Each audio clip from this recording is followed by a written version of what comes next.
as a vet, but everybody know that you're a threat. With the rest, let's go. We won't fit in your box. We don't quit, we won't stop. Ride us all to the top. We won't fit in your, we won't fit in your, we won't fit in your box. No, we don't quit, we won't stop. No, ride us all to the top. Whoa. We won't fit in your box. No.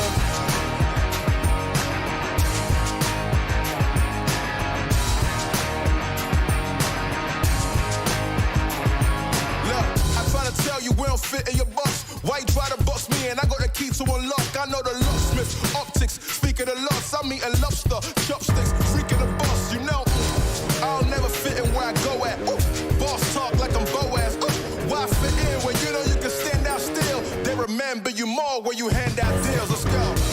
We won't fit in your box. We don't quit, we won't stop. Ride us all to the top. We won't fit in your, we won't fit. We won't fit in your box, no. We don't quit, we won't stop, no. Ride us up to the top, whoa. We won't fit in your box, no. Don't box me in, I do my own thing, spirit is right within. I got my own way, riding is not within. Look at the way that I do my ops again, oh. Better let me loose, you know that I got the juice, everything I got to do, words that I speak out my mouth, I gotta move, oh. Can't fit in your box, you're too cold to get on.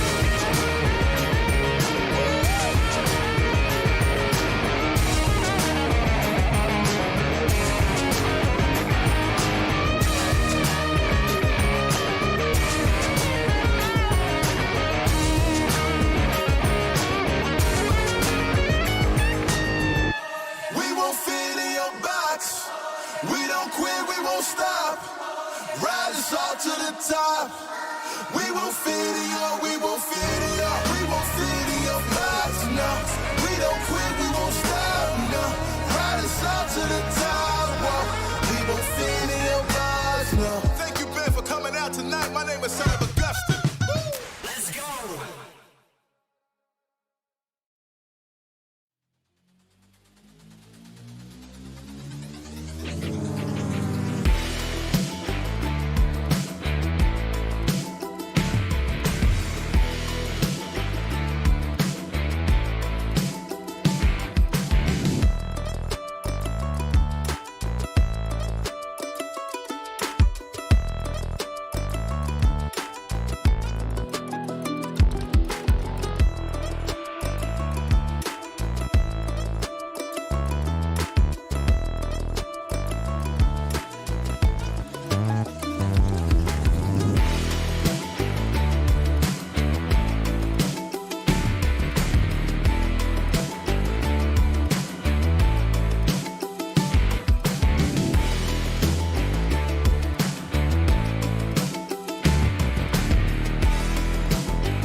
landing. Woo! Well, alright. Yeah, they want me to fit in, but I can't. I'm too different with it. Too advanced to think, you know my intuition. I got bars and ink, but never in a prison. Too far gone, never gonna sit and listen. This is optimism mixed with the best, you get it. What you're seeing is a beast in the flesh, I'm vetted.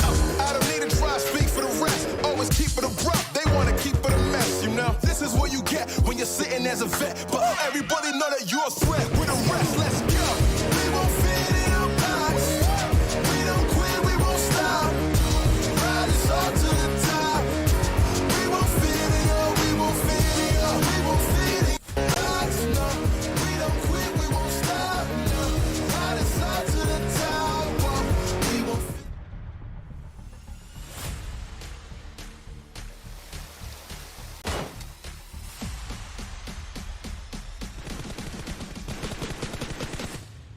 again and again يتواجدون حاليا معنا وين بالأوبنيريا يا الله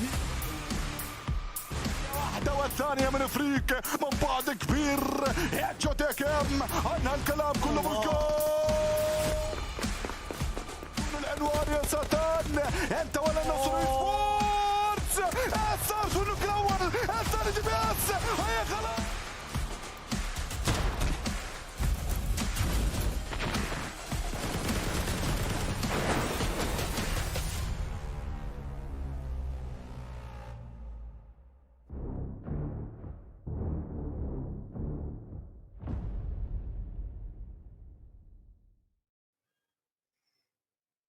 Hello, everyone, and welcome to the MEA Championship. It is day number 3. We are getting ready to hop into an absolutely insane day, jam-packed, full of action. Of course, my name is GEEKAY. Esports is going to be joining us on the desk pretty soon. But, of course, quite excited to be here as we've been seeing these teams just grinding it out over the previous 2 days. And it's been a day filled with action. Of course, if you missed any of that, be sure to go take a look. And, of course, we are going to be running through a bit of a breakdown, right, in anticipation of seeing what the teams are going to be bringing out to the battlefield here today.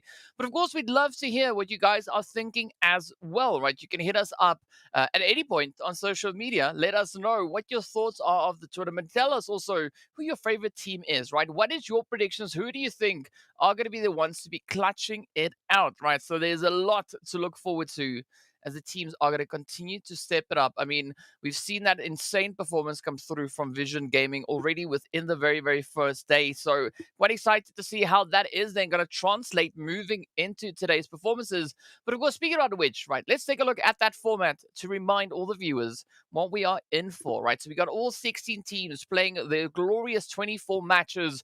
And of course, as we should know by now, it is going to consist of 6 matches each and every single day. And all these points stack up to see who's going to be crowned the victor, the winner of the MEA Championship. And of course, as we know, we have that lovely, glorious PMWI slot up for grabs. So there is going to be a lot to play for. And aside from that, there's also that share of the prize pool that's going to be making its way on through. But now, as we know, there's only going to be one way for these teams to secure their position, right? And that is going to be through utilizing our glorious point structure. Now, if it's new to anyone, this is the point structure that we've seen come through into 2023. Of course, that elimination still being worth 1 point, but the placement points have changed. It's going to be 10 points, starting all the way up in pole position, trickling all the way down to that 9th to 16th place, which is unfortunately not worth a single point. So for the teams to perform, if they get sent out quite early on, they can still, of course, make up for that with those lovely elimination points, right? So there is going to be a lot of utility coming through from these points. And, of course, aggression is going to be the name of the game, aside from PUBG. So there's going to be a lot for them now to step up and bring in that extra little bit of sauce, right? So we are going to be looking for a lot of that sauce to come through. And, of course, aside from the BMWI slot, they're also playing for their share of the amazing prize pool that we have here for the participating teams. Of course, $26,000 going to that pole position. Then it trickles all the way down to $3,000 for 16th place, of course, forming part of that $150,000 prize pool 2,000, of course, is going to go straight over towards our MVP. Now, we've seen different MVPs come through from the respective PMPLs. We've seen a few different MVPs rather come through in these finals so far. So curious to see who's going to be crowned the overall MVP rather at the end. Because looking at what these players are bringing, I mean, it is just absolute pure aggression across the board. So let's see how they're going to fare, right? How they're going to step through this one. And of course, we are going to be taking a look at our participating teams as well to see exactly what that lineup is. In case any of you forgot, we have the players there from Arab Golden Galaxy. We've got VISTA, NIGMA, Triple, RUKH, RUKH, The World of Battle, Crash, R8, Brute Force, GEEKAY, Quest, as well as Team GQ, Vision, Road to Glory. And then, of course, the players coming through from NASR Esports. Now, we've been seeing several strong attempts being brought across the previous few days. I mean, if you look back at the performances that we had coming through from just yesterday, there is going to be a great chance, right, for that major big upset to come through. I believe we are going to be taking a look at a bit of an interview as well. So I'm curious to see how these teams, right, are going to be playing it out and how they're going to be moving through.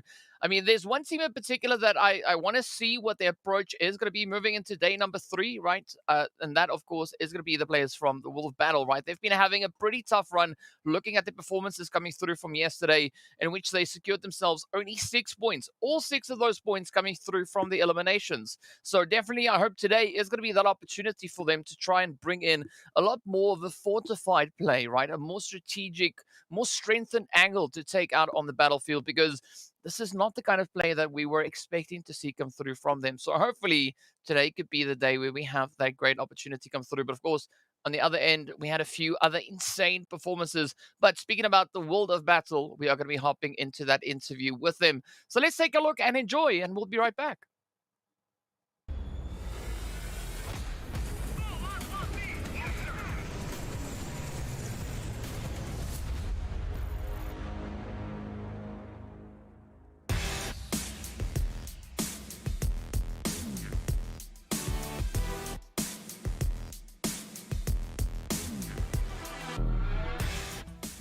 السلام عليكم ورحمة الله وبركاته أعزائي المشاهدين والمتابعين، وميت أهلين ومرحبتين فيكم في المقابلة الحصرية مع محمد من فريق The World of Battle أصحاب المركز الثاني في PMPL أفريقيا لموسم الربيع من عام 2023. محمد ميت أهلين وسهلين فيك، وطبعا ألف مبروك على حصولكم على المركز الثاني في PMPL أفريقيا. كيف شعورك بعد ما خلص البطولة؟ الحمد لله، ومبسوط احنا خدنا مركز ثاني ومتحمس للبطولة الجاية. هلا محمد، احنا حابين نعرف صراحة كيف جهزتوا حالكم للبطولة الإقليمية الجاية، وإيش توقعاتك للبطولة؟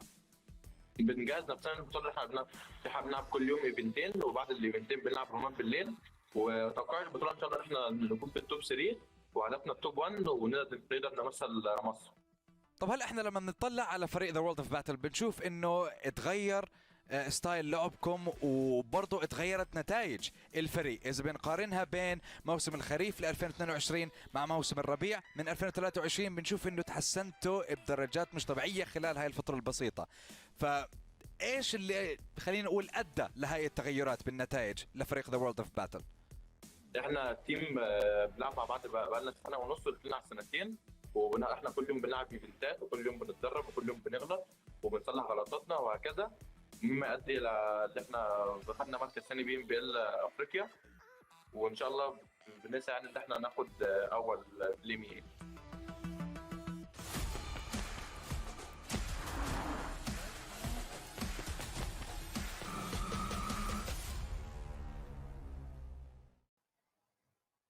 So a very interesting interview coming through with the World of Battle there. Muhammad, of course, doing the talking on that one. So curious to see whether or not anything of what Muhammad was talking about there is going to be coming into fruition here today, right? As you can see, they said, they've been doing quite a bit of work trying to fix all these, small little things across the way.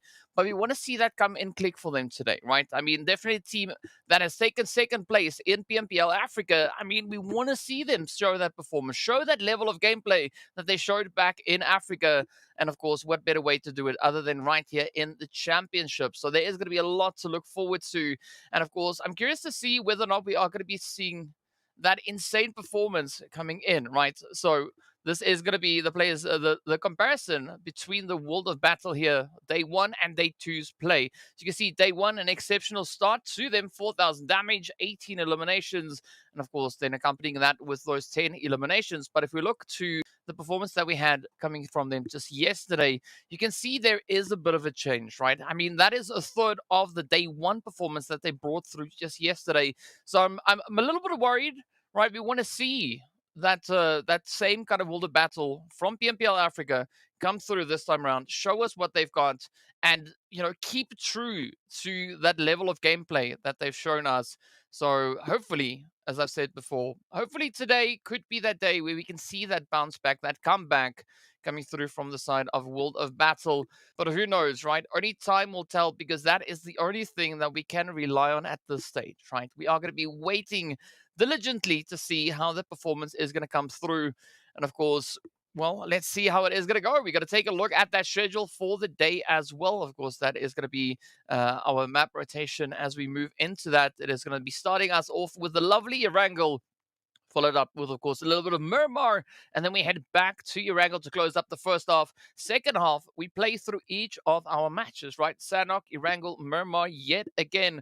So there'll be ample opportunity for the teams to really bring in anything that they can find to see how they're going to be pushing through this day. And of course, curious to see who's going to be the team to take that winner chicken dinner on the lovely Sanhok. As we know, is Proxy being a big fan of the lovely Sanhok itself. Now, so far, we've seen a little bit of back and forth when it comes to these maps, right? We've had 2 different teams taking the victory on that. But first up, we are going to be taking a look at the Erangel map performance, right? So now let's head on through and see exactly what that is. To give us a bit of an idea as to what we could be expecting to come through here for today.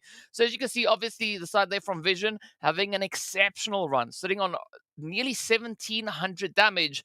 And there's a reason behind that, right? They've been able to secure themselves a grand total of 46 eliminations and, of course, 69 points in total, all of which has just come off of their Erangel performances.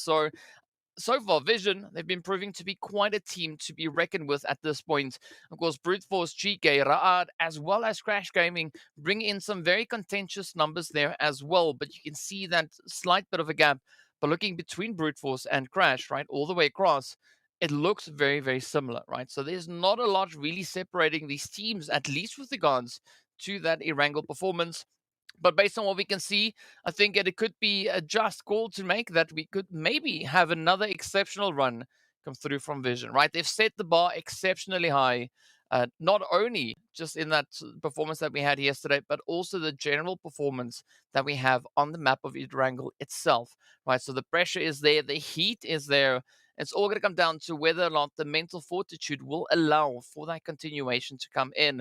And based on that, that is why we say today is going to be a very, very exciting day, because it also marks the start of our second half, the final half of this MEA Championships, right? Out of the 4 days, we've already concluded the first 2. Now it is day 3, day 4.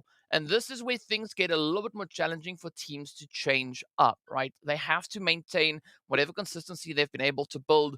And especially if you're a team that are still in need of those points, it is still that opportunity to try and secure as much as you can, but it makes it quite challenging, right? Because looking at the caliber of teams that we have here, it is not going to be an easy task to accomplish. So I mean, quite excited to see what they are going to be bringing out. And of course, we know that we are just quicking up a little bit of that Erangel action, right? So we should be not too far away from getting that. And also, we have Isproxy on the way as well. So she's been fighting a few gremlins, but that happens, right? It happens to all of us. And that is all part of the lovely world of the internet that we live in. But yeah, so excited to see what these teams are going to be bringing out. But I'm curious to hear also what you guys' predictions are, right? So if you want to drop them in whichever chat you're watching us in, let us know. Who do you think is going to be taking the very first one? Also, be sure to let us know on social media. Include that MEA Champ hashtag, right? So hashtag PMPL MEA Champ.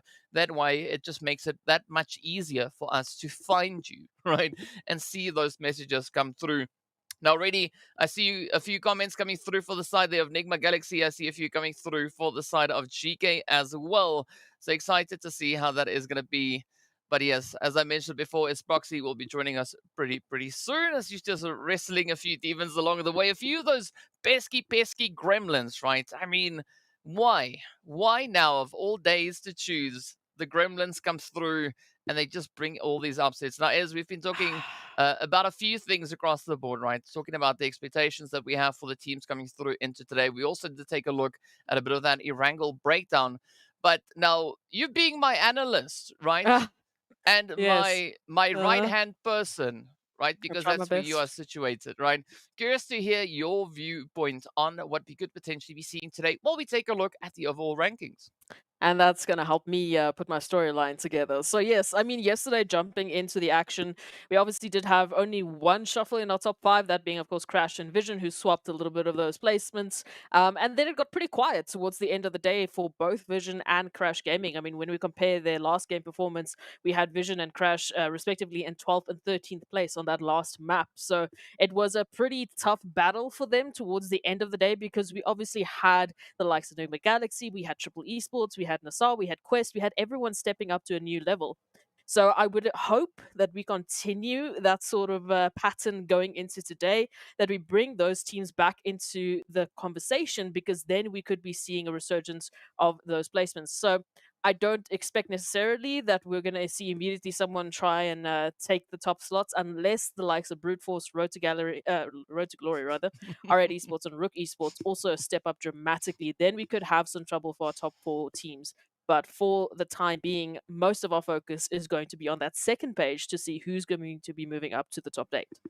Yeah, especially if a Road to Gallery comes through here. I Road to mean, who Gallery, knows? nice. Yes. Yeah. I mean, I've tried to be a little bit creative with names, but that one does take the cake. So well done, GG. Big congratulations on that. In fact, but of course, looking at the second page, right? This is like I was talking about the World of Battle team, and we want to see that performance come through, right? As we saw in the interview, of course, Mohammed just mentioned, that they took second place in PMPL Africa. So it's quite surprising to see them currently holding this position, right? It doesn't make all that much sense, but sure, maybe, hopefully, today is going to be the day where we see that all go click. But again, speaking about that, I would say exactly the same for Triple and NASR, right? The two other teams accompanying the World of Battle over on towards the second page. It's definitely not a position that we are all too accustomed with seeing these teams situated in. We want to see them just bounce back and bring in another strong representation. Absolutely. And then this is exactly the time in which they have to do that, right? Because we've already moved to halfway points of our tournament. We're officially going through to day number 3. So that's 12 more matches of opportunities that they have to get themselves back into a good standing, get themselves both in terms of momentum, in terms of points, back into a place where they can confidently fight for the top slot. And again, I think that's the biggest kicker of all of this. Yes, you are playing for some prize pool money. Yes, you are getting yourself a little bit of that momentum, but it's only the top number 1 team that is moving on to the next phase. There's only one slot that allows you to go past this point. So if you aren't the absolute best every single day in every single match, then we're going to have to say goodbye to you for the PMWI, unless you get there somewhere else. Who knows? But that does mean that these matches are more critical. Well, yes, and of course, there's going to be one other way that the teams could potentially look to bring in that momentum, right? Look to bring in that build up. And on that segue, of course, a big shout out going out to Monster Energy, our official energy drink partner for the PUBG Mobile Pro Leagues. And what I was alluding to is they could unleash the beast, right? That is going to be the way, the method, well, one of them, to bring in that required level of gameplay to try and bring in those much, much needed points. But, I mean, looking at what we have with regards to that point situation, right? There's almost a 100-point gap between first and 16th place. Almost 100. We're sitting on 91 points in total, right? That's the difference between those two positions. So trying to make up that gap is going to take a whole bucket load of hard work. But of course, speaking about buckets, right? We are going to be dipping right down into Erangel to kick this day off, right? To get right down to the action. And of course, it is going to be our opportunity now to see what that flight path is going to be bringing in. We can see the lovely Lipovka right behind the tail. It's about to pop. There we go. And of course, we got the lovely Malta down on the edge. But as we're heading down towards the lovely Sosnovka military island. Oh, I mean, is it going to be a wrangle at any point if we do not at least either fly over this or go to the zone on the Sosnovka military island? Honestly, it's like we've only been seeing some portion of Erangel. So what a fun time. But hey, this is where we're at. These teams are going to have to once again traverse this wonderful southern portion of Erangel, giving us quite a few surprises. Again, you know, we keep mentioning the teams like RTP, who really do love that military-based island, so they won't really be upset about this. We can even see the likes of Vision over to the first, but they had a very quick and easy drop. But as for the rest of the teams, did you favor the northern or western side of Erangel? They're going to have a bit of a turn. Oh, yes. Oh, yes. Maybe more than a little bit, but I think it's all going to be dependent on what this first initial zone shift is going to bring on through, right? Is it going to be a hard shift? Is it going to be nice and pleasant? A very centralized one, perhaps? Maybe it could be. Ooh, I mean, okay, right. That's not too aggressive, but this is going to be a very exciting position to play in, because looking at what we have there, right? We've got Everest in play. We've got George north and south of it. Of course, we've got the lovely shooting range, Severny. We've got all the mountains in between and all those hills and valleys. We've got ruins, Rozhok, Chinky, everything is there. And now it's just time to see how much carnage these teams are going to bring in. But of course, I think initially there's going to be that race for positioning itself, right? The teams want to get themselves positioned, loot it up, and then start worrying about what comes next. So here we have it now, right? So you can see a little bit of that congestion starting to build up there with RUKH. We also have GEEKAY and a few other teams also just held in that position. We've got Brute Force, of course, now trying to hop in the vehicles, get themselves situated up towards the lovely Severny itself as well. But now, Quest, of course, going to be dipping into the lovely GEEKAY, so that could be a nice preliminary position to start from. Of course, NIGMA doing what they usually do, and that is rotate straight up into Pochinki. But I think this is where the question still lies as to where these teams going to look to rotate towards, right? Because there's so much potential for that positioning to come through, and especially for Crash. I mean, they've got a beautifully uncontested position right here on the Sanhok Island. Pretty much left to their own devices, so a massive opportunity for them to get themselves looted up with all of this glorious loot and prepare for the rest of the game. But moving on from this point, again, it's rotation, rotation, rotation. Now that we at least are heading towards that northern reach of Erangel, finally, it's been too long. We have an opportunity to see how Crash Gaming will be able to deal with those bridges, with those rotations, especially with VISTA over towards that western bridge holding the line for the time being. Well, only time will reveal what exactly these teams have in store for us. I like the fact that we are seeing a lot of movement, right? The teams definitely starting to fan out across the map. But Brute Force definitely taking the plunge as far up north as they could possibly get themselves, of course, getting that position secured all the way up into Severny. I mean, looking at Arab Golden here, this is also nothing out of the ordinary, right? This is kind of the usual position sometimes, playing in towards this farm Malta area. So I'm curious to see how they're going to look to play through this one, because fortunately for them, there's not that major rotation that needs to come through. I mean, Zone just up ahead of them. But speaking about major rotations, R8, they are actually covering quite a bit of ground still to get themselves up into that looting phase. Well, we have to see what it's going to be bringing to the table, at least for today. We know the looting phase is all that more important, especially considering the way in which these teams have been fighting. We've seen a lot of situations where they've just been running out of utilities, running out of especially those grenades, because they've just been absolutely insane with those nades. So the looting phase right now, I think, has had more of an importance, especially with the way in which these teams have been taking the meta. The more aggressive meta means that you do need to keep those utilities and supply levels up to a fairer standard than they normally are. So hopefully the teams will be hunting for some of those backpacks, especially the teams coming from the military base island likely will be better off moving into this next phase, as long as they can avoid any too early engagements, at least until they are quite set and ready. Yeah, I mean, and this is the beauty about the zone taking a shift that far away from that flight path, right? So the teams definitely have to play this one a lot more tactfully, right? So they can't just go for what their usual kind of strategy would be. They have to try and, to some extent, make it up as they go, right? Not 100%, but to some extent. And, well, looking at the positioning that we have, I'm also curious to see what Vision is going to be bringing through, because I mean they had an absolutely phenomenal run just yesterday, and I'm curious to see whether or not that consistency will continue, whether they'll be able to uphold that momentum, because we did see the players there from Arab Golden Galaxy bring in that back-to-back winner chicken dinner back on day number 1, Vision replicated that effort to some extent yesterday with their 2 chickens, but will either of those teams be able to pick it up yet again?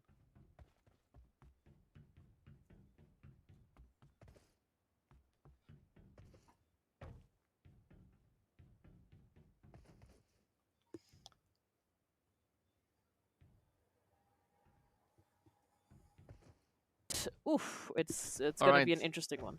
So here we go. It seems like, again, the Gremlins are doing their things, right? So we can see the players here from RTG, of course, still going through.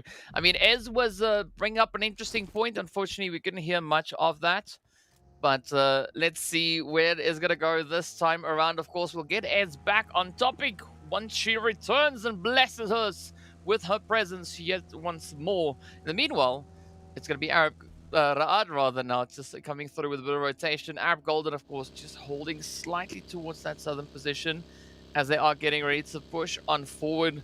Of course, they could run into a bit of congestion moving through, at least for the time being. Potato Hill is relatively open, so it's not going to be that limiting to their options. But once they make it up towards that school position, that is, of course, where the extra little bit of pressure is going to start finding its way on through.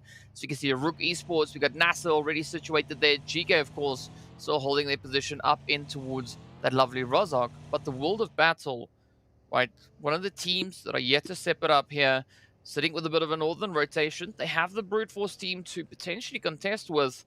So there's going to be a little bit of that pressure coming through, at least on that end. But meanwhile, if we look towards more of that center zone, it is going to be NIGMA and Quest. Both teams are just having a little bit of a dip here towards that ruin side. Trying to see how the play is going to come through from this point. Alhaji, of course, now pushing straight back up onto those roofs. Looking to get a bit of an Overwatch angle. Coops Lord in the distance. I mean, I think this is a very respectable play coming through from either side, right? They don't want to get caught out way too early on, seeing that we are already down by 1 player, which came at the expense there of Vision. But where's this now going to go? Of course, Brute Force, they're going to be moving up into that lovely Q position, and that's actually quite a decent position to hold for the time being. But let's see, how is this one going to play through, right? VISTA also trying to make that approach coming through from the southern edge. Look, it's going to be a fun one. Either fighting the Gremlins or fighting the Blue Zone. These teams have 2 choices. Honestly, I'd rather be fighting the Blue Zone right now. But it's fine. We continue either way. Triple Esports now moving in from that western side. Potential that they might dip in just to the top of Gatka. As they move in closer and closer, they might be finding Quest Esports. So they do need to be careful there. We already saw the resurgence of Quest yesterday. So if they are the ones to be the first shining stars of Quest and their prowess, then I don't think it would be a very good start for them. Loving the rotation Vision are taking towards that northern side gives them a lot of open space and really provides, once again, the prime opportunity for Vision. We keep talking about it, that they love these northern approaches. You know, we've had a few teams where we'd always say, if they come from the north, it's pretty much over. So we'll have to wait to see if this is going to be that start for Vision, or if we might be seeing someone else reigning to the top. Well, let's see. It does seem like there's going to be a lot of potential for some pretty crazy chaos and aggression to come through here. But what is going to come in this one? Of course, now the team's still looking for a bit of a push here, looking to see where they can move towards. I like the setup coming through into the lovely bit here of not Potato Hills, the Headshot Hills. And I mean, this is going to be such a difficult position to play from, right? Because there's so many ridge lines, so many angles to be considerate of. So you can't really just boldly rotate forward to see if anything is going to be coming through on that end. But up in Ruins, it's going to be GK and GQ getting into a little bit of an altercation here. I like it already. Once again, it's the 2 G teams finding one another. I swear they start just following each other's rotations. They're doing this on purpose because they've done this more times in the last 3 matches than I can count, in all honesty, because I probably can't count 3. But as we take a look at it, already a little bit of damage dealt. 1 knock found. Confirmation on the rest, however, will be limited as those smokes are deployed because the Walker already holding a bit of that flanking angle, trying to keep an eye out for any rotations that might be moving in. As we know, there's quite a few more teams that need to come join the party. Quest, once again, they love these 2-2 splits. They do need to be careful, though. We can see Hope already keeping an eye out on Fahidan. So information is in the way of GK Esports, but what I do like about Quest is that they're staying active, trying to take this fight. And meanwhile, that was an interesting. Did you also see that squiggle of the? Yes. Hmm. Yes, it's a wibble wobbler, right? That's what we call it from henceforth. I just made it up. But either which way, R8 triple playing for a little bit of contention up onto Everest as the zone blue is going to be closing up yet to reveal itself, getting ready to show us where exactly these teams will have to move towards next. As the heat is on, the pressure is there. But where will it take them, right? As you can see, there is still that a bit of a migration coming through. RTG still trying to catch up with that zone itself. But at least they've been able to get themselves out of that blue. Now going to be looking to push up towards the southern edge. Unfortunately for them, the southern side is quite vacant, right? There's not a lot of contention there. The only team that they're going to have to worry about at this point is potentially Arab Golden and, of course, the side there of NASR. But as we can see up on Everest, triple icy. Oh, it's not looking too good. 2 members down already. Yeah, all right, this is the trigger for them. They're going to activate over this one already. 2 knocks, have to get those eliminations and confirmations as soon as possible. So for Triple Esports, all that means is unfortunately they have to leave their teammates behind and focus on longevity. We've already highlighted, the difficulties that Triple Esports have been facing, and they can't afford to go out so early on without anything to their name. Not a single elimination, and if they go out here, obviously not a single placement. So absolutely the right call, unfortunately, had to be made to just pull out of there. And now we take a look at Ra'ad and Brute Force. Ra'ad, we know DK had a very tough day yesterday, dropping 5 slots. Now they need to be careful of dropping any further. Yeah, they dropped 5 slots in that last match for the day's performance, but now this is going to be an absolutely essential play for the success here of Ra'ad. I mean, so far, so good, right? Just stepping up with those DBSs, locking in the shots. They dropped 4 points on the overall standing, so the heat is on, especially now with Neos finding that play up into Fivo. Reno needs to keep it right on target, and that is what we see. Ra'ad securing that beautiful squad wipe. Is going to be Brute Force sent back with only 1 elimination to their name. Hey, this is what we like to see, alright? Ra'ad, in terms of the day performance, wasn't as good as what we've seen previously, but at least here they set themselves up, they get those eliminations, and hopefully they take this one further, at least with the 3-piece. That is definitely still doable. What might not be doable, however, is the situation here for Crash Gaming. Again, massive rotation all the way from Military Base Island all the way to the top of Everest, only to be greeted with a few nades and a few explosive experiences that are, of course, courtesy here of R8 Esports. Rotation, I mean, the res, I think, might still be possible, but R8 aren't going to be letting up on the pressure anytime soon. Yeah, and I mean, this is going to be a rather sweaty play to work your way through. Let's see. I mean, I love these nades coming through from the side of R8. I mean, they have a slight bit of that elevation angle advantage here, as you can see. Them now trying to find that, rather trying to find that positioning. That was a weird little pitch come through on that one, but I guess it is what it is. But no, I mean, Ida, R8, right? Quite relentless with the utility use here, trying to keep Crash Gaming just at arm's length, but unfortunately, Kevin is going to just sneak on in. Already 2 members down for the side of R8, and it's going to be absolutely essential now for Ragnarok and Prestige to maybe work their way through this one. But Kevin, goes down. Now up comes Jafar, and that is going to be the end of the road, as R8 will not make it past Everest. Valiant effort, though, being brought in. 2 eliminations up.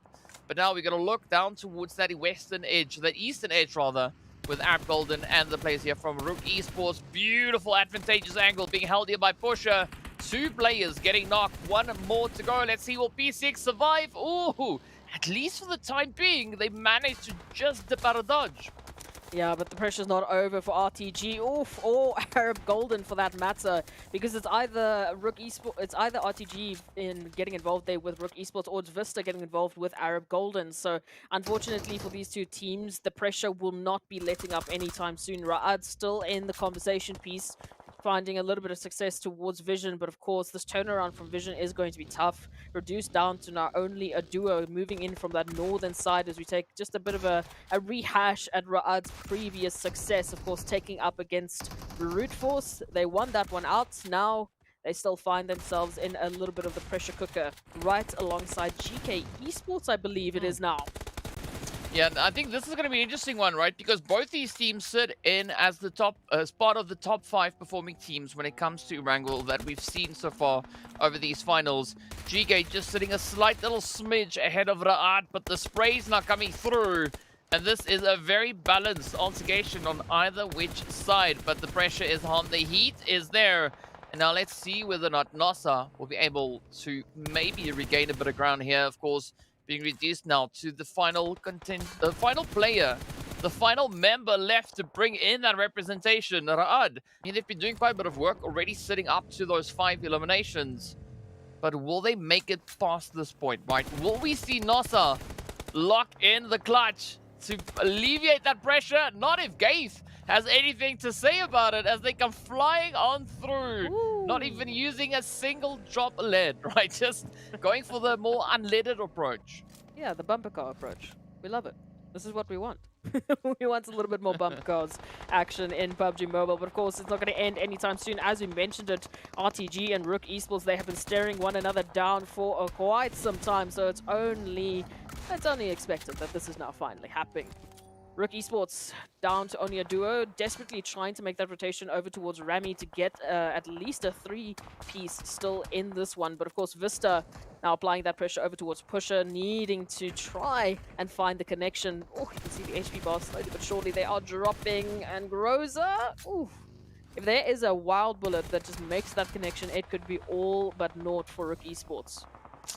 Yeah, it's a really, really tough one. So Pusher definitely should not push their luck at this point.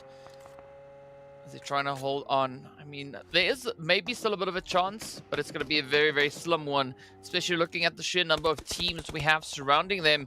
But a good rotation then there from NASR heading towards that southern edge. Triple, of course, still holding steady towards the west, while the rest of the teams focus on the aggression on this eastern front. But the zone is now going to shift up north, forcing them to relocate, to reposition, and of course now potentially put themselves in a bit of a vulnerable position. As we take a look at this one, RTG, it is the payback from Pusher, who's already been on something else. I think last time I saw them, they were already on 4 eliminations, so that's obviously going to make it a 5. But now we continue the storyline here for GQ, finding VISTA. It's not GEEKAY, but it's another team that's in that purple to pink, colored range, so maybe that just seems to be where they place their focus. VISTA from this western side. Yeah, this rotation is not going to be easy. Look, even if they do move forward, even if they get away from GQ, they still have to focus on NIGMA Galaxy, who's basically playing the Guardians of the Gates, who's playing the Guardians of the Zone. You're not allowed to go forward, but VISTA will push on through right into GQ. I mean, you can almost say the Guardians of the Galaxy because it's in their name, so that is going to be quite the difficult one. Quite the big hurdle to try and overcome at this stage, but here we go. The play is coming through. As you can see, NASR trying to get that position secured. GQ still not having any luck. VISTA coming through with a vision, making it is just so dang difficult. But you got to try it as best you can, right? Trophies, giving it their all, but unfortunately, that all is going to lead them right back to the lobby. With that, of course, we are down to our final 9 teams, and it is not going to get any easier from this point. I mean, we got 3 teams still confirmed on a full 4-piece, right? NASR potentially trying to get that rest through. We got NIGMA as well, so actually that is way more than 3. Probably helps if I count properly. There's 6, right? 6 potential teams sitting with 4 players up. I mean, that is not the kind of wall that you want to run into coming into this next phase. Not at all, but we can already see NIGMA Galaxy just utilizing that building to their advantage. We saw Coops at least finding 1 or 2 there with the Mini 14, but now the pressure is on VISTA Gaming, making that move into the compound, trying to lock it down, but Rauf is the doorman, and they say, no, thank you. You are not allowed into this one. VISTA, they are just losing players. Damage dealt by NASR as they made that wild push to the zone, but the turnaround is just too much for VISTA. So it's going to be down to NASR and NIGMA Galaxy here for this side of the zone. Well, let's see if NASR is going to be able to pick this one up. I mean, a little bit of pressure coming through, but not too much. Of course, NASR, as we can see at the top of the screen, also being one of those teams that need themselves a few more points. Currently sitting on 45. I mean, they have been doing quite a bit of work, already securing themselves those 5 eliminations. It does seem like they are definitely picking up some strong momentum at this point, especially still sitting with a full squad up, and now Koop's coming under fire as the shots continue to rain on down. Xenox driving that one home. And now for NIGMA, it's going to be up to Rauf and Lord, looking to see how they can play this position out. Of course, they still have that full 3-piece up, but is Free going to be able to bring in that necessary coverage? This is where things could potentially start to crumble. NASR, GEEKAY keeping that contention, keeping that pressure true. I'm not quite sure how NIGMA are going to get themselves out of this one, but either which way, they are going to attempt it. Take a look at this. We did say goodbye to RUKH Esports as Pusher unfortunately was, well pushed. It seems to be the line of sight that we're taking a look at. But hey, now we focus on NASR Esports trying desperately to make that approach into the zone, and they've basically been having the same situation. Every time they try and get closer to the zone, there's another team that steps up. There's another team that is in their way. But so far, they have been fantastic at taking out the competition. Already up with 9 eliminations. Vision goes down as well.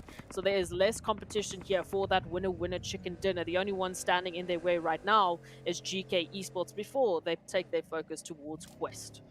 I mean, this could potentially be the rise of NASR. I mean, so far, it definitely looks to be the case. 9 eliminations up. They have pretty much the whole squad upside from Starch. I'm not quite sure if they're going to be able to pull that res off in the nick of time. Yes, they do. So with that, NASR now bounce back to a full squad. And all they got to do now is just play it carefully, play it cautiously, find that next position to hold. But of course, Triple is going to be making that exceptionally challenging as Chemo comes through with a beautiful spray down all the way from the edge of zone. But Triple find themselves in a very similar situation here, is they also still need to reposition. And Quest, gatekeeping the compound, that is going to pose quite a bit of a problem.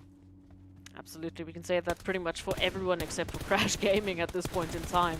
But hey, it'll be up to these players to make it work, to make it happen if they want to take that winner-winner chicken dinner already. Chemo once again follow up onto Starch, and yep, that will be the confirmation. So NASR will lose 1, potentially the second, as unfortunately that res was not in time.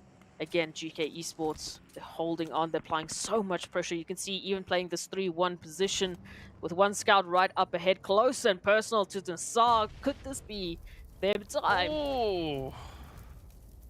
Well, I mean, it's going to be tough, right? Ragnar now getting stopped in their tracks as a beautiful nade finds its way across. NASR still going to be looking to bounce back out of this one, but with their Xenox now down, that does put quite a bit of pressure coming through onto the side of Spec. I mean, again, this whole barrage of utility is going to end it right then and there as Gaith reaches in and rips it from under the feet of NASR. Down to the final 4 squads we go, 3 of which still have 4 players in this match. As you want to talk about contention, here it is. This is exactly what we wanted to see from these teams. So much more consistency than what we've been able to really focus on in the last few matches. Normally, this first match of the day is just sheer chaos. There's no one who makes it to the end without being scathed in one way or another. But here we are, at least 3 teams with all 4 members still up and at 'em. Triple Esports still in contention with a duo. However, they've got, of course, GEEKAY Esports and Quest right up ahead of them, blocking their line of sight, moving into a better position. So it will be tough. They're going to have to snake the grasses for the time being. And very, very carefully, they need to pick their timing. Just taking some stock of the utilities here. Crash Gaming definitely looking like the more healthy team, but it's generally because they have not been involved in any sort of contention. It's only now that they can really reach in and hopefully start to pick up those damage numbers. I mean, if you want to talk about an opportunity, that is exactly what Crash Gaming have available to them. So I'm curious to see what A-Buddy and the rest of the team are going to be bringing through as Chemo and Old Boy start to roll up, looking for that position, that foothold within the zone. But Walsh, A-Buddy, they've got a beautiful bit of Overwatch, of course, now identifying the vehicle, the shots flying through. They want to make it go up in flames. And Old Boy and the crew now just dancing around that tree, but down goes Old Boy and all the pressure, the heat Now turns to Chemo. Fortunately for Triple, that vehicle now provides an extra little bit of hard cover, but up comes Jafar looking absolutely fearless as they roll in alongside Kevin, and down they go. Triple getting sent back and forth. GEEKAY now rushing in on Quest, but Da sends out the nade, picks up 2, finds the next one. This is almost an insane clutch coming through from Da. Already backing up 3 players from GEEKAY single-handedly. And now it turns to Santa to see if they can hold on. All right, can they survive the absolute insane efforts coming through from the side of Quest? It does seem like they are here to prove a point as they rush on forward and swiftly deal with that threat coming through from GEEKAY. Love to see this. The energy that these teams have been showing has definitely been on a whole different level. But we have to continue this. The pressure is not going to stop anytime soon. Crash Gaming, they have been building up this momentum. They have been building up this opportunity. Now it is time to take it. Only 2 more players stand in their way.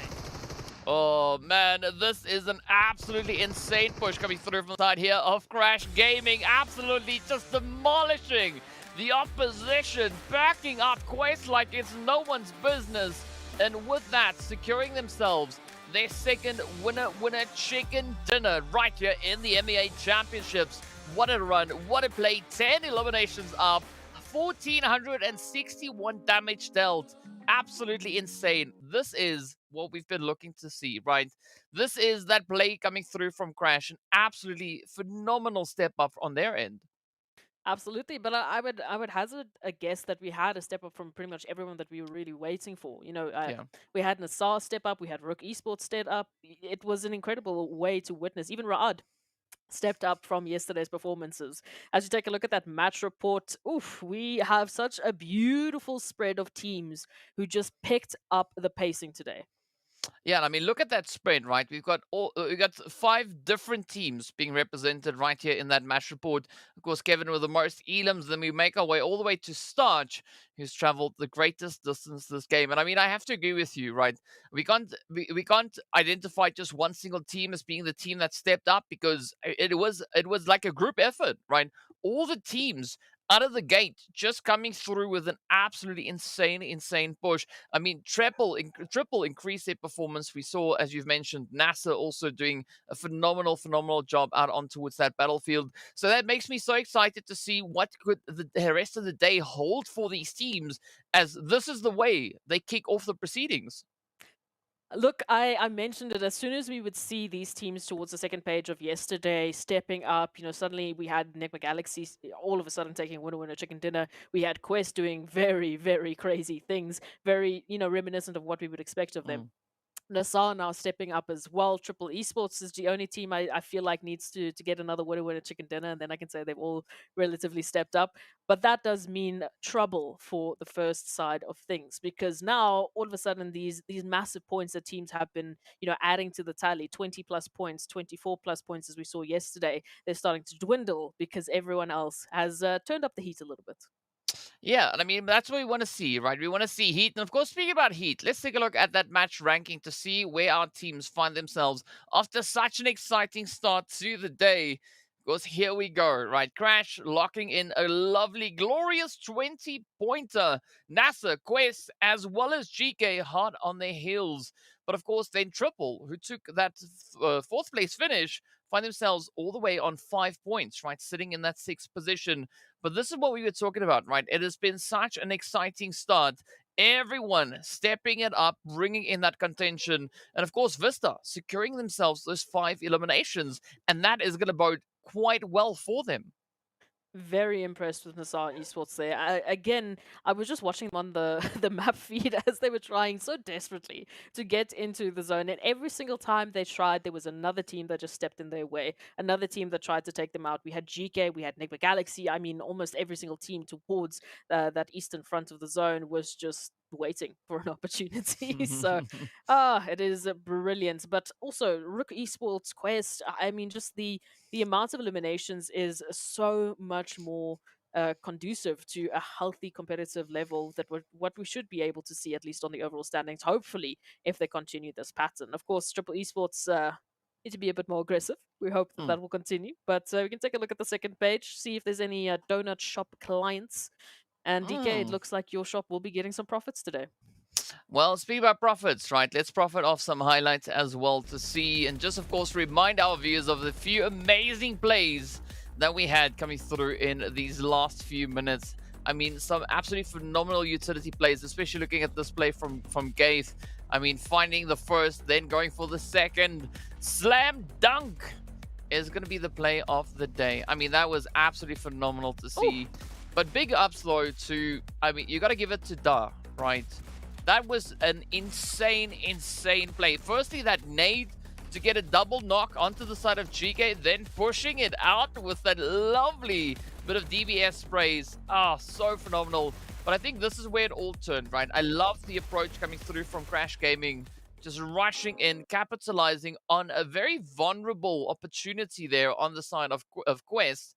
And I mean, they just found the opportunity, they capitalized, they locked it in, and they got themselves that glorious winner with chicken dinner. Loving to see that, but we can take a look at the top damage as well. There was a lot of peeking and prodding. I would say Crash Gaming, I thought, were the most quiet, but I would be incorrect, especially in those final moments. They picked up the pacing. And GEEKAY Esports, they were one of those teams in contention with NASR towards that side of the zone, constantly fighting and desperately trying to get eliminations, but there was a little bit of a elim stealing that was happening towards that side of things. Yeah, a little bit. Like, I mean, not too much, but you got to look at that conversion rate as well, right? Crash, NASR, milking quite a lot of eliminations out of not that high of a damage count, right? So that does look quite impressive at the end of the day. But you got to give it up to GEEKAY. I mean, they were just on something else, locking in nearly 1900 damage. Absolutely crazy, crazy performance. Unfortunately, they had to settle for 6 elims, right? If it was a little bit more, it would be great. But overall, still a phenomenal, phenomenal play. And of course, we continue on with that, comparing that to the side of NASR. Absolutely. So you know, this in terms of the comparison, obviously we can see GEEKAY Esports, they were violent, right? They went up with the damage numbers, but didn't quite get the conversions. NASR Esports had a similar situation: 9 eliminations, 5 assists, but ultimately they just were cleaner with the way in which they were converting these eliminations. So putting themselves in better positions. Half the time, as you mentioned, they were put into those positions by other teams, so it is all that they can really do, but just take the elims where they can get them. But I'm just so excited to see NASR specifically stepping up to that sort of a level based on, you know, the previous days worth of performances. Again, it can't stop here. Please, I beg these teams. Yes, this one good game is a great sign of momentum. It's a great sign of hope, but it has to continue for the rest of the day and, of course, tomorrow. You have to be the number 1 team if you want that slot. And that's the way it is, right? That's the way the cookie crumbles. But of course, the heat is going to remain. As we've only played the first match, we still have 5 more to go. As you can see in the top right corner, we are going to be moving on to Miramar next to see what these teams will have for us. But of course, we did also see a few exciting things happening throughout the standings, just based off of this first match, right? There was a bit of a change coming through as to who's the team holding onto the reins here. But essentially from that 10th place down, right, there wasn't a lot of movement taking place, but there was a lot of shifting taking place from 10th place upwards, right, 9th all the way up the board as we take a look at this right here. So Crash jumping up into pole position ahead of Vision. GEEKAY also then just scooting themselves into that 3rd place. But the biggest jump that we saw was the jump comes through from the side of Quest Esports, right? In one single match, they jumped up 4 slots. And this is what we were alluding to. I mean, obviously, because of that tie that we started with at the beginning of the day, we had 4 teams on the same set of points. So I alluded to the fact that if we have anyone from basically 4 or 5 down, having a good game, having that game where everything is just finally going their way, then we will see a massive shift in this position. Not quite a shift to necessarily take anything away from Crash or Vision just yet, but there at least is a glimmer of hope. If they can close the gap, especially, I mean, take a look at GEEKAY Esports.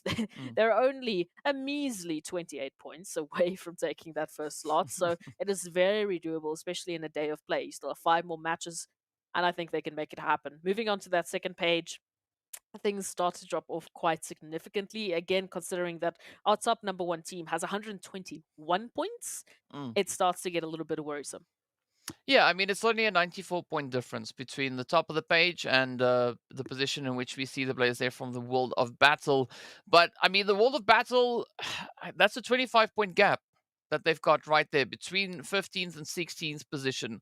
So they definitely don't need much with regards to eliminations, right? Because I mean they are looking pretty good on that front. But looking at what we can see there, 3 placement points. We need to see more, right? We need to see more. We need to see them survive beyond that 8th place, right? Because anywhere between 9th and 16th, as we know, is worth a big fat bubble, right? So you can't walk away with bubbles, even though bubbles are fun to play with. In PUBG, bubbles are not ideal. No, no, the bubbles, the donuts, whatever you want to call them, those zeros don't really make any sort of difference. So moving over to Miramar next, if we want to talk about Erangel as once again the chaotic map, then at least for these teams going over towards Miramar, they have that opportunity to take a bit of a breather to really dissect what is happening, and hopefully they will be bringing it back. But over towards the Dusty Dunes we go. This is the opportunity, DK, where the teams need to step up or step out. Yeah, I mean, looking at the desert, I want some ice cream right now. But either which way, it is going to be a very centralized flight path to kick us off here in our very first Miramar of the day. So I think the teams are going to be quite happy, right? Something like El Pozo, Trailer Park, Ruins over towards that far western side, not necessarily going to be well within reach of the flight path. But of course, there's nothing that a quick little bit of a vehicle play can't fix, right? And of course, Arab Golden, well, seeing that Ruins is just that little bit further out of their reach, they're going for their other drop location, right? Right up in towards that Via del Mar. So curious to see how these players are going to come through. But I'm also now quite excited to see what the zone is going to be bringing in. Because, I mean, central flight path, essentially anywhere the zone goes at this point, the teams will be able to accommodate for that. Absolutely. Well, that would be the hope, but of course we know everyone has their own plans going into this Miramar match. I mean, in terms of, you know, the teams that we've been seeing in the last few days, how these performances have been going, there obviously are 4 teams that come to mind when we would think about the winner chicken dinner. Of course, that zone is quite nice. DK, I think that's been the nicest zone we've seen so far. I mean, wow, okay. Just had to take a pause on that one. But yes, going back to those 4 teams, as we mentioned, Road to Glory Esports, R8 Esports, Arab Golden, and Quest Esports, the teams with the winner chicken dinners over towards Miramar, or at least generally when they do play Miramar, they have a 25% of winning. So that means those are going to be our focus points for these matchups. Arab Golden obviously haven't had as much of the wild success as what we saw on day number 1, but we can attribute that to the fact that everyone has to step up, everyone has to just be better. Yeah, and I mean, you also got to commend the side of R8 because they are our most aggressive team when it comes to Miramar, right? 27 eliminations.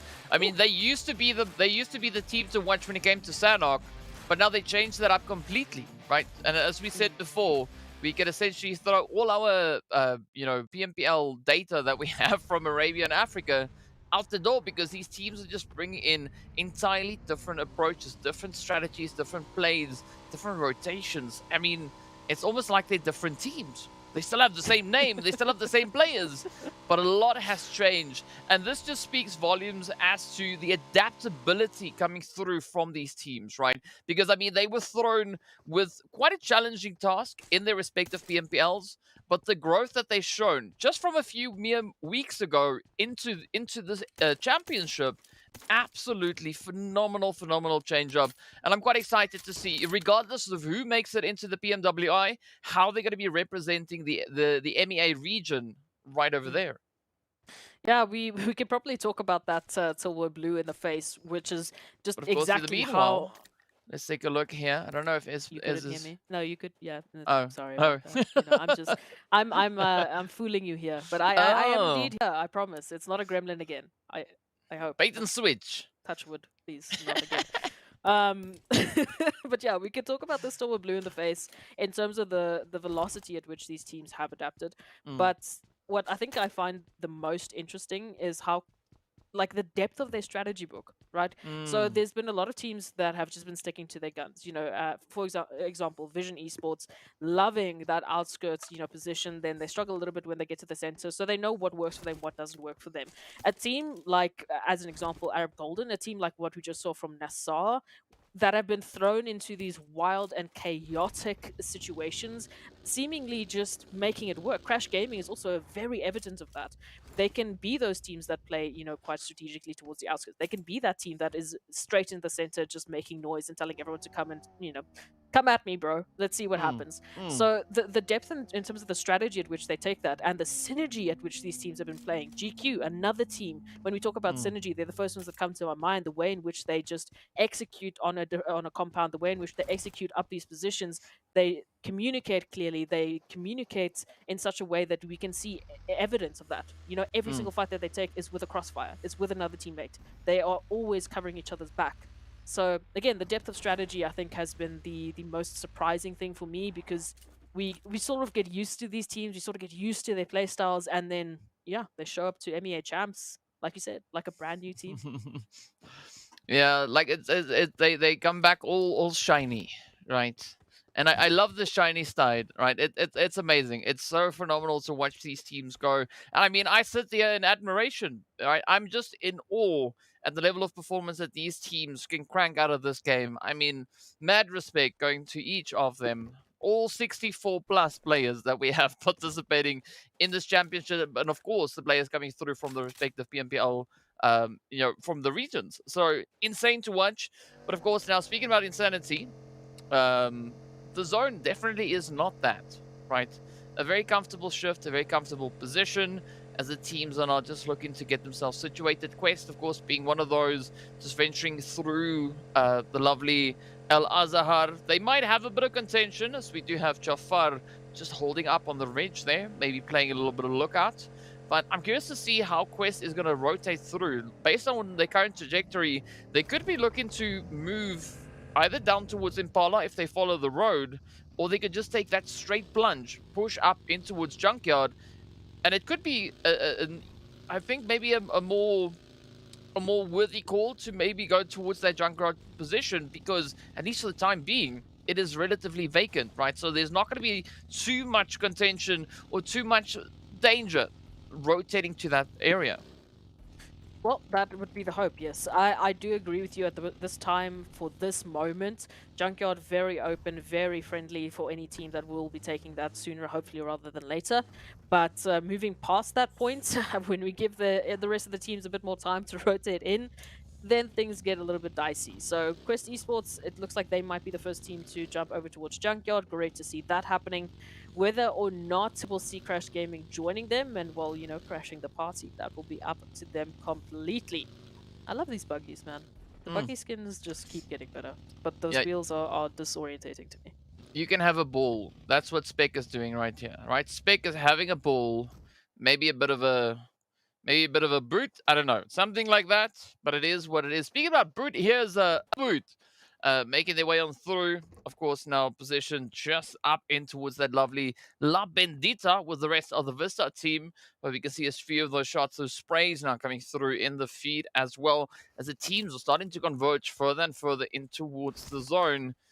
But where will it go? Because at this point, I mean, regardless of where the zone goes, it is going to be followed with a lot of pressure and a few sprays. We did see R8 now losing Ragnarok on that one. But of course, GQ, I mean, you were talking about their consistency and just the way that they've been playing as well, right? Here they are, keeping a nice little bit of an off-angle position. And, I mean, within the zone, they are our most northern team. Okay. Not bad, not bad, not bad. Now we have to wait to see what they're going to be bringing to this table. Moving into, some action here between NASR and Ra'ad. Again, NASR already off of the back of a wonderful Erangel. Definitely would not want it to end here. However, Ra'ad, we've already mentioned it, a little bit of trouble yesterday, cannot afford to have it happen once again. And NASR just on the rise to aggression that they've been today. I would want to get out of here as soon as possible, unless they find a knock in the next couple of seconds. Yeah, but I mean, okay, this fight is going to be slightly more important for the side of NASR, right? As they are trailing behind with a few points compared to that of the side of Ra'ad, right? 16-point difference currently held between the two of them. But let's see how this play is going to unravel, as Starch is not just keeping their position here. This actually is a really good bounce back coming through from Ra'ad. I mean, NASR having an absolutely phenomenal run just over on Erangel. But RUKH looking to find that momentum, looking to find that footing. As you can see, Fever now trying to bring Zuxi back into the fight. But they have to be rather quick about it because, you know, the Broody Fruities, Brute Force, moving in behind them. And right as I say that, Prepod just lays waste to Fever and Zuxi. What an opportune moment to strike. I mean, finding the enemy when they're busy pulling reses off. Oh, so great. Oh, it's the best possible timing they could have found. But yep, Rudy Fruity gonna be very happy with that situation. Oh, just continuing on, RUKH is just feeling the pressure today, man. I hope they can get themselves out of this one. They at least still have some members alive that can continue the banner, that can continue the name of RUKH into Miramar.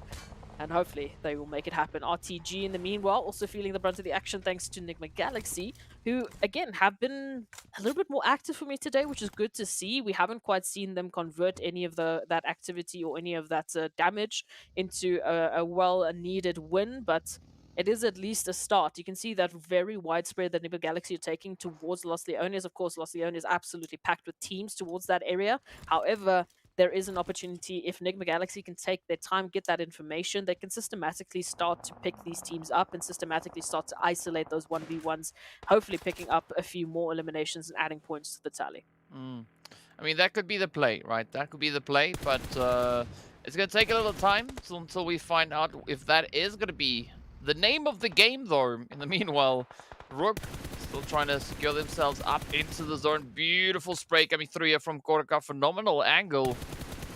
Dealing quite a bit of damage. And this is where RUKH now find themselves in a bit of a pickle, right? Are they going to try and push straight forward from this point up in towards the zone? Or are they going to disengage and maybe look for a bit of an alternative rotation to get themselves secured? Because, I mean, going a little bit more west, as we can see, or going a little bit more east, that opens up a lot of opportunity for them. But if they are committed to, you know, just going into the zone right here, it might be quite a costly decision to make. Yeah, the concern I guess I would have is just in again, where do they go from that point, right? If they do move up, if they do try and hold on to RUKH Esports, then they might be wasting time here. We can see already RUKH spreading out almost immediately, trying to take a very scattered approach into the zone. Hopefully avoiding GQ at all costs because they do not want to lose members now. But out of the vehicles they go, potentially spotting out GQ, going for a bit of a fight. We'll see how that one's going to end. Meanwhile, looking towards the southern portion, of course, Triple Vision moving into the zone. Right up ahead of them, they've got NIGMA, RTG, and VISTA. So plenty of teams they all need to deal with, but at least they still have quite a bit of spacing considering the way in which NIGMA Galaxy are currently holding up. So you can see Triple, they can move a little bit more towards that southern position. If they go straight up, the Freak is going to have a bit of a freaky accident because then they have an entire team to suddenly deal with. Yeah, that could be a little bit scary, but fortunately for Freak, they've got Coops, right? Now Coops now they're gonna be just looking to strengthen up that position, but of course first up they're gonna deal with Old Boy. He's gonna be sending out a few utilities, just trying to open up a bit of an opportunity here. But as we can see already, the shots connecting through. Freak taking a little bit of damage. Yeah, there we go. I mean, this is a good call, I think. Just falling back up into that bit of coverage that they have. Of course, the terrain now working beautifully in their favor. But up comes Triple. I mean, they're not even holding back. They're like, you know what? Here's an opportunity. Let's rush in. Let's see if we can maybe overpower them. So Coops and Freak are going to be on a heavy defensive position now. Gonna make this one happen. Would love to see the energy change up here for NIGMA Galaxy. So they have that opportunity against Triple Esports. But of course, Triple just one step up ahead of them. So instead, NIGMA Galaxy will rather be opting for disengage, regrouping the team, and rather fighting together, which I prefer. Otherwise, Triple would have had way too many angles on that duo, of course, of Coops and Freaks. But now, hey, the rotation is going to come through. Again, southern portion of the zone looking pretty scattered. It's only really Vision that might be able to join them for the time being. So they have a little bit more time to maybe deal with the situation. Quest, in the meanwhile, finding GQ, just hoping that some of those nades will be making a connection. Yeah, but I think that that position that we see between Triple and NIGMA, I mean, it's going to be a very important play, especially for the side of Triple. I mean, aside from their overall positioning within that leaderboard, they're also the team that has had the toughest run when it comes to Miramar. So curious to see if they can pick it up. And speaking of picking it up, look at VISTA as they come rushing straight on towards RTG. Now just trying to bring them to their knees, but it's going to be down to Rio as they play a bit of hide and seek, rushing into the flames. Starting to do a few push-ups. Will they get themselves rest up? They might, but up comes Quest now, looking to crash the party. As Rio gets confirmed, that is going to be Bisk securing that Elam. But now Bisk trying to take aim at Quest. As you can see, Dart just on the outside. You got to watch out for RUKH and Dub. But at least Utility does put a bit of a stop to that full-on aggression as RUKH gets brought to their knees. And we take a look at this one. Oh, damage dealt Bisk once again. I don't know what Bisk has been doing, but they have just been the absolute rock here for VISTA Gaming. Time and time again, picking up the eliminations where they matter the most. But Crash Gaming will shut them down there. The star player goes down, and now the rest have to step up. It's their turn to be the shining stars if VISTA Gaming want to have an opportunity to continue. I mean, that was a phenomenal nade being placed in by Crash, but let's see whether or not Quest can hold strong. Still sitting with a 3-piece up. RUKH, in the meanwhile, will get eliminated as they get sent out with 2 eliminations up. VISTA not going to let this one go just yet as the utilities continue to fly. And now, Mazzaro and Cacao are going to have to try and pick up the reins here. But of course, in the meanwhile, as we venture down to that southeastern side, is going to be Vision and Crash Gaming. Now getting ready for a bit of a duking here, as you can see the ships flying, but it does seem like VISTA just narrowly escaping, flying over the ridge line. And are we going to see Crash now moving in behind them, looking to pick up that momentum, maybe finding a few more eliminations? Well, of course, with Mon on the front line, you got to watch out. But fortunately, we can see NIGMA Galaxy also reaching in with a bit of that third-party play. This is the opportunity now for them to step up and activate Triple Esports, giving Vision a bit of a warning sign as they make that rotation in. Safe will be down, but there is an opportunity for recovery here. However, Crash Gaming, slowly but surely, closing that gap between themselves and Vision. Again, massive opportunity for them to stutter Vision, and if they can do that, then they give themselves that alleviated pressure, right? Trying to stop the team that's taking you out of first position, pole position right now is going to be crucial for Crash if they want that PMWI slot. So if they knew Vision was up ahead of them, if they could see the names, they would absolutely be gunning for this opportunity. But for now, we'll wait and see how that one is going to unfold. Quest and VISTA, meanwhile, just up north of that position, they're also in a little bit of a stalemate here. VISTA not really keen to step up anytime soon.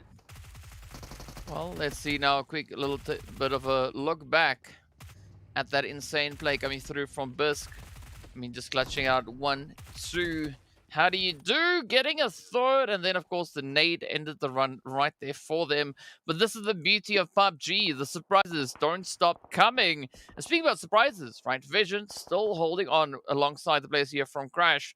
But, of course, we can see a lot of teams still strewn all throughout this map. And I believe this next shift is going to be potentially the deciding shift coming through as to who could be the team to secure themselves the victory and that winner chicken dinner. But of course, a quick look at the points there as well. As you can see, still very close, very, very contentious. But I like the fact here that World of Battle are still alive as they're holding steady, they're holding strong, trying to play a lot more of a strategic position here. But let's see if that is going to bode well for them moving into this next phase. Well, any time will tell, and we have to wait for that zone to pop and let us know where we'll be heading and who will be favored and who might not be as blessed. But of course, there we go. A good opportunity for Triple Esports, Arab Golden, Brute Force, RUKH, GEEKAY, and of course, our beautiful 2 teams in the middle of R8 in the World of Battle to have this opportunity to pick up at least a little bit more points than they were planning to. The World of Battle in particular, big point of focus for them, of course, as they're the team currently at the bottom. So we want to see them show a little bit of their prowess in this Miramar matchup. Meanwhile, all of these other teams towards the outskirts, you can see Vision, Crash, Quest, VISTA, NIGMA Galaxy, GQ, take your pick. They have to find an entryway here. They have to find that realm of safety.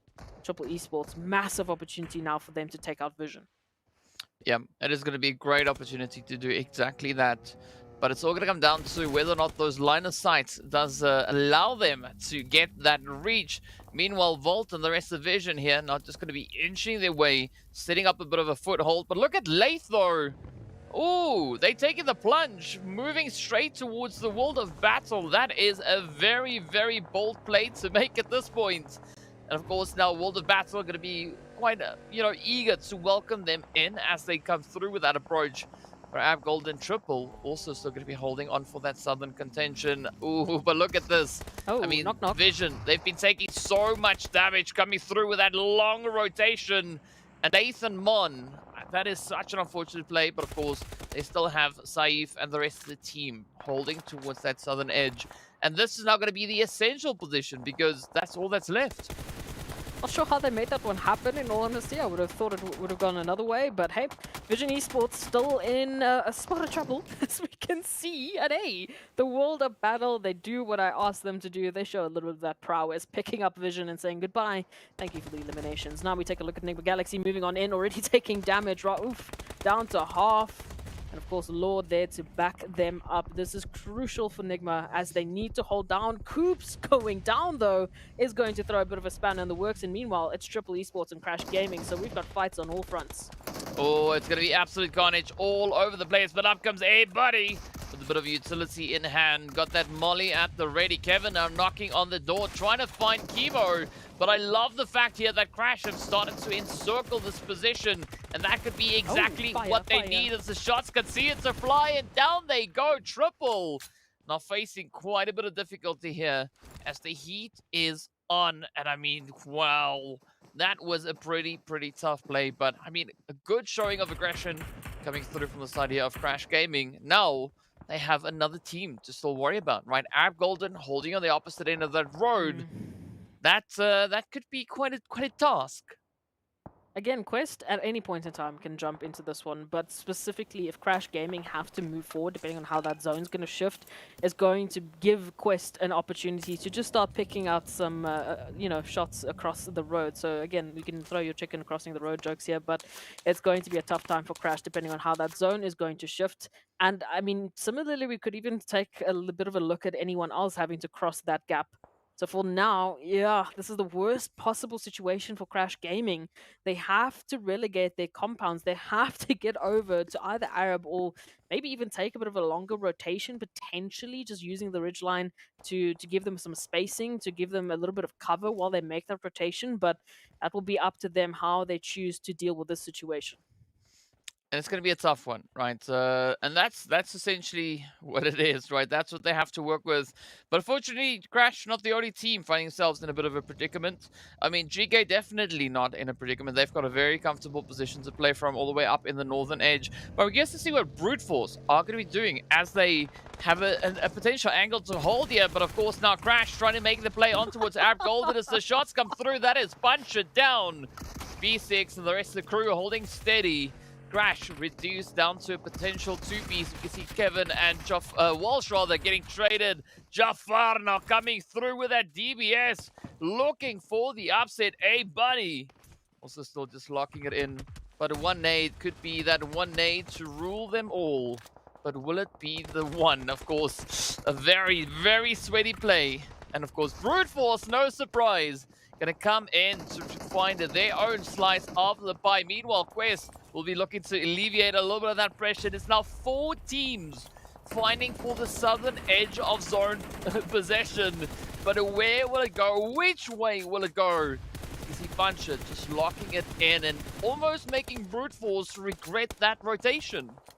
You know, how dare I assume Crash Gaming is going to take a long rotation or play the safe route? No, they're just literally going to crash into Arab Golden and take their compounds from them. So Quest, in the meanwhile, joining the battle, trying to get a little bit more cover, but we can see Brute Force, they had the same idea. Unfortunately, execution not quite working out for them. And again, it's an interesting rotation because they would essentially be going out of their position. They're going further out to the outskirts of the zone. So not sure how this one's going to work out for them. 3-way battle here ensues as Quest finally breach the compound.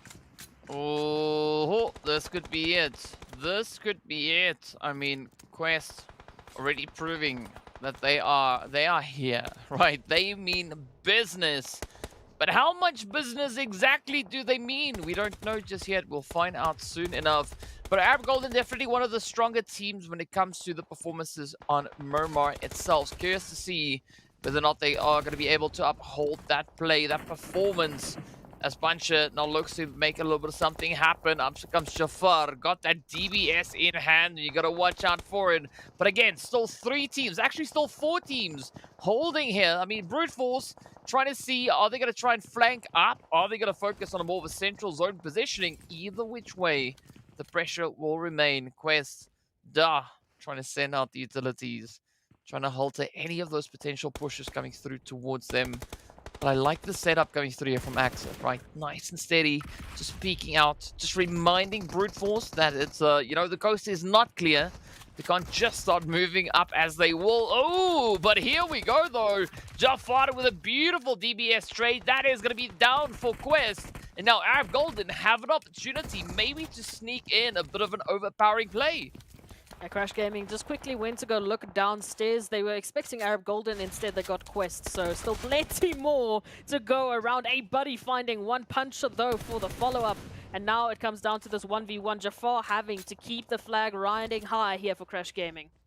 Oh, come on. It's going to be that standoff. Up comes the rotation. Jafar, you got to watch out. You got to watch out. Puncher is not going to hold back, but both teams now opting for the res. Crash rather might be the first one to get the job done, but they have to act super quickly. Jafar now looking to capitalize. Oh, better watch out. Puncher going to be right there and ready.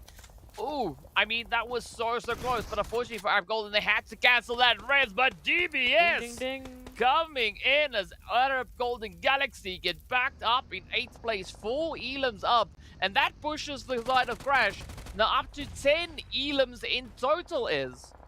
I'm completely unshocked by this statistic, DK, but thank you for highlighting it. But yeah, no, absolutely. Crash Gaming, just doing what Crash Gaming has been doing for the last few days. So they're definitely making a statement here that this is going to be the day they take pole position and they stay there. Thank you very much. But of course, it is still the duo of Crash Gaming that has to move on in. So, ooh, Jafar, they rotated out alone and they will be taken out almost immediately. So it's all down to A Buddy. So I'm not sure what Crashes will be doing about this. In the meantime, the battle finally feeling the heat in more ways than one. Yeah, but this is the World of Battle's time to shine, as they now could maybe still hold on to this compound, but GEEKAY gonna be making it exceptionally challenging for them, as the World of Battle now down to Hazem and Krona. Krona gonna be looking to bring their teammate up. GEEKAY doing exactly the same, so it's gonna be a 2v2. But of course, R8 gonna come sneaking in for a bit of that third-party opportunity. Ida, Prestige, SK-Ton looking to keep that pressure going. Meanwhile, Crash Gaming gonna have to settle for a 6th place finish as the heat continues to rise. We are down to our final 5 teams. Brute Force and GQ down south. Up north, it is absolute carnage. Krona finds the opening, but now, will they find the final play? Will they get Ragnar and send the side of GEEKAY backing? I mean, this could be a golden opportunity now for the World of Battle, but you gotta watch out. GQ also now getting taken out in 5th place. And here we go. Oh, the shots land. And the World of Battle take down GEEKAY. 3 teams now left to fight it out. It is going to be R8 and Brute Force sitting on a 3-piece up against the 2 final members of the World of Battle. Wow, okay, this is definitely not how I saw this match actually going down, especially with the positioning that we had started with moving into this scenario. Brute Force, they're still in this one, and it was looking for a moment for some time that we weren't going to be seeing them make it to the top 3, but here they are. The World of Battle, of course, great opportunity for them. However, out in the blue, they need to get themselves into a better position. They cannot let go of it here. They've done so much work just to get to this position. Please do not go out to the blue, but Azem is down. Kron has to move on. Luke continues to be the problem here for the World of Battle, and now, of course, Brute Force, they can hear everything. So unfortunately, the World of Battle, they don't even get to start into this top 3. At least they finish with 6 eliminations, right? So that is a good. I mean, wait, more than good. It's a great play coming through for the World of Battle. So well done. I mean, that is what it's about. So here we go. The final 2 teams left to face off a 3v3. Brute Force on that southern edge. R8 all the way up north, and nothing but open terrain between the two of them. I mean, both teams also looking very similar. Well, I was about to say with eliminations, then I looked at the eliminations, then I was like, no, scratch that. Brute Force sitting on 12, right? This is a great Brute Force dominance coming in. And I mean, this is the Brute Force that I was waiting for when it comes to Miramar. They were showing the same kind of performance when it came in towards the PMPL Arabia. Now they are stepping into the position once again. And all they got to do now is just do what they know they can. They can try and secure themselves this winner chicken dinner. They absolutely can. If anyone can do it, it will be Brute Force. It will be the Broody Fruities that DK love to say so much. But DK, fighting up against R8 Esports is not going to be easy. Oh no, it's not going to be easy. But the Broody Fruities, they know how to handle the situation as we got SKTon and Prestige. The final two contenders left. The utility has been sent out. It finds SKTon, but not sufficient damage to make any major dents to them. Zakaria now going to come sneaking up, becoming one with the tree as Peapon takes the opposite angle, and Ado now trying to flank in alongside them. Oh, beautiful spray though. SKTon finds the first. Will the molly confirm it up? It gets close. Oh, we don't see anything making necessary connections. But of course, if at first you don't succeed, send 3 more across. As the utilities keep on raining in, not exactly finding the point, but that nade instead does.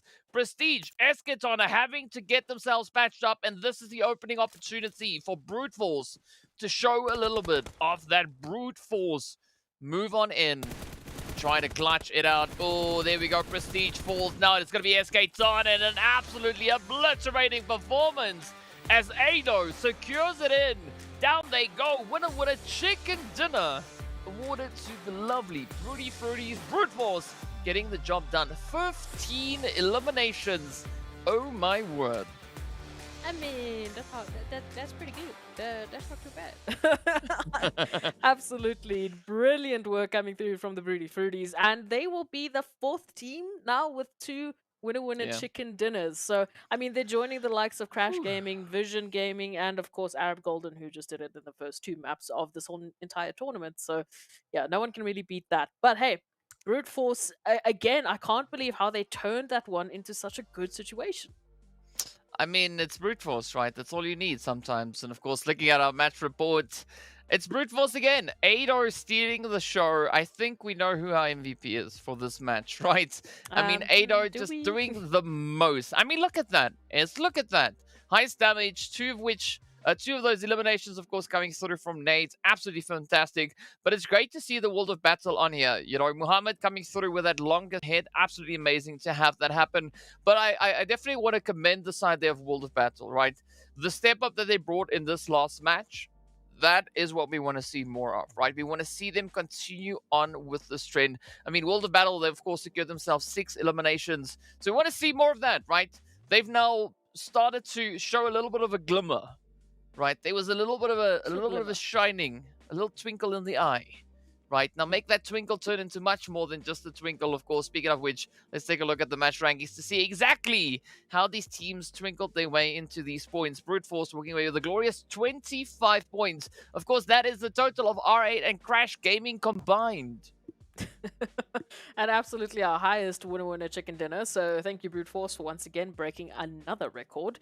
These teams are just stepping up in a whole different way. So as we take a look at it, you've already done the quick math there for R8 Esports and Crash Gaming. However, still, what we should really look at in terms of Crash Gaming is the constant comparison to Vision, right? As we know, Vision did not have a great game whatsoever. So all that this means for Crash right now is that they secure themselves the 1st place on the overall rankings that much more. However, the consideration now needs to be made, well, who's going to be the next team to catch up to them? I think with that, Brute Force should definitely be much closer to the top 2, top 3 placement, which means Crash Gaming, your time in the 1st slot might be numbered. It might be. I mean, Brute Force definitely in contention, but of course, speaking about contention, let's take a look at a few of these amazing plays that we had happening right over on Miramar. Of course, they are going to make their way on screen very, very soon. So let's build up the anticipation.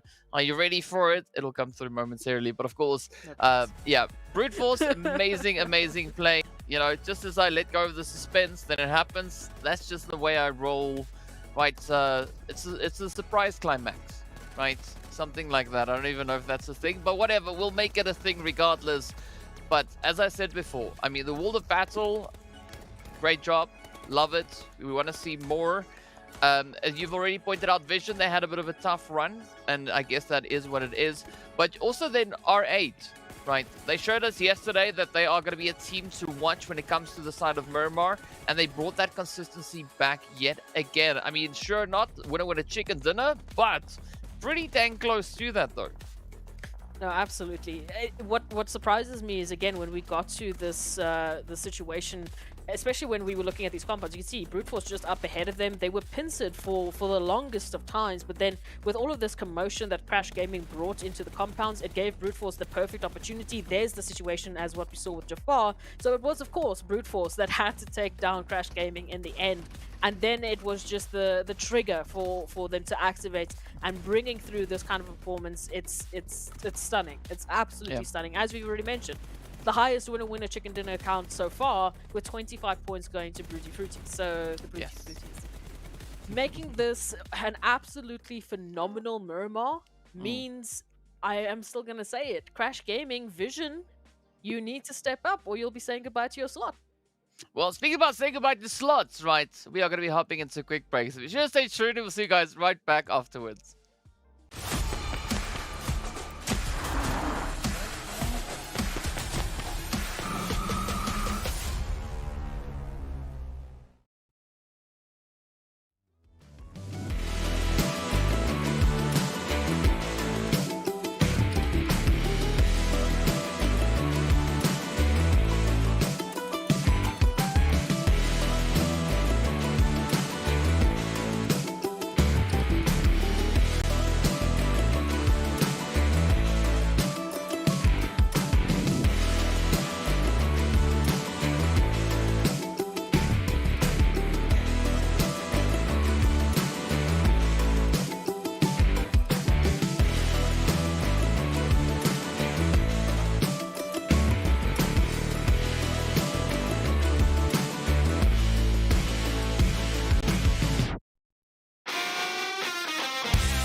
What's up, guys? Welcome back to the MEA Championship. My name is GEEKAY, of course, joined with Proxy and Chaos, crazy plays. It's, pick a topic. It's insane. But, of course, we got to give a big shout-out going out to Monster Energy, our official energy drink partner for the PUBG Mobile Pro Leagues.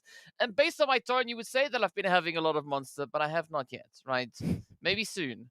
Who knows? But speaking Definitely about that, soon. of course, we also then need to take a look at the overall performance of these teams. So let's take a look at these points. I mean, Crash, 13-point lead that we have there. But of course, Brute Force, they jumped up 5 slots based on that last amazing performance they brought in on Miramar. Very spicy. But moving into the second page, we have a pretty good idea of these teams and how well they've been doing.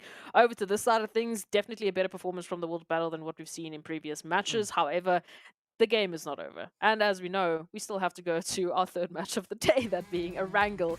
Moving into the action straight away, this now becomes the playing game. As you can see, those overall standings still towards the left side. We can start to guess that it is still doable for teams sitting anywhere from third, I would say, even to fifth, making it up to those top 2 slots very, very quickly. But now whether or not they can sustain that is going to be the next question. Yeah, I think on a realistic, taking a realistic look at it, bringing in 50 points in the day, that's doable. Bringing in 80 points, that's gonna be tough. Not impossible, but it's gonna be tough. I mean, but starting with 80 points at this point now, we're already in the in the 4th match. I don't know. Well, 3rd match, really. I mean, it's a really difficult position to really apply a lot of that pressure from. But of course, now with that lovely southwestern zone coming through, who knows what surprises the zone is going to be bringing in. I mean, this could either go main island, it could go down to the Sosnovka island, it could play either which one of those. But I think usually when we see the zone moving down towards that southern edge, right, focusing onto the bridge, the zone itself is positioned a little bit further down south. So I think we're looking at a main island finish. Likely the case. I mean, in terms of the split, it's the probability is definitely over towards that main island. So again, the teams will be playing with that assumption, at least for the time being, until it becomes a concrete fact. But RTG, it's not going to stop them from going to Nova. That's their spot, man. That's their happy place. So they will be one of the few teams we find towards that southern portion. The rest going to their usual drop sites, really Fruities or Brute Force, over towards that Severny placement. So towards the north, they have quite a bit of spacing between themselves and, of course, the zone, but also any other teams. So very, very curious to see what's going to happen with them. Triple Esports just showcasing some of that BMX life. Yeah, BMX, motocross, call it what you like, What is but that they skin? are. It's a skin of a It thing. looks like a face. I mean, you're confusing the lights with something else, but sure, we'll take it. We'll take it. It's a it's a skin of a thing. Best skin ever. Best skin ever. Whichever skin that is, it is what it is. But either which way, apparently we are going to be looking at a triple winner chicken dinner with 14 eliminations. Apparently, right? Oh, is that so? That is, okay. yeah. Okay. I'd like to see it. Why not go too. for 16 eliminations? So then we break another record, though, right? Oh, yes. Let's get it. Yeah. 16 eliminations, at least. But hey, look, it's going to come down to the way in which I would say Triple Esports are going to play those final moments, because they've been very solid in the beginning phases. They've definitely fixed any sort of mistakes that we saw on day number 1. They've moved into these last few days definitely much more solid in terms of those rotations, in terms of getting themselves into the final, I would say, top 10 teams. That's then when things get a little bit crazy. So they just need to find their stride, get back to their own gameplay, play their own game, and bring home the W. Well, let's see whether or not that is going to be the case here. As the zone actually allows for a lot of opportunity to come through. I mean, there is a decent chunk of water being part here, but of course the teams don't seem to be all too phased about that. I do expect a little bit of a late rotation coming through from Crash, because it seems like that is their thing. So curious to see whether or not they're going to hold true to that. And of course, you were talking about Brute Force. They've got this lovely position up in towards Savoni. Of course, this is their home turf, their home ground. I'm curious to see where they're going to rotate towards, right? Are they going to maybe take the plunge down towards Ruins? Are they going to focus on somewhere maybe a little bit more centralized up in zone? We don't know. We'll have to wait and find out. But yeah, definitely excited to see what these teams are going to be bringing in. And of course, looking at our strongest performers when it comes to the side of Erangel, that's going to be between a few teams, right? But up in that list of our strong performers that we have, Quest is the only team that has not yet had a winner-winner chicken dinner when it comes to Erangel, especially looking at our top 8 top performers on this map. Oh, okay, some interesting stats, some interesting bumper cars. NASR? What's happening? Is it such a calm takedown of NASR? Just within a matter of seconds, GQ has just said thank you. We'll take those 2. Where's the rest? Thank you. Now? Well, let's see. Come on. Buffy. Yeah, I mean, this is odd, right? Like, it's just a casual stroll, moving in. It's like, hey, knock, knock, brah, brah. Up comes the sprays utilities, and then everything goes crazy all of a sudden as you got Starch and Xenox still looking to find a little bit of an approach. But with that, I mean, it's Xenox now in between a rock and a tough place. Not quite a hard place just yet, but with the sprays now finding their way over onto its buggy. Please leave this place. It's looking pretty grim. Please leave this place. Please do not stay in this place. This place is not great for NASR, clearly. Look, I just don't understand what happened there, because we had such a slow... It could be a case of NASR was just busy still rotating to the compound, depending on where they dropped. I guess, you know, the drop side didn't quite work for them, and then they didn't have the guns to fight back? Yeah, I'm not too sure. Yeah, this is... I don't like this, but I'm going to stop talking about it now because I'm just bewildered. Anyway, moving on to the rest of the map. Thank you, Rad, for taking my attention away. Rotations now towards the center. GQ right up ahead of them. Shouldn't be finding them just for the time being. Definitely will have a nice little bit of a high rise. Of course, Potato Hill, yay, just around the corner. And RUKH Esports will be taking that away from them. So GQ might have their hands full. Not sure if Rad is going to be heading towards GQ, if they will be going up a little bit more towards the north. Looks like south will be the point. So GQ might have a few neighbors sooner rather than later. Well, let's see whether or not that is going to be the play. Either which way. Ra'ad keeping a bit of an angle on them here. Just doing their due diligence. They've isolated and identified someone in the window. Come on, Reno. Are you gonna drive it through? Not quite just yet. But this could be an interesting start, especially looking at Ra'ad. But they gotta watch out, right? Because we got the Wall of Battle and RUKH also holding in the vicinity. So there could be a little bit of excitement coming through here. And of course, AZ now gonna get the whole rotation potentially started here as they're heading elsewhere. Meanwhile, Arab Golden and Vision finding each other over on towards this eastern side. Here we go. Oh, Volt getting absolutely drained. And now it's up to Saif, hey, who drives it in, finds P6. I mean, I was about to say Saif now needs to play it safe, but it doesn't look like that is what they want to do. They want to keep up these surprises. Well, at least there's a little bit more of a back and forth, right? It's not just Arab Golden rolling over Vision Esports, but this is definitely almost a one-and-done situation for Saif at this point in time. Lath out in the open, they'll be able to get that confirmation fairly easily, so just back into the vehicle, get out of the situation. Ra'ad, though, hello, third-party opportunity. Teak with a nice flanking opportunity will be able to give that cover, but they're still out in the cars. They're still out trying to get a good position and angle, while Puncher just has a nade waiting and hoping it's going to connect. Wow! I mean, mad respect going out to Ra'ad. I did not see that one coming, but of course, it is going to be Teak now making a squeaky clean rotation. Just disengaging, making a run for it. But they could potentially be running straight into the side there of RTG. Of course, you're still got to watch out for the rest of Vision, right? Saif now getting themselves secured within that zone. And with that, we have been reduced to a few solos. Brute Force also now laying it on pretty thick towards the side of R8 with that Escaton. Now needs to try and make the most out of the situation. They're going to try and escape. But again, a very similar fate befalls the side of R8. I don't like this Erangel. Please stop. This is just weird. Teams are just being rolled over in such quick succession that we're not really seeing any sort of back and forth. We're not seeing any sort of strategic play. It almost seems like every single time the team that is going down is the team that's just absolutely scattered across the map, like they weren't expecting rotations. What is this wrangle?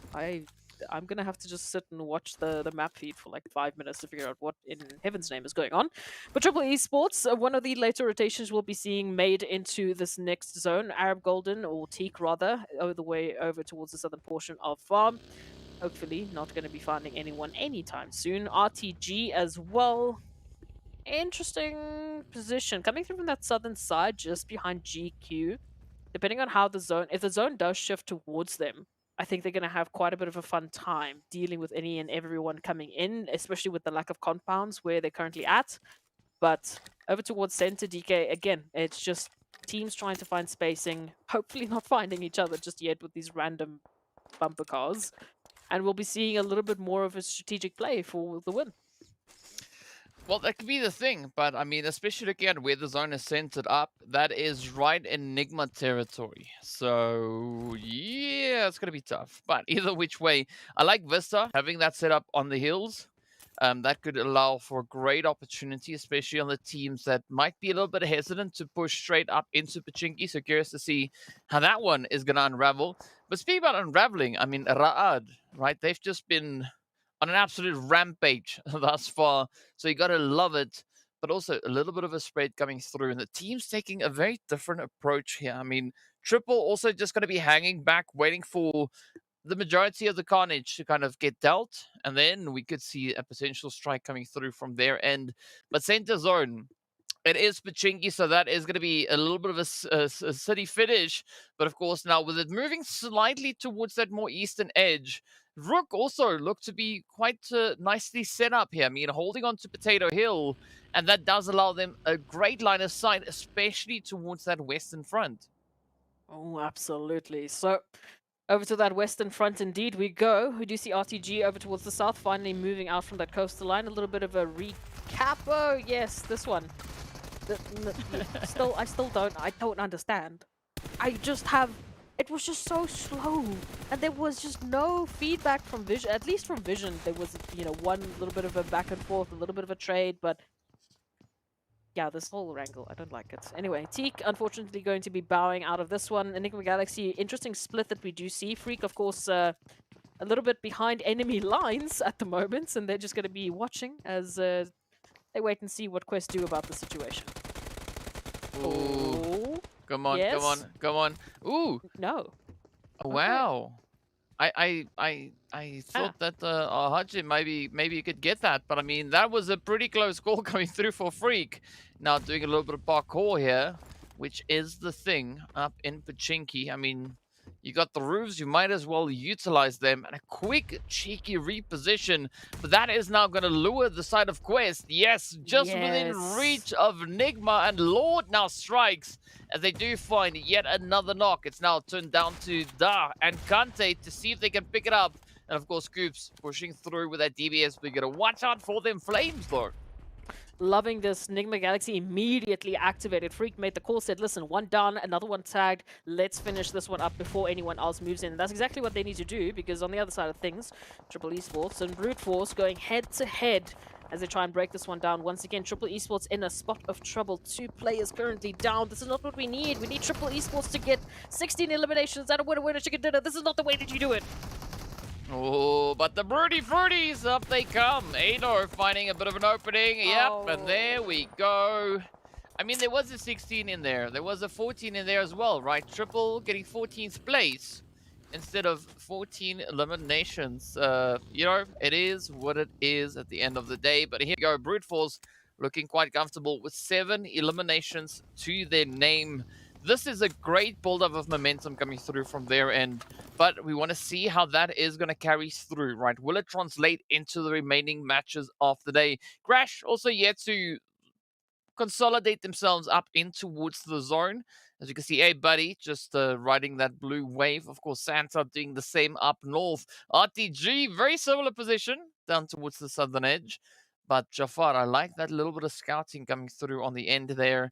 But let's see where this next phase is going to take us. And of course, it is going to center up just over there, right? So this is where all the excitement comes through. But I like that proactiveness coming through from the side of RUKH. They saw the zone shift and like, you know what? This is our cue. Let's move up. Let's go take a few compounds, seeing that there could potentially not be anyone currently situated there. Oh, we just take a little bit of a repeat of that situation. Triple Esports. I mean, the move in was there, right? They had the right idea. They wanted to take that action and the eliminations away from Brute Force, but it's just the return isn't there. The damage was dealt, one nade gets sent out, and then they're sort of scrambling. They're not quite ready for Brute Force to move in, and they don't have the crossfires necessarily ready. But we're going to have to, unfortunately, say goodbye to Triple Esports into this one. And there's 3 more maps still left for the rest of the day. I'm going to try my best to stay positive, but I don't think I'm going to have purple lights anymore. My heart hurts. It's too much, DK. I can't deal with it. Well, I mean, speaking about hurt, the blue zone is going to be hurting as well. Fortunately, the player closest to that is going to be Groza, at least for the time being. The rest of RTG now trying to find a bit of an opportunity to play at, but Crash going to be looking to capitalize. Oh, but here we go. The spray is in. The carnage is there. Hey, buddy. Going to come rolling on through as well, but that is going to be Kevin and Co now in a bit of trouble. You can see RTG holding steady. Kevin, ooh, getting taken down by their own teammate. Hey, buddy, now trying to do the most with what they've got. But it doesn't look all too great. RUKH also going to come venturing into this whole hornet's nest here. So let's see who will survive. Maybe a buddy can still get saved. Oh. Ooh, that could be the case as NASR finds the knock up into Riva. Crash Gaming also going out, so our, like I said, our lobby leaders, our overall leaders have now been taken out in 13th. A massive opportunity for everyone in the lobby to start catching up. And I mean, especially towards Brute Force, as the team currently in 3rd, we've got Vision only with 1 up. So basically 1st and 2nd might as well be out of Erangel completely. Brute Force, GEEKAY, anyone in that, 4th to 5th to 6th position, this is the game they can close that gap. Oh yes, definitely is. But let's see how this one is going to go though. I mean, we've got a little bit of contention coming through, as we can see close towards center zone. It's going to be Brute Force and NASR holding steady on that front. But where will it go from there? Of course, now NIGMA just lurking on the southern edge, looking to see if they can maybe find a little bit of spice onto RTG. But the world of battle again, dealing the hits into the side there of GEEKAY, but unfortunately, Hazem, does get taken on down. This is not the kind of play that you want to see for the world of battle, but a quick follow-up coming through as Muhammad goes on down. Santa drives the shot in. GEEKAY still holding up the position, and this is the second match in which we've seen the world of battle and GEEKAY going toe-to-toe. But will we have another replication of that come through, at least for the side of World of Battle? Santa so low, but gets the hit. Down goes Arthur. And this is where the whole situation could now turn on its head, as Krona yet again has to bring in that saving play. Fortunately, Muhammad is there to provide that backup. But the blue zone is not going to be guided. It's just going to be absolutely whittling away at these health bars. And Hope trying to find that next angle, that next play, but up comes RUKH bringing in the upset, and this could be the ticket. Yep, down goes Muhammad, as the world of battle need to settle for 12th place, at least securing themselves 3 eliminations.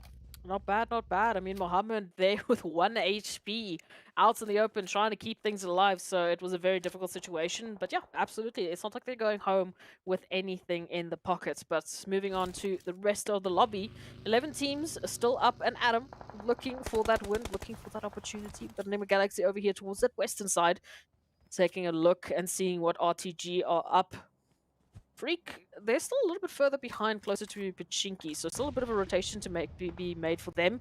Meanwhile, they still have to find position in zone, right? So while they are focusing on RTG and very well aware of that angle they have on them, they need to make some decisions getting themselves further into the zone. GQ also will be staring up at either RUKH Esports or RUKH. Take your pick, they are sandwiched. Yeah.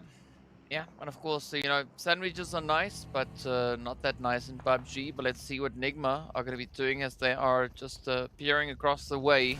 Let's see if they can get a bit of a potential angle towards Groza, and Kalaga But fortunately, that ridge line does not allow the line of sight for NIGMA to work in their favor. And that could exactly be what RTG needs to get themselves safely secured. But now, RUKH coming under a little bit of fire as they've been spotted out. GQ now trying to find a few of the trades. There's going to be Pusher just holding steady on the edge. Oh, up comes reinforcements, Rami, but you got to watch out. That vehicle could blow up with the shots connecting. And RUKH making their grand escape, at least for the time being.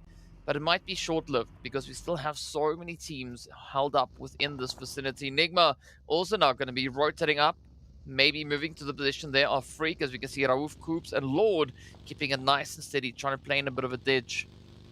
But still up ahead of them. We can see the players here from VISTA, Vision, NASR, Brute Force, all within this western edge.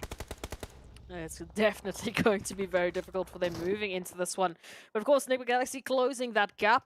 Lord should be in a good position to get that res on up. VISTA, however, positioning. A 2-2 split coming through from NIGMA Galaxy as they try and find a crack in the defense of VISTA. It is going to be a tough battle, however, and meanwhile, we still have to see what GQ are going to do about the situation. They do not want to have both RUKH and RUKH trying to take a piece of them. Thankfully, you can see RUKH a massive spread towards that southern position. So GQ can just focus on applying the pressure to RUKH Esports. Zone in a matter of seconds, and yeah, this rotation is going to be an interesting one. Well, let's see if it's going to work out in their favor. But now, the zone is about to be decided. Who's going to be the team finding themselves a little bit more sparingly blessed with regards to their overall positioning? Quest trying to, rather GQ trying to make a little bit of a play now, coming through on towards that eastern side. As you can see, the zone taking the move down south. VISTA, Vision, NIGMA, NASR, Brute Force, all having to relocate, reposition, and look for the next stronghold to play from. But this opens up the opportunity for RTG, RUKH, as well as GQ to try and capitalize, right? To get themselves set up preemptively, even potentially the side of RUKH. I mean, they are so close, they have a bit of that vantage point to play from, but VISTA now going to be looking to capitalize as they do find a bit of an opportunity towards NIGMA, but not enough to get those knocks secured. But as I say that, Raouf instead gets traded by RTG. Absolutely, RTG, they've been waiting for that opportunity to move in. It is a trade-for-trade scenario, and again, it is all to the shoulders of Galaga now to rotate out of that situation. So, I mean, it's a nice effort, but it is a 2v4 at the end of the day. So, they went into that, so, you know, unfortunately, on the back foot, and now they have to suffer the consequences. RUKH is going to be stepping in potentially for the cleanup, and this might be the end of RTG. Oh, NASR. Yep. NASR. So close. Getting a beautiful spray. Phenomenal job. Brute Force, though, they are going to be losing Ado. So with that, they are down to a 2-piece.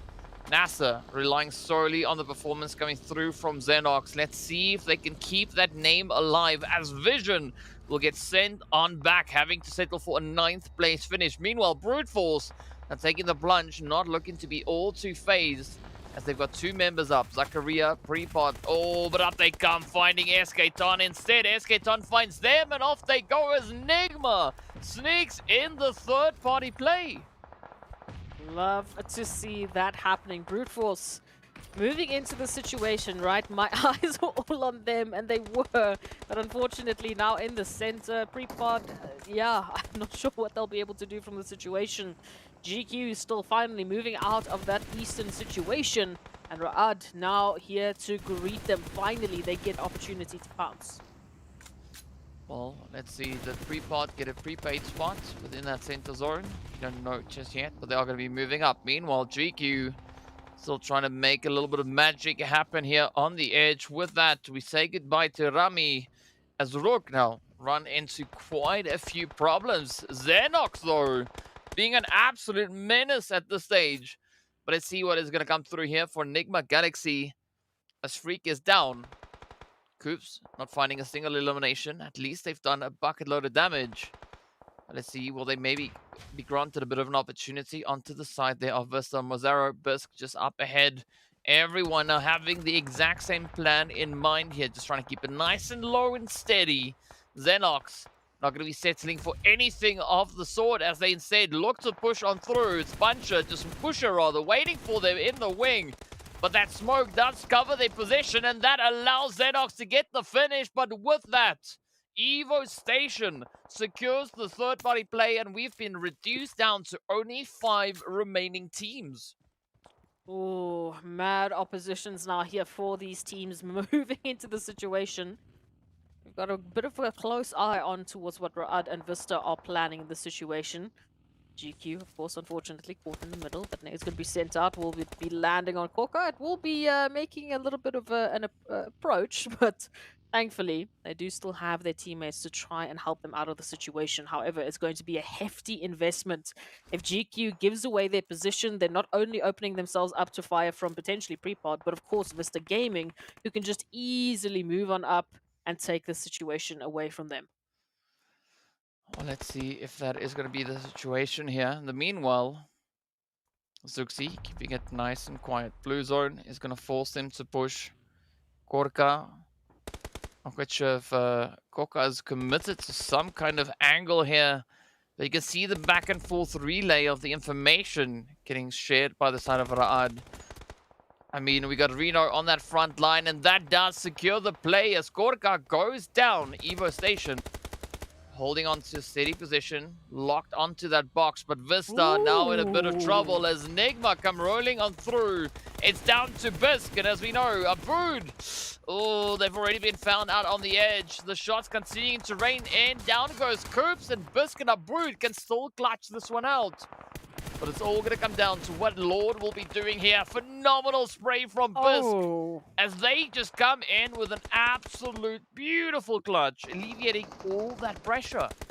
Bisk again for VISTA Gaming. I mean, time and time again, they are just the saving grace. They immediately got that opener on towards Freak, and then Enigma Galaxy just didn't have the opportunity to answer.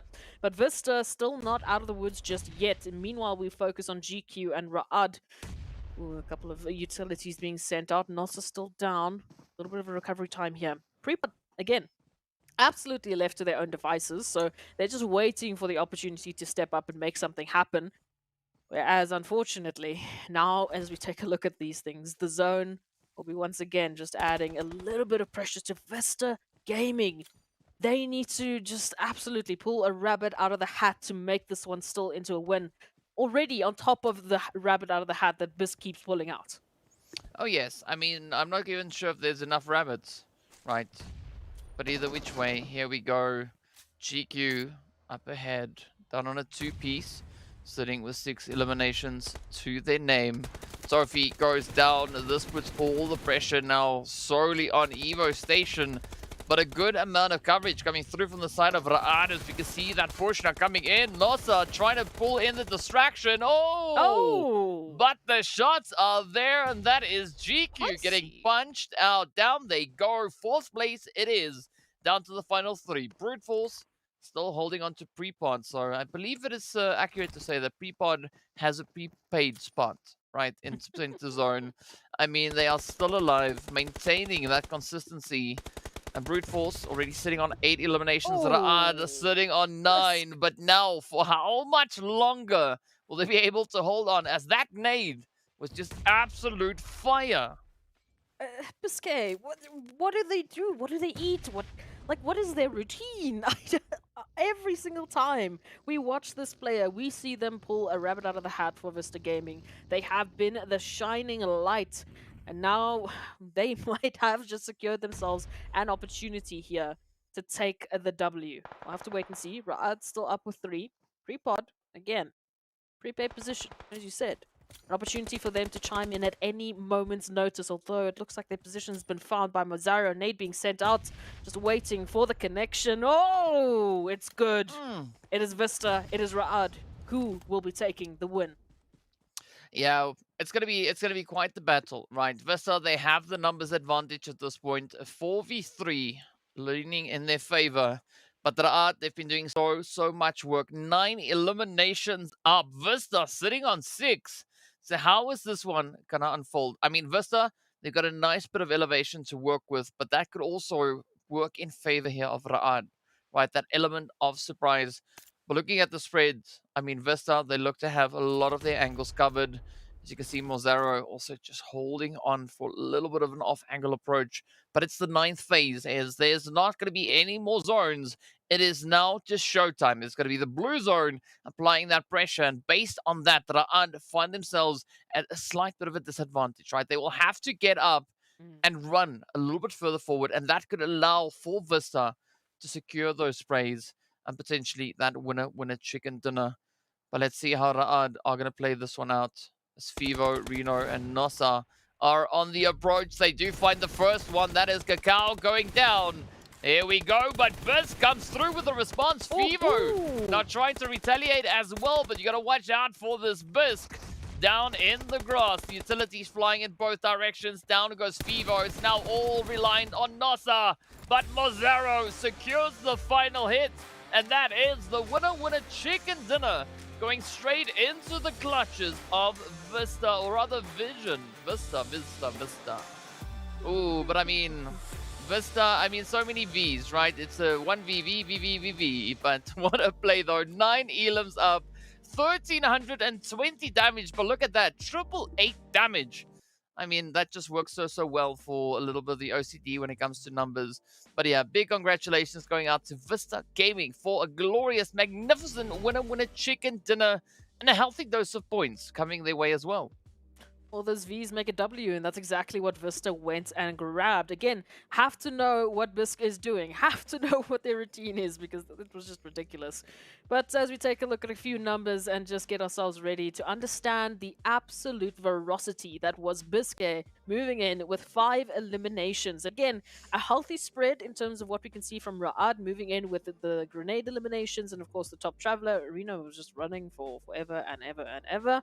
But I mean, again, it's such a wide spread. I mean, Evo Station, highest damage, but we didn't really see that translate into to crazy wins for GQ, unfortunately. But they were constantly in that situation where they just had to step up. Yeah, and I mean, that's the exciting part about, you know, what these players are capable of pulling off. Just absolutely phenomenal performances.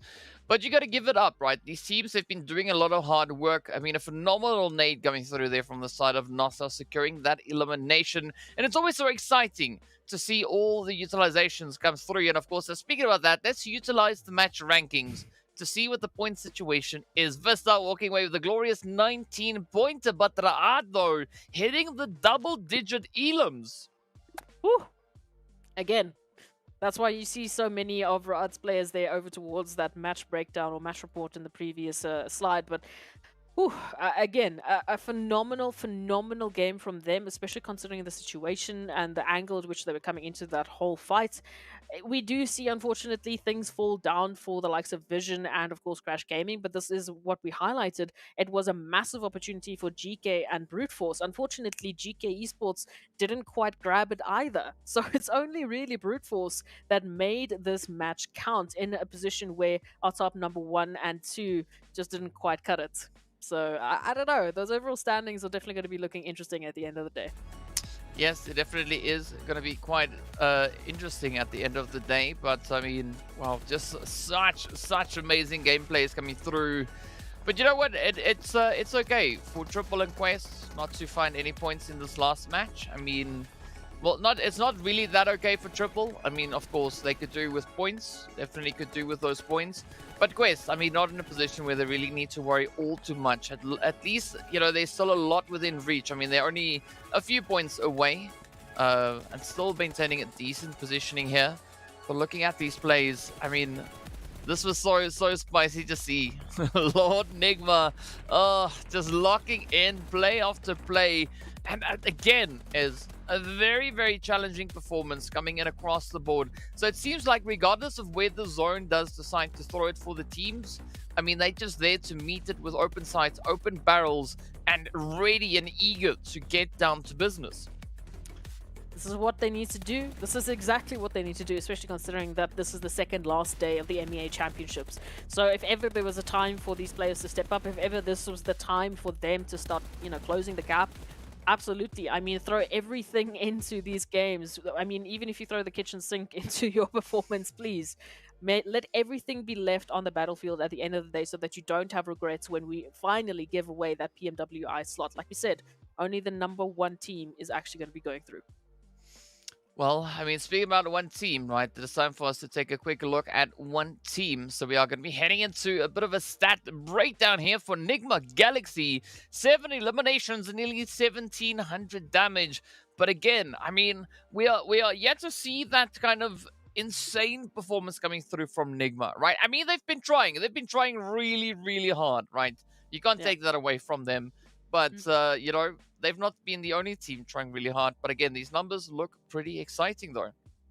They do look exciting. I wish it would be a little bit more at this point in time, because we know with NIGMA Galaxy going into this previous matchup, they were sitting in 11th place. I mean, with this fantastic performance that they just threw down, guess what? They're still in 11th place, because while they might be, you know, picking up 10 points here and there, the rest of the teams are doing the exact same thing. I mean, when we went into this, VISTA Gaming was ahead of them, and we had that little bit of a, you know, VISTA v NIGMA Galaxy situation. Once again, VISTA Gaming beat them out, so nothing changes on the overall standings because it's 10th versus 11th, and guess what? 10th won again.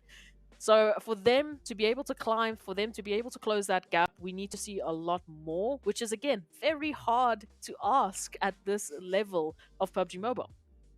It is. I mean, but of course, you know, speaking about things being hard, right, we are seeing a few teams on a daily basis rise to the occasion, right? So on the first day, it was a different situation. Yesterday, we had the players there from Vision stepping it up. Today, so far, it's been brute force, right? But of course, we also need to take a bit of a look at a player comparison, right? So we had one absolute beast out on that battlefield, and it was Bisk, right? Bisk just doing so much. But looking at Freak, right? A very comparative position, only 3 points in damage difference.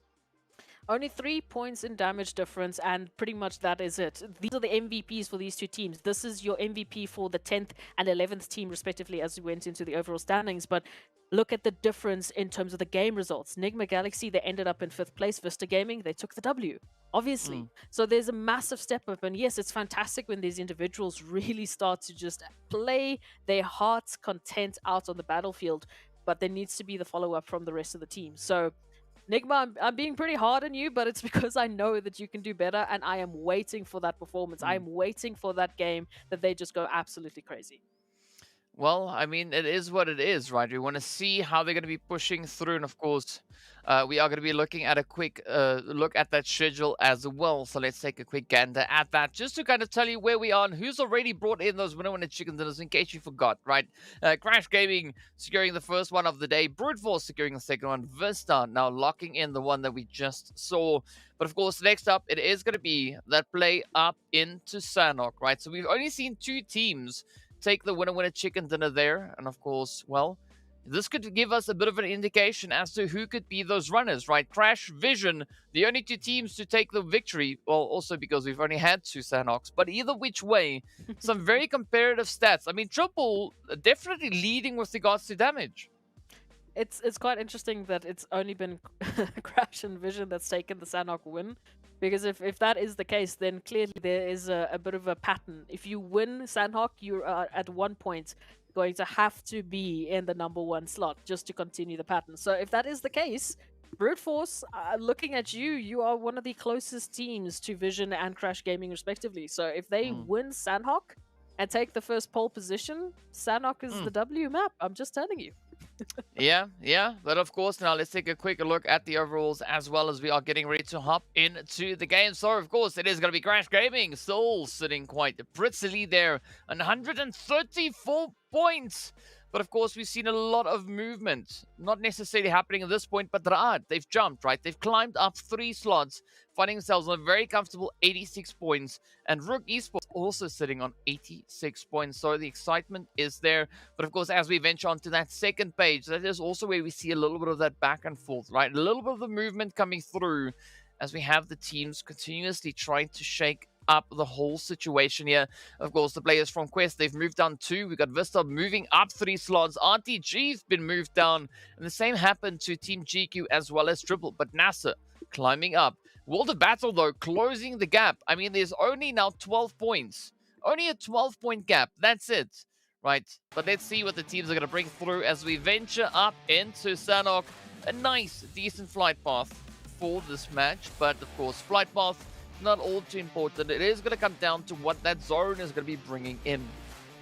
Absolutely. Heading into the halfway point here of the second last day of the MEA Championships. And again, if ever there was a point for you to just lay it all down on the floor and just bring in the best possible performance, please let it be on Sanhok. But hey, let's make this one happen. So moving in with this one, like you said, very, very easy flight path. I mean, again, it's Sanhok. It's not like there's massive spacing to be worried about. Very curious to see what Triple Esports are going to do. We know yesterday there was a bit of a hot to drop over towards Bootcamp. I'm still seeing the same situation. GEEKAY, Triple Esports, Bootcamp, it is going down. Oh, yes. Oh, yes. But, I mean, Triple, they're not exactly, like, centered up in Bootcamp, so... yeah, let's see how it goes. I mean, Old Boy holding towards the north and the rest of the team over towards that eastern side. So maybe they could decide to venture in. But I think the zone is going to be the kicker as we do see it, well, allowing for all of that now to come through. And of course, the rest of the teams still relatively well spread out. But now GEEKAY just ensuring that they have this compound under lockdown as they're doing their due diligence, just, you know, searching every nook and cranny, looking to see if they can find someone sharing the location with them.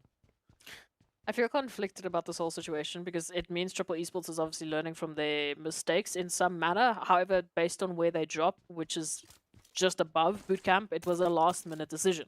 So that means, yes, there is that indication that they don't want the same results as what happened yesterday. They don't want to make the same mistakes, but it also kind of cuts into their confidence, you know? It doesn't necessarily bode well for how confident they can be going into these sort of engagements, because you do need to be confident. You do need to have that confidence while still keeping that strategic play in check. So now running out between the tiny compounds, hopefully getting themselves looted up and ready for the situation. I don't know. I'm conflicted. On the one hand, it shows that they're very much trying not to repeat their mistakes, but it also shows that their confidence is a little bit shaken. Yeah, but I mean, this is going to be an important match for Triple, but not only Triple, also for NASR and the World of Battle, right? Because they're all within a position to make a play for at least that 13th place, right? So there could be a major jump coming through in this match. But it's all going to come down to how these teams look to play and what their strategy is coming into the Sanhok. Because, I mean, NASR, we've got them all the way down towards Kampong, now heading in towards Cave, which you'll be very happy about, seeing that we've got a team situated up in that region. Triple, we have already seen their position, but then looking at the players coming through from the World of Battle, I mean, they've got that occupation of Hatin, and fortunately for them, there's no one really looking to contest it. I mean, also taking into account that Hatin is not exactly in zone, right? So that positional play could be quite favorable for them, but it is going to require a lot of utilization of their map knowledge to really find a good pathing to get themselves into a strong position moving into these coming few phases. So the pressure is there, right? And it's all going to come down to, I believe, this match, because if they cannot get the job done here, it's going to become increasingly more challenging to pull it off in game 5 and 6. I really didn't realize going into this the Triple Esports was in 15th. Like, I genuinely, I didn't think it was the... Oof, okay. Yeah, numbers don't lie is all that I will say. So let's just hope that they do lie in the situation, because I don't want to be that person that says goodbye to the team that gave us such a beautiful surprise in PMPL Africa. I want to see them reign supreme with that performance once again. So let's all believe, let's all put the good vibes out there and hope that these teams are going to be bringing through the most insane performance that we have seen yesterday. But Sanhok, as we know, loves to just throw a wrench in the works, a little bit of chaos that we could see. GQ, I mean, average eliminations of 4 per Sanhok. No, maybe this could be their matchup. They have been showing a little bit of that resilience, constantly getting themselves into top 5 placements as we've been going through the maps today. Yeah, I mean, let's see if that resilience is going to pay off at the end of the day. But I mean, even though we have a team like Triple situated in 15th place, right? They are our 5th highest performing team when it comes to the map of Sanhok. So this is a phenomenal opportunity for Triple to capitalize, right? So the pressure is going to be on to see whether or not they can actually get the job done. I mean, in the meanwhile, they've also now disengaged. They've rotated to center zone, looking for a little bit of a preemptive play to come through. So I want to see this work out. But of course, then one of our other strong contenders is, of course, the side there of Crash Gaming. They've been having an absolutely glorious run when it comes to the map of Sanhok itself. The World of Battle, I mean, they've been having a pretty tough time with making Sanhok go click for them. I mean, they've only secured themselves 3 points in total on this map. So maybe they can find something that just works for them, right? So, I mean, I'll be the optimist here, right? And usually I am the optimist, but still, I want to see them just click it into place, right? Because, I mean, they've shown their competency. They've shown their capability. They've shown that they are a team capable of bringing in a strong performance, right? PMPL, that is the evidence. But we are yet to see it come through here. I mean, they had a few glimpses today, but we want to see more. I just want to say, it's not that I'm being pessimistic, it's just that I'm reading the numbers, okay? I'm just analyzing what's in front of me. I'm not being pessimistic, okay? I want to be optimistic too. But these are the numbers that we have to deal with. So I'm going to stop looking at the numbers so that I am not that person.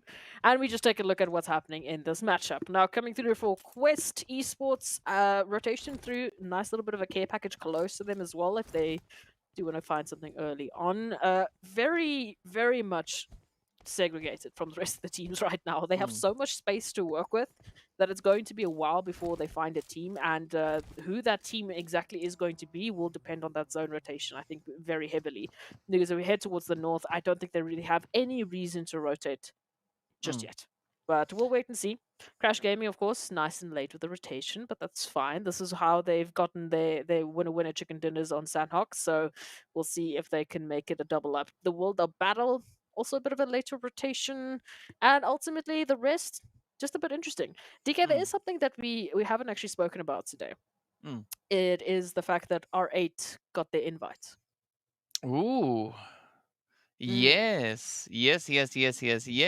So I mean, this is then more than reason enough for R8 to just step up that play, right? Yeah. Because this is not going to be now they got to show why they've gotten the invite, right? They got to show it. They got to make it pretty dang evident as to why they get invited. So I think it's going to be quite exciting. I mean, well done to R8 though. Much respect going out to them. GG, well done. I don't say that often, so well, look, only say it when it's needed. It's not a confirmation to the PMWI, it's the invitation obviously to the All-Stars event, so that's where they'll be fighting for a slot to PMWI. So look, if they can... I guess if they win it here, then they win it here. But if they don't, they still have that second opportunity. Whereas for the other teams, they don't have that luxury. They don't have that confirmation. But it's something interesting to highlight because they have that sort of, they don't need to have that desperation to win, is what I'm trying to highlight, basically. They don't need to. It definitely would make it potentially easier for them because I think the All-Stars is going to be wild. But this is definitely potentially the easier way to get into PMWI. I say that with a pinch of salt because it's hard everywhere. I mean, whether you go to All-Stars or you fight it out here, it's not going to be an easy one. And we can already see that GEEKAY Esports, as we know, fighting for the top 2 slots or to get themselves there. This could be the start. A nice little bit of a spread out. But this 3-1 split can either make or break it here for the situation. If Gaith can get the timing right, they can make it happen. Oh! Well, they mean business. I can tell you that much. I mean, R8 are 48, only 45 points away from the invitation, right? The invitation to the PMWI, not the All-Stars. The PMWI, right? So any additional points they can find to try and close that gap would be amazing. But let's see, they do look pretty confident at this point, of course, only having to deal with Ragnar and Gaith, the 2 final contenders now left here for the side of GEEKAY. And I mean, a great showing of aggression. And as I've said before, R8, they were the team to watch when it came to PMPL Arabia, especially on the map of Sanhok. Right, they were an absolute menace, an absolute brutal force to be reckoned with. And well, we want to see that kind of, that play continue right here. In the meanwhile, Esketon will even just try to pick up a few sprays towards the northern side as Quest now come rotating up in towards bootcamp. But this is a point where they need to be confident, but not overly so, right? Because the moment that you get a little bit cocky, that's where, the blue zone gets the better of you. Oh, yes. And we have seen plenty of teams drop to that blue zone. It has been a cruel mistress. But of course, we know. Well, what did you call it? You called it Chuck Norris, eh? Yeah, don't mess with Chuck Norris. We don't mess with Chuck Norris. Oh, well, it's for let's say for copyright reasons, we'll just call it Nucky Choros. Because then it means the same thing. Not Choros. really, but it's, Nucky Choros, right? It's, Yeah, Nuck Choros. I'm going to mess that up, so I will leave it to you, because I am afraid of saying such words. But moving on, we go towards the zone as it has taken that shift. Triple Esports, of course, here towards that northern side as they just rotate so peacefully along. NASR will be keeping a close eye on them. They're so close in color that this might make it difficult if they do take an altercation. I will not be able to tell what's happening, and I don't think either will triple. Yeah, I mean, I'm pretty sure they're just so happy that, real world physics don't necessarily apply to PUBG itself.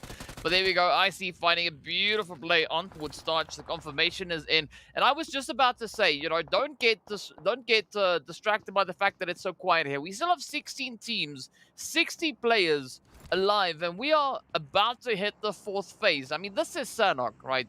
Oh, yeah. Not a map with a lot of space.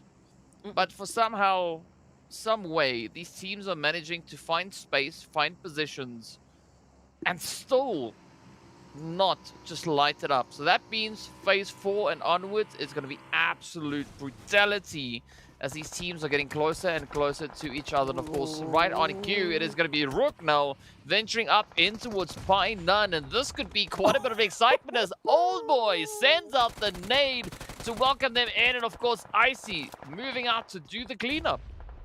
Bye-bye.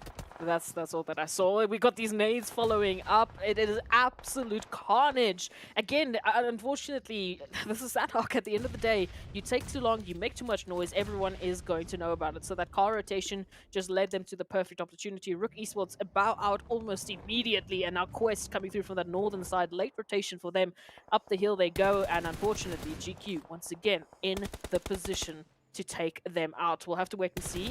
There's a bit of a res coming through. Fahidan stepping up, a little bit of a pixel peek, and they are a bit afraid. We've got even GEEKAY moving into the situation. This is just wild. Oh, yes, it's not going to stop anytime soon. Quest now trying to get the job done, but up comes Gaith moving straight on forward, but Fahidan has the DBS to answer for. And of course, the shots connecting on through, so that is at least that initial bit of pressure being alleviated. But as you can see, Quest having a pretty tough run, down to a 3-piece they go. I'm curious to see what Kante's position is going to maybe bring into regards to opportunity for them. But of course, we can see down on that southern side, RTG and Raad also going at each other. And with that, it is going to be Rio getting the ticket punch. It's now down to Riva to carry the name for RTG. It's not going to be an easy name to carry, unfortunately. Again, rotation, rotation, rotation. So they're going to be heading up to potentially Raad, potentially NIGMA. I mean, take your pick, unfortunately, at this point in time. We just take a bit of a repeat to the situation. IC moving in for the finish, nice and clean. But then, of course, RUKH Esports just had to knock on the door. And unfortunately, I don't think they were quite ready for the whole situation. So massive cleanup. Loving that we're seeing that coming through from IC and Co, because again, very much needed. Yeah, I agree with you on that. But of course, now Quest having a tough time as old Nakicharis is doing a few things there. Kevin also going to be falling victim to that. But now Crash looking to push in on that western edge. Beautiful setup coming through here from Buncher as they just lock it in. And now it turns to Walsh to see if they can survive. But this is going to be, of course, our Golden Galaxy Just doubling down as Teak sends out the utilities, trying to find that final bit, and they do succeed with Arab Golden Galaxy take down Crash Gaming, sending them out in 14th. RUKH now gonna take the plunge, rushing forward in towards the zone, sneaking right past NIGMA, right past VISTA, and where they're gonna stop? Well, close to center zone.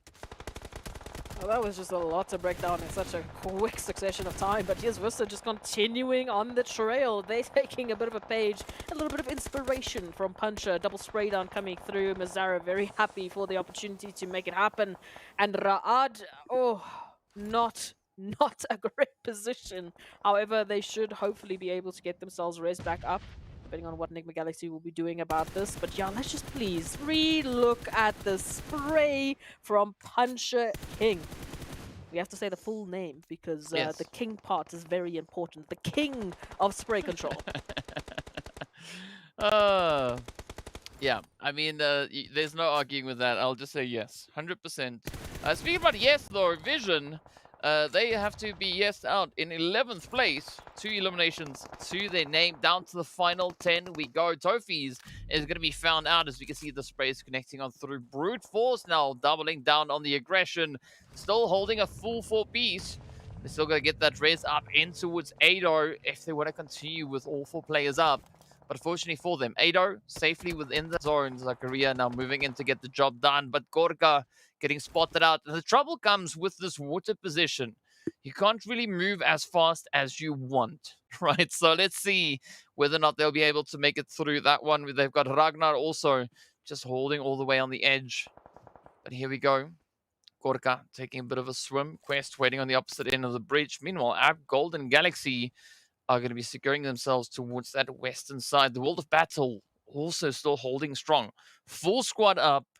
Let's see what they're going to do. Arab Golden, of course, from that northern side, off of the back of some very much needed eliminations. They do have some choices to make here. To the north or to the south, depending on this positioning, I don't know. At this point, they are just in such a good position. The zone is going to be giving them that spacing as well, so they can relax. However, Brute Force will be bringing a bit of a wrench to the party. Meanwhile, we have to take a look at VISTA and Triple Esports. VISTA been relegated down to 2. Ooh, come on, come on. What's going to happen? Could this be that opportunity? Could Triple maybe get a bit of a play here? I mean, it is a tough angle to hold. So tough that Quest will have to go on down. Now, look at P6 finding the angle on towards Ragnar. They try to jump over the spray, but will not succeed. Instead, down they go. Brute Force now in a very vulnerable position here as P6 could just come pushing over this ridge, and that is exactly what they do. But look at that. That is going to be P6 and Teak getting picked up. Now it turns to Puncher King and AXA to bring in that final bit of a response here. But unfortunately, Brute Force, they are downwind, downhill. And the utilities could easily find their way on through, as we can see the situation being over that towards Zakaria. The nades, the follow-ups, it could be it for Brute Force. I'm not sure how they're going to get themselves out of the situation. It was not a bad attempt, though. I mean, those follow-ups over towards P6 and Teak definitely given them that option, but it might not be enough. There just has to be the follow-up here from AXA or Puncher, and it could be it. Wait and see. Oh, this is going to be it for the books if they can get themselves out of the situation. Well, AXA not going to let that one slide. Oh, there we go. AXA getting the job done, ending it for Brute Force. VISTA now also going to be losing Mozaro, as it's now up to Bisk and their teammate to try and carry the name forward. Kakao also going to be just keeping a little bit of a position here. Nice little bit of a spread coming through from VISTA. But Triple, they are on a mission, right? They want to try and close this one out. They have spotted a bit of an angle towards the side there of RUKH. But will that allow for that opportunity they are looking for? Meanwhile, the confirmation has been driven in. Kakao goes down. And Bisk now having all that pressure riding on their shoulders. Meanwhile, Thor will get spotted. NIGMA, nice little sneaky approach coming through here. Rauf trying to become one with the terrain. But still such a difficult position to try and secure. Absolutely. Not going to be easy by any means necessary. But VISTA, we do have to say goodbye to them. They have not... Sanhok is just not their map. We went into this one with those stats. We've seen what VISTA can do today. We've seen what Triple can do today. But are we done seeing what NIGMA can do? Now moving into this one, Triple Esports already feeling the brunt of the action, and they've done so well to this situation. I mean, 11 eliminations. That has been Triple, and it looks like Old Boy just wants to get a little bit of something extra before the blue zone ultimately comes to potentially take them out. And that is unfortunate. Maybe NIGMA can at least award them a few of those eliminations for all their hard work.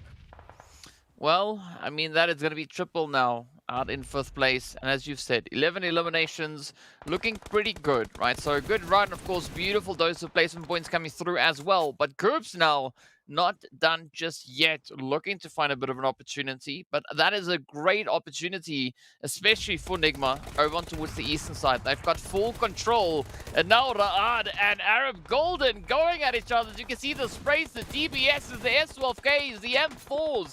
Everything now just coming in clutch. And with that, RUKH running themselves into a bit of a troubling play. But Arab Golden, even more of a problematic position. And RUKH down to NASR. So 3 teams left to duke it out. But look at this as the world of battle. They are still here. They are still holding strong. I mean, we've been asking for them to step it up. And they are delivering, right? They've made it all the way to here. For the time being, they've got 2 eliminations to their name. Let's see what they can get done. NIGMA Galaxy also in this one desperately would love to add a winner-winner chicken dinner to the tally. Unfortunately, Freak going down. We know after that previous map performance, Freak was absolutely on fire. So now the rest of NIGMA Galaxy have to step up. They have to put a stop to the world of battle. Oh, up comes Muhammad though. Up comes Muhammad. Oh, Coops open! No, Muhammad, come on. What you doing? They get the hit and the drop shot reigns supreme. And it now turns to Rauf to keep it in contention. Of course, trying to strafe their way on in. Gets the nade. The shots are in. The world of battle gets themselves the winner chicken dinner. Absolutely insane sort of event. 974 damage, 6 eliminations, and a magnificent chicken to accompany all of that. I can't even believe this. I can't even believe that we're saying the world of battle went into Sanhok and picked up a winner-winner chicken dinner. Day number 3, baby. This is exactly what we've been waiting for. I'm so happy for them. I am so happy for the world of battle. But of course, now to contain our excitement, we are going to be taking a quick break. So be sure to stay tuned. We'll see you guys right back afterwards.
Hello, guys, and welcome back to the MEA Championship. Of course, we are, well, speed running the day. Not really, but yes, of course, we've already concluded 4 of our games. Let's take a look at the highlights from this lovely, amazing Sanhok that we just had.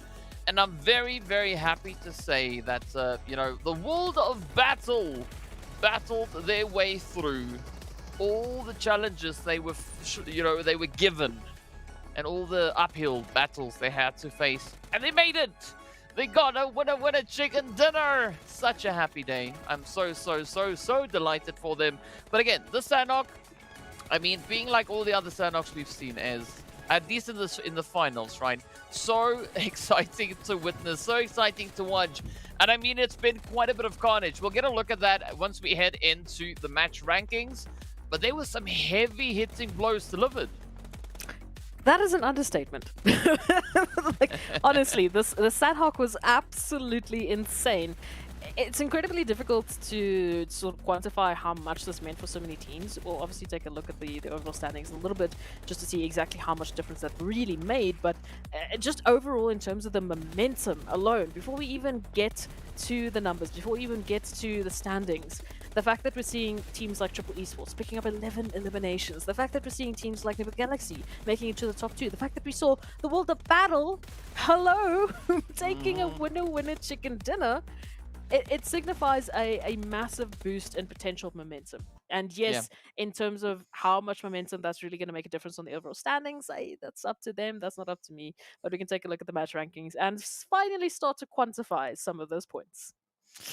Well, we'll start at the top, right? So, glorious 16 points going through to the side there of World of Battle. But I mean, I was talking about the heavy hitting blows. Arab Golden triple, right? Both teams picking up 11 points each. So, absolutely phenomenal play, finishing on 15 and 14 points respectively. But of course, I mean, it's not often that we see our top 5 teams securing double-digit plays, right? So a good step up going through, and of course, RUKH, they've also just been building up some phenomenal momentum here today. I mean, for the day in totality, they've been able to secure themselves 35 points. So amazing job getting done by the side there of RUKH. But of course, then we've got that second page that is going to be coming through, and it means RTG, NASR, Crash, and RUKH are going to get sent back empty-handed. Unfortunately, not any points going to them, but they each get donuts, so might as well. Yes, sir. Look, it's I think that was a bit of a wake-up call for teams like Crash Gaming. As an example, as we know, they've had a bit of a tough time today. There's been a lot of stats to work with. There's been a lot of the players just stepping up into a whole different level. So maybe the next one will make it happen. Well, speaking about stats, right, we've got more to look at, so let's continue upwards and onwards as we look at Arab Golden V triple on this one. I mean, look at that. Arab Golden milking 11 elims out of almost 1,500 damage. Triple Esports super aggressive, almost securing themselves 1,800 damage, but those 6 assists coming through as well. So again, a very contentious play between both these teams, right? Phenomenal to see. And of course, well, this is especially what we wanted to see come through from the side of Triple. As I said, in the early stage of the game, it's going to be an important play coming through for the World of Battle, Triple, and NASR, especially today, right? Trying to close up gaps. And of course, well, Triple stepped up, World of Battle stepped up. We just have one more team that needs to step up. And of course, if in case you forgot who got all the winner chicken dinner so far today, let's take a look at the schedules. We can see it has been Crash Gaming, Brute Force, VISTA, the World of Battle, and we are yet to find out who will be taking the final 2. Is it Erangel, a Miramar, the all-important last opportunities on our third last day? As we take a look at the map performance for Miramar, we can get a pretty good idea about what we should be expecting. That's barring the fact that we haven't seen Vision or Crash Gaming performing quite to the level that we would expect from them. So that does leave some opening space there for RUKH, for Brute Force, especially with their current positioning on the overall standings, and of course GEEKAY. Again, all of these top 5 placing teams have had such great performances on Miramar, and that signifies it on the overall standings. Going into this one, I really want Brute Force to have a massive game, because that massive game could get them up to the top slot, could give us a really good showing for our top 3 teams to fight it out on the last possible day for that slot, right until the last possible map. Well, it's that time, right? So let's head in game. Let's see what Erangel is going to be bringing on through. I mean, if Brute Force succeed in getting the winner chicken dinner on this one, they'll be the first team with 3 chickens up. So let's see. Maybe that could be an opportunity. Of course, the flight path is going to be starting us off over at the Novo Repnoya crates down south, heading all the way up towards Severny. So slightly more eastern flight path. So positions like Gatka, Georgia Pool, all those areas are going to be a little bit more challenging to reach. But let's see what the teams are going to be doing. And of course, more importantly, we are going to be waiting to see what that zone is going to be bringing through, right? That, I think, is going to be the kicker. Yesterday at this point, we had a nice, comfortable, centered zone coming through. Look, we've had a bit of a treat on Erangel today. We've already also had some southern zones, so at this point I'm just going to accept my fate. If we go to the south, we go to the south. It's okay. I will just wait for one day where we get to see either a Zaki or a shooting range or a Severny or a Stolder, but it might not happen today, and that's okay. I'll cry in the corner. It's okay. But moving into this one, DK, again, I've highlighted a lot about what I want to see. I've highlighted a lot about what teams I want to see perform. Who are you going to be keeping an eye out on? You see that team over there? No, that team that with one. No. The one over there. That one. Oh, that's the team I'm going to watch. Are you sure it's that one and not the one over by the thingamabob next to the No. The other one with the with the Oh, with the face. The one with the face. No, not that. Not the one with the face? We have faceless players? What? No, they all have faces. I mean, that's a little bit too unspecific. I mean, I'm trying to keep it vague at the same time, right? So no, man, you can't. You always. I'll send you my report next time. I know. All right. So based on match. if you want that 5th match, sure. Okay, let's get it done. Let's get it done. The team that's going to be taking the winner chicken dinner on this match, right? I don't want to go for any of the teams that have already secured a chicken dinner because that would be cheating. So let's go. I'm going to leave it to 2. Okay. I'll say NASR or Triple. Oh. Yes. Oh. Okay. that would throw a bit of a wrench in the works for some of our teams. But okay, I can kick it. I definitely would love to see a triple winner chicken dinner, especially after that Sanhok. They did fantastically. So, okay, cool. Let's see if it happens. But ultimately, we have to just let the teams play their game. So, you know, we can't coast them too much. I mean, so you were talking about the Erangel, the Sanhok that we just had, right? So, you know, just with that last performance that we had come through, Triple are now the most aggressive team when it comes to Sanhok. Oh. Okay. Right. They are now the most aggressive team with 21 eliminations to their name. So get you some of that, right? Maybe that translates into something, right, on Erangel. Who knows? But of course, for the time being, our most aggressive team on Erangel is Vision. So yeah, let's see how this one goes. Quest, meanwhile, I mean, they've got a great opportunity, of course. They are going to be pulling up in towards Chopstick, so good setup coming through on that side. Triple a little bit further down south, could maybe be venturing all the way up in towards that quarry position. And of course, GEEKAY, I mean, well, they're going to be farming. They're going to be farming and hoping that they can bring something home. Definitely would help them on the overall standings. Again, they've been semi-consistent in terms of we constantly keep having to talk about them in the final couple of placements, but they're all the way over towards the 11th placement in terms of today's performance. So I would really hope to see a little bit more from them. I mean, on the overall standings, it's not looking too bad. It's not looking too great, but there is definitely room for some improvement, as there is for anyone else. NIGMA, I have to say I'm pretty impressed with so far. I mean, especially just with how consistent they've been in terms of climbing placements. I was very tough with them moving into that Sanhok, and I'm very glad that they finally, showed us why they are who they are, why they have the prowess that they do, because now on the overalls, they're sitting in 7th. So from 11 to 7, much better performance. And now with 94 points, which is wild to say, they are only 40 points away from getting to the top slot, which is very doable, which is very much still an option, especially coming back tomorrow. So maybe we should just be more hard on teams more often. I mean, but let's be realistic about it now, right? Because, just based on that past Sanhok that we've had, I mean, the gap from first to 16th has now been changed to 77 points, right? Yep. It's not 94, 93 anymore. It's changed to 77.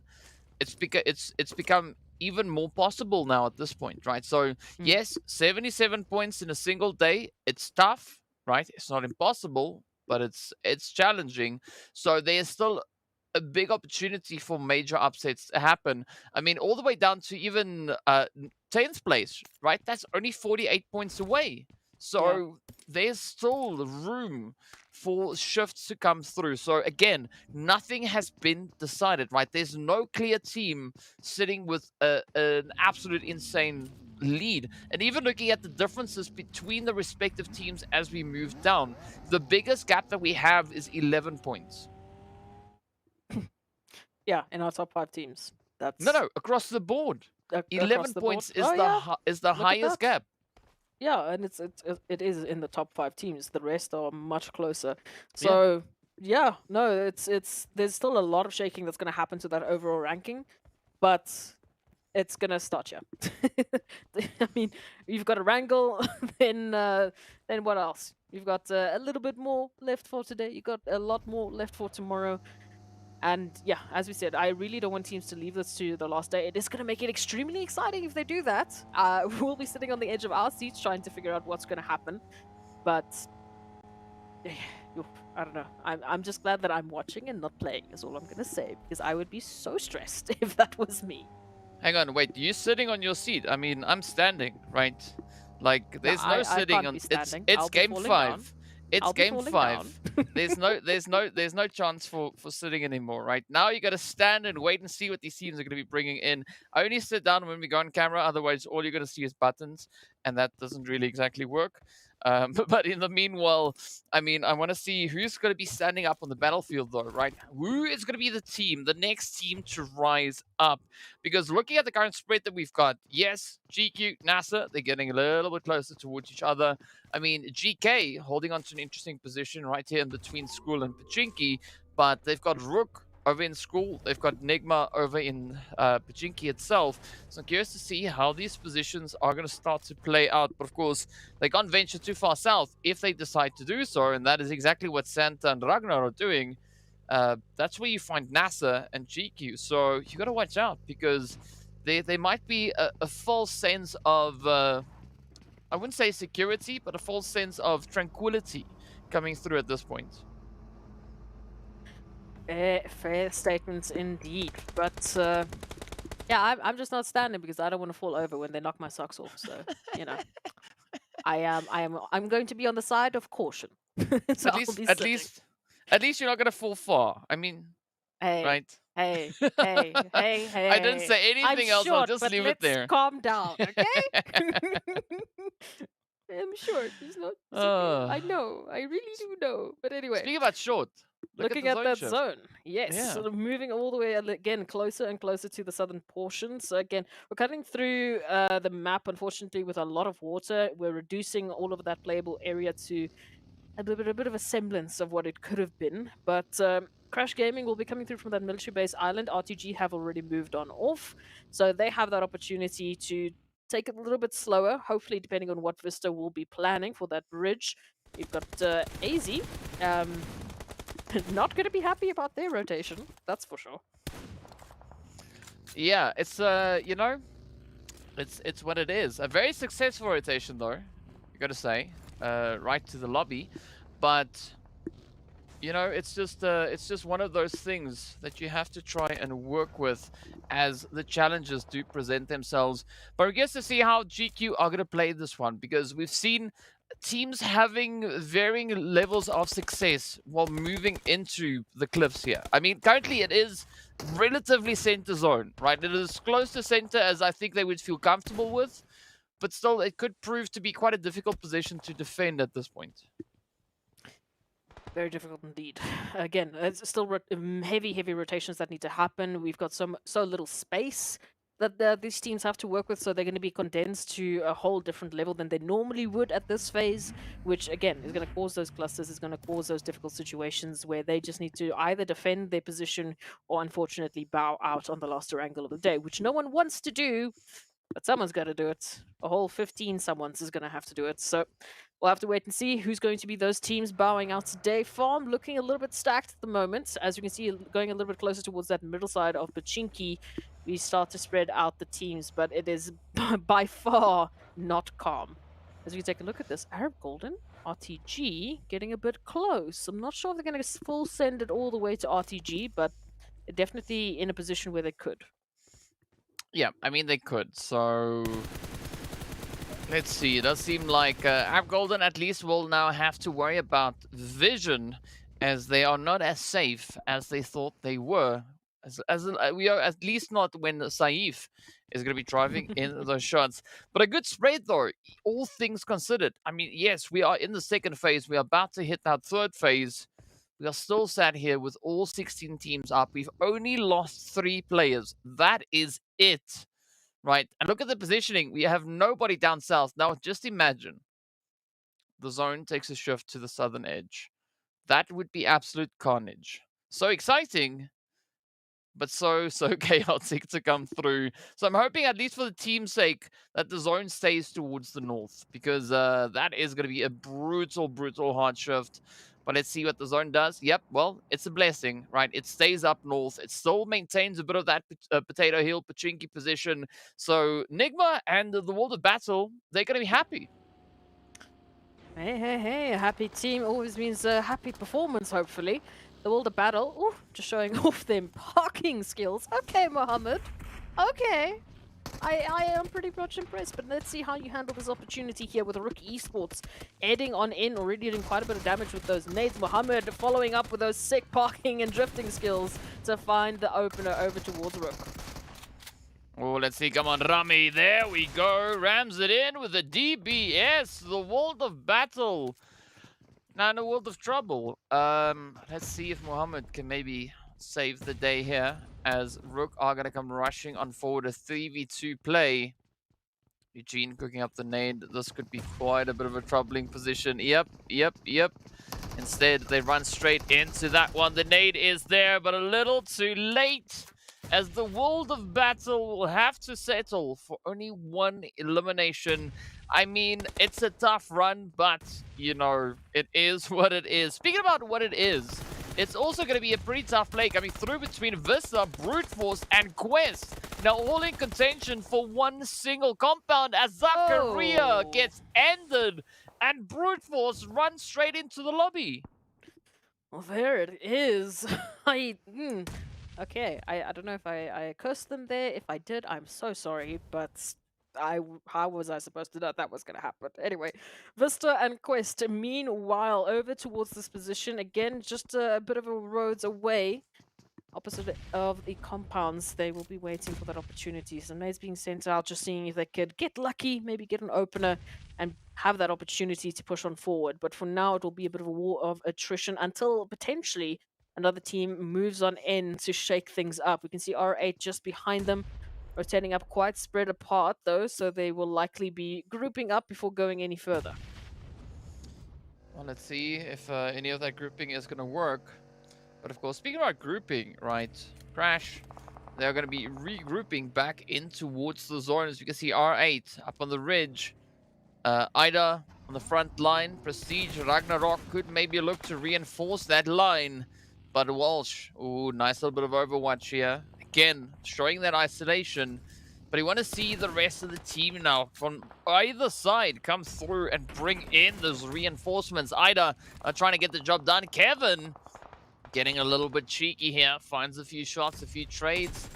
But Prestige not going to settle down just yet. But that is going to spell trouble for Idas. They've been spotted, isolated, and down they go.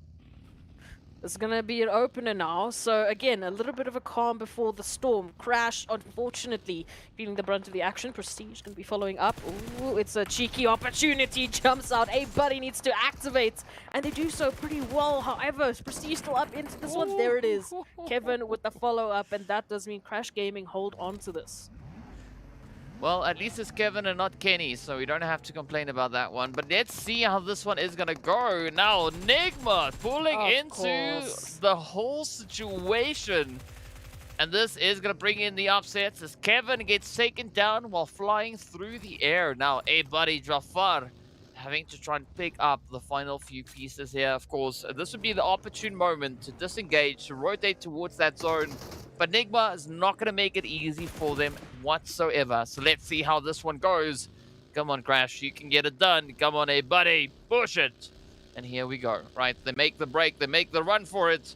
But of course, if you can see, there's also a fight breaking out for the side there of, I believe, Quest, if I'm not mistaken. Yes, Quest and Vista fighting all the way on the edge of zone. Yeah, so that's been something that's been brewing for a while. As you said, they've been across those compounds for the longest of times, just staring at each other. But there's the final opener, RUKH finding one, and that just leaves Mazzaro now as the final hopeful here for Vista Gaming. Shotgun in hand, DBS can make it happen. Damage dealt, one down. The second to follow up will be the question. RUKH, though, is a tough opponent to take down. Oh, you can say the same about Mazzaro, but let's see. RUKH v Mazzaro to try and settle the position here. One utility, one nade could end it right here, but it doesn't seem like RUKH has got any. I mean, we might be wrong. Oh, yes, we are. Of course, well, I am. Let's see if RUKH is going to find the positioning. Tries to get the bounce. Ooh, finds a bit of damage. Mazzaro now flying down, but up they come. The shots are in. Oh, having to reload the jump shot, and down goes RUKH as Vista gets the angle in, backing up Quest and shipping them out. At least 6 eliminations to their name. Not bad, not bad. I don't know how long that will leave Mazzaro to stay into this matchup in general, because there's been a lot of noise. Crash obviously would have heard that. Triple even heard that.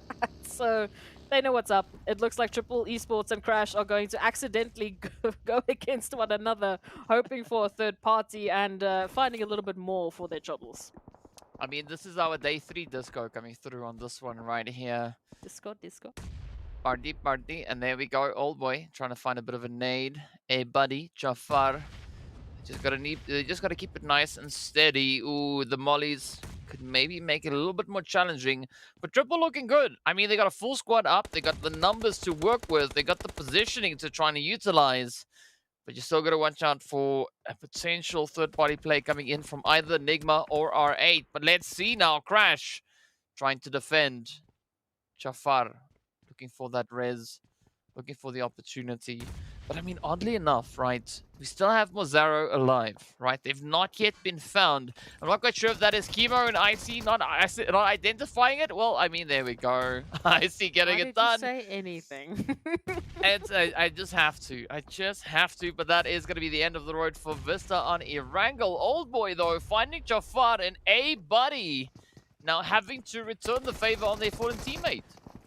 Oh. Follow-up is going to be there so quick in concessions. So, Triple Esports again. Like you said, like you've asked for, could be an opportunity. However, NIGMA Galaxy will have to see what they say about the situation. Already Coops doing a lot of damage, finding 2, looking for a little bit more. I mean, perfect gun in hand to just continue to got to go at Triple Esports. Old boy will be going down as well thanks to Gaith. And now, yeah, I see Chemo. Can you recover your teammates, please? I mean, what is this, right? This is only PUBG where stuff like this happens, right? Team upon team upon team upon team. Just driving through with these third parties, with these off-angle sprays. And of course, now NIGMA, they have to just dip their toes into the zone. As you can see, Coop showing us just how far away it is. It's just over there. Just a nades throw away.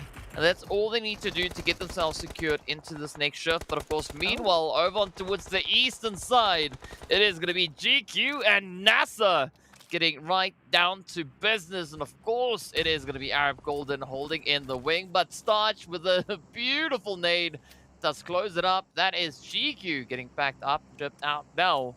The final 10 teams left to duke it out. Nobody currently holding on towards Center Zone. And this is one of the few instances where Center Zone is not necessarily the worst position to be in. But here we have a NIGMA rushing up onto Triple, finding Chemo. Oh, I see. Could they find it? No, just narrowly missing it. And down they go, having to pay the ultimate price. Old boy goes down. And that is the entirety of Triple getting wiped off of your angle. Yeah, that's going to be an unfortunate situation. So Triple Esports, we say unfortunately goodbye to them. Vision will be joining them so swiftly. As we look at our final 8 teams that are in contention for this win chicken dinner, NIGMA Galaxy, GEEKAY Esports, RUKH, and Road to Glory going to be the teams with their current full squad.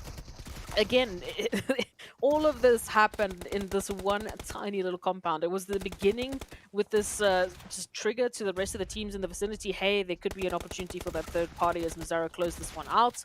But yeah, it was just third party after third party after third party. Now, this is a massive opportunity, though, I would say, for NIGMA Galaxy. They seem like they are back in form, and they have an opportunity to take this further. I mean, that seems to be the case, but let's see whether or not that is going to be the case, as, of course, there's still quite a bit of work to do. I mean, NIGMA, at the moment, being uncontested, at least towards the edge while I say that, and then Santa just yeets themselves in that direction. That could be Santa fast-tracking themselves for a bit of a lobby entry here, as Koops now preps up for a bit of an opportunity. They've identified the threats, but it doesn't seem like GEEKAY know of the whereabouts of NIGMA Galaxy, as they are focusing a lot of their attention onto the side here of RTG. But this is a great opportunity for NIGMA now to come in and capitalize, as the nades continue to fly on through. Gaith does find Kalaga. Rio now trying to figure out which way to go, as RUKH comes creeping on in, and one well-placed nade could make things that extra bit more challenging for the side here of GEEKAY. And of course, the rush is there. RGG still trying to defend. Riva has been down. Rio trying to hold it up, but the nades go out. That is Santa getting stopped in their tracks. Up comes Gaith. The trade is there. The hits connect on through. Groza still holding steady. Oh, gets the shots. Come on, will they find that final hit? GEEKAY down to Ragnar. Holding on by an absolute slither, but look at that. Look at that. The shots are in. And hope has been restored. RUKH now pushing in on the side here of NASR. It is going to be Spec just ducking this way and that. The MG3 coming through, but that will not suffice, as NASR stops them in their tracks. Oh, you just can't get an opportunity to breathe at this moment, ZK. We've got NIGMA Galaxy now moving in onto RUKH Esports territory. Eugene already feeling the fire, as RUKH is just sending out every little bit of utility they possibly could. And Eugene down to the Grosses, just hoping for a bit of an opportunity here to get their HP bar up. Well, here we go now. Eugene, Rami holding steady. Rami, of course, all the way up towards the north. Not really there to lend a helping hand. But up they come, flying through with the vehicle. NIGMA now looking to assert their dominance. Meanwhile, RUKH, Arab Golden, also still going to be battling it out over towards the eastern side. The Ragnarok also going to be keeping a very close eye on the situation. But Reno finds B6, but down they go. Buncher looking to bring in that retaliation. NASR holding steady. Oh, you gotta watch out. AKM versus DBS. DBS usually wins. But let's see, is that gonna be the case here? Buncher trying relentlessly to find the angles on towards NASR. It's all about timing, it's all about placement and pre-fire, and NASR gets it done! Down goes Arab Golden Galaxy. What an upset! Oh, all right. No, this has been quite the change-up, but once again, we have to take a look at the teams that have the best opportunity into the situation. NIGMA Galaxy, highest player count. They have their full squad still alive, still able to do anything in the situation, especially considering the position they're coming from. However, you do have that opportunity of GEEKAY potentially ruining it. As a team with still 3 players up, they have the best opportunity. And then, of course, we have to take a look at what R8 and RUKH Esports are going to do about this. They've been the team that has been just dealing damage to NIGMA in their current position. But we'll have to wait and see. That zone could make all the difference in this situation. It definitely could, but it's all down to finding those pixels, finding those positions, those angles. The final 5 teams still facing quite a few challenges at this point. I mean, of course, the side there of RUKH down to 1. As you can see, NASR holding steady. R8 holding on to a 2-piece. But then, surprisingly, RUKH, I mean, also with a 2-piece, but a very spread position. I mean, Rami, Eugene, so much distance between them. And now, especially with that zone shifting down towards the southwestern side, that split will need to be condensed, right? Because Rami, Eugene, they cannot defend with so much standing between them. But let's see, NIGMA now not really having to move an inch at this point, as they have that western position. GEEKAY They've essentially got control of the south, but the terrain still does pose a few challenges because not all is all too clear for them. Oh, a sneaky trade though. TP28 finding its connection up in towards NIGMA. Yeah, there is that connection, there is that opportunity to continue, but again, it's so difficult to make any move in this situation. From GEEKAY Esports' perspective, they have to move up into NIGMA Galaxy. That obviously gives NIGMA so much more time to react to that push, to react specifically to GEEKAY Esports, so they need a bit of a distraction. They need some opportunity, something, anything at this point in time to distract NIGMA Galaxy from their position. Potentially RUKH Esports can move in. R8 definitely is doing a good job of taking their position away from them as they take away RUKH Esports from the lobby. So now it is up to Ra'ad and R8 to give GEEKAY that opportunity. Else, I don't see how they can easily move to NIGMA. Yeah, it's not going to be an easy transition to get that situated, but let's see now as we do have R8 making a play for zone. NASR still just trying to get ahead of that blue, but you're going to have to get up because it is going to devour you in one fell swoop. GEEKAY also nice and steady down south, but here we go. Ragnar, they've been found, they've been spotted. Oh, that was RUKH, right?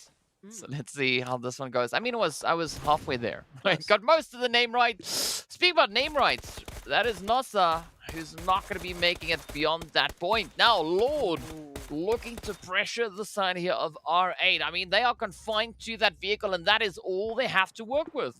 If GEEKAY Esports move up to the two of Freak and Lord right now, while they are busy with R8, this could be the opportunity for GEEKAY Esports to completely wipe the floor with NIGMA. They don't have that opportunity to fight all these fights on all these fronts at the same time. They will have to slip on one end, and that means GEEKAY could take this away from NIGMA Galaxy, even though they have the better positioning. But it's timing. They need to make a move now before NIGMA Galaxy finish off with R8. Oh, and they are going to be doing that very, very quickly, as we can see Lord just driving through with a glorious mini 14 head SK Ton now. Just trying to keep themselves close to invisible here, as we have Koops on the approach. The nades are flying all over the place. Ragnar also going to be waiting for a bit of an opportunity there, as GEEKAY just start to rotate their way around the edge of zone. SK Ton going to try and bring RUKH back on their feet. It does provide them a bit of an opportunity here, as Rauf and Koops will remain just out of sight. But Ragnar getting a little bit impatient here, looking for a bit of an opportunity, ensuring that at least this eastern side of zone is clear, right? The rest of the teams all positioned towards that northern edge. But here we go, NIGMA now rolling on up. Rauf down in the grass, getting ready. And this plateau could be absolutely phenomenal now, especially looking at NIGMA's position. Yeah, look, GEEKAY Esports had no idea of knowing that NIGMA Galaxy were taking a 2-2 split. I mean, how could they? They can't exactly see through the see through the ground like we can. However, it's still going to come down to timing here. It is a three-way battle. Whoever gets that opportunity for the third party is likely the team that's going to be dealing the final blow, potentially taking the winner-winner chicken dinner. And Ragnar right now is just putting a target on their back, trying to get someone to stand up, make the noise, give them the cue, give them that information they need to hopefully close this out. Oh, I mean, it's we've seen this happen before, right? The teams that has the highest number of players alive has the highest probability of success, especially at this point, right? And it also happens to be the side of NIGMA, right? So some pretty good odds looking in their favor there. So let's see if this is going to pan out, as Ragnar now looks to move in. They've been spotted. Gaith also feeling a lot of the heat come through, but they do deliver it over on towards Rauf, looking to alleviate a little bit of that pressure. But Gaith now having that whole performance reliant solely on them. And Ragnar still holding on the edge. Here's RUKH. Oh, gets taken on down. Gaith, down they go. And a swoop coming in for NIGMA as they claim themselves the winner-winner chicken dinner. Doing so with 12 eliminations and 2200 damage. It's about time. I'm kidding. No, that's fantastic. 12 eliminations to add to the tally, and this is exactly what we've been waiting to see from NIGMA. There's been those semblances of hope. They've been hinting at finally making it happen, and this is what I said. We just needed the rest of the team to step up. We needed Coops to make something happen. Freak was already at a different level, and then thankfully the rest of NIGMA also. They jumped into the action. They made that one happen. I'm going to go back to Purple Lights just because NIGMA made it happen. But yes, finally, this is what we've been waiting for. And this whole day, we've had such beautiful surprises from the teams that weren't in that top 5 placement. Now NIGMA, they've climbed already from 11th to 7th. Maybe they go even further. Well, let's see. Of course, first up, we have to take a look at the match report to see who our stars are, right? It is going to be Coops and, well, Rauf coming through there for the side of NIGMA Galaxy. I almost got confused there for a second because it was just blue. Right, but it is going to be GEEKAY there. Gaith and Sans are also being represented. And then R8 claiming the greatest distance traveled there with SK Ton doing nearly 13 kilometers of traveling. I mean, that's crazy. That's quite a bit, but well done regardless.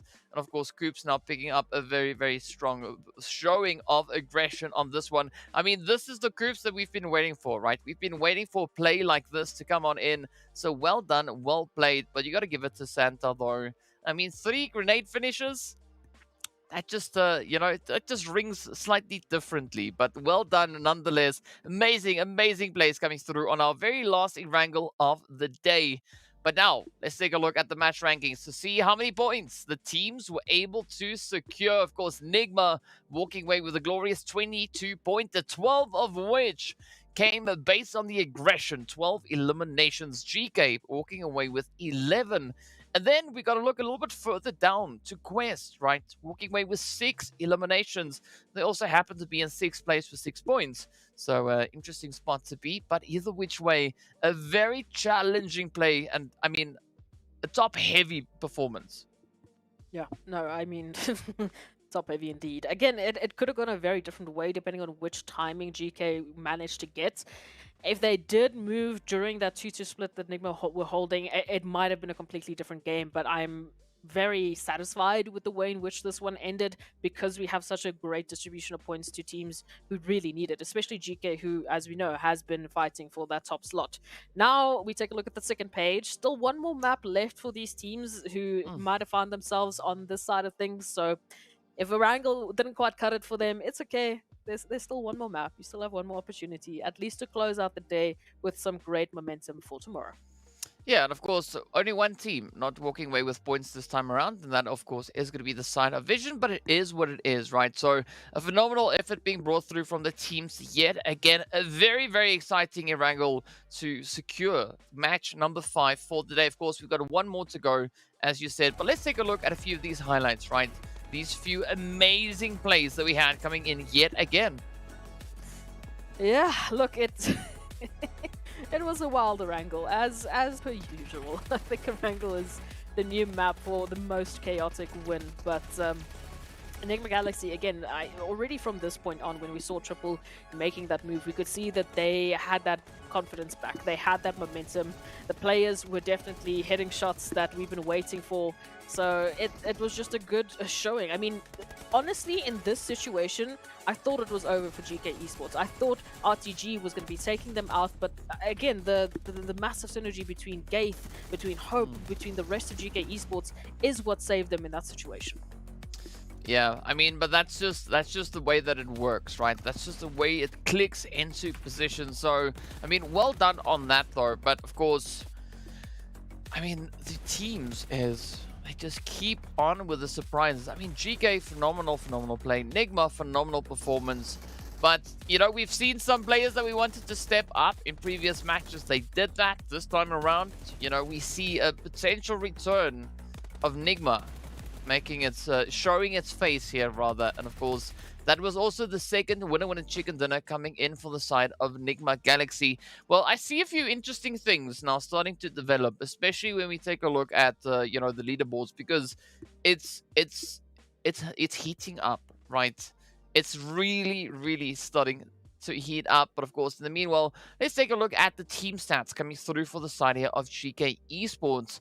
As we know, also one of those teams that have been doing so much work here. 11 eliminations in this past match. I mean, it just looks so phenomenal. Yeah, it's a very different showing, and again, you can see the conversion rate between the damage and the eliminations they ended up getting. Also, the damage received, my goodness. But they made a very good showing over towards Erangel, and it's been something that, you know, the ebb and flow of GEEKAY Esports is something very difficult to predict. You know, we started off the day with having them in, I think, the top 3 placement. We had Brute Force obviously making a big showing of their matches, and then GEEKAY sort of fell off. They come back, and it's a whole question mark of situations. Are they going to still catch up to Vision and Crash? But we can take a look at a few more numbers that are very interesting to see. As you've mentioned already, NIGMA, they're stepping up. They're getting so close to those top slots.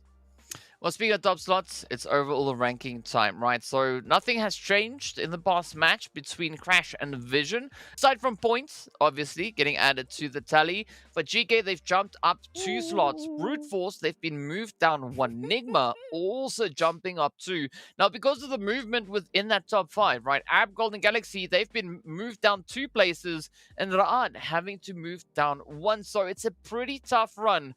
But as you can see, right? We've got 3 teams sitting with the same points, 116 to their name, and there's only 1 point separating these 3 teams from 3rd place. I just love this because from 3rd place to 2nd place, it's a measly 6 points. If we go even further, it's a measly 12 points, and then you could be getting yourself a PMWI slot. So we basically are saying right now that we've got almost 6 to 7 teams still in contention for that winner chicken dinner. We can even go as far as saying quite a few more, because as we can see, Quest Esports with 93 points total. That means they're only 42 points away from the top slot. It does get a little bit challenging as we go down naturally, but I don't know. I'm just seeing possibilities all over the show, DK. Yeah, but you also got to commend the side there of RUKH Esports, right? Sitting on exactly the same points as Quest, sitting on 93, but they've not yet had the luxury of a winner chicken dinner. So a valiant effort getting brought in by their side. And still, we are sitting with a 77-point difference between 1st and 16th position. So curious to see how that is going to shape up though. But of course, it is still contentious all the way through, even up towards that 10th position in which we find RUKH Esports, right? Only 42 points currently between that and that ticket to the PMWI. So there's still a lot that can happen also in the coming match, but also then moving into our final day, right? Still 6 opportunities aside from the last Miramar that we have. But of course, now speaking about opportunities, we've got to give a big shout out going out to Monster Energy, our official energy drink partner for the PUBG Mobile Pro Leagues. And of course, they've been inspiring a lot of these teams to unleash their inner beast. Speaking about beasts, right, let's head into Miramar, the final match of the day. It's about that time. We are going to be looking for that flight path. We are going to be starting down south. You see the lovely Los Higos down on the edge of the map there as we head on in. It does seem like we're leaning a little bit more towards the western side. So, yeah, a completely different change-up to what we had in our previous Miramar. Very interesting change-up, absolutely. So, again, it's going to come down to that zone placement. If we will be seeing these teams just making a bit of a journey across the expanse of Miramar, or if they'll actually get a chance to play a little bit of the PUBG Mobile game. But interesting opportunities, especially for the likes of Arab Golden, so they can drop a lot sooner, especially with their comfortability over towards the southern portion of Miramar. They'll be very happy with that one. Same can be said for Triple Esports. They'll be dropping right down to the coastline. And we continue on. I mean, this is one of the best flight paths for some of these teams in terms of getting to their favorite locations. Yeah, I mean, we will have a few happy customers and a few less happy customers making their way on through. But of course, there's nothing that a vehicle can't fix, right? So just grab a little bit of that, you know, assisted rotation come in. But looking at the zone, I mean, there's no real need for that. It's not too often that we have such a complementary zone accompanying that flight path. So this is going to be a glorious play. But of course, Triple, they are going to be aiming for that Puerto Paraíso position, so nothing is going to stop them. Let's see where they go. And of course, Arab Golden quite happy because they can access their Via Del Mar position without having to be too concerned about securing themselves back into the next phase. I still can't get over these overall stats. I'll be honest. I'm just staring at these overall stats thinking, how are we going into the final day of the MEA Championship having so many teams still in contention? It is incredible. It honestly is. It's insane. I couldn't have asked for something better. But hey, speaking of something better, Pusher 77 heading up to Al Hadj saying hello, how you do? Please just wait until my teammates come back so they can back me up. But I mean, now you were talking about points, right? And I saw you said something about 5 points, right? Yeah. Look, But I now didn't that's wanna say scary. it. That's now scary to think of, right? Because even though it's only 5 points, right, they are still sitting in second place with a beautiful 1, 2, 3. Right, of course, we are referring to Vision Esports, right? They've only had 5 points across the matches here today, but they're still able to maintain that second place position. Only 12 points between them and Crash. So if you want to talk about an amazing play that we've had from Vision in the previous 2 days, that's exactly what we saw. Day 3 proving to be a little bit more challenging, even for Pusher. I mean, not just getting Goodbye. pushed full of lead as Da sends it up. Mini 14s, man, mini 14s. But yeah, only 5 points that have been picked up from Vision today so far. So it's been a pretty lackluster performance from them today. But yes, it highlights just how perfect they have been in the last 2 days, and just how even better the rest of the teams have been to catch up to their performance today alone. So we have a very fun day of games tomorrow. But before we even get there, we need to conclude the Miramar.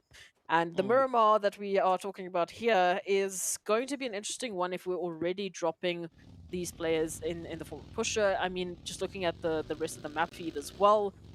Rotations from the eastern side, southeastern side specifically, are generally always going to be a little bit wild because of Los Leones, but over towards this northern side, as we just saw with NASR, with Quest, with RUKH, with Crash Gaming just up ahead of them as well, who are on a very wide 2-2 split, by the way. It makes me a little bit scared, but it's fine. They crash.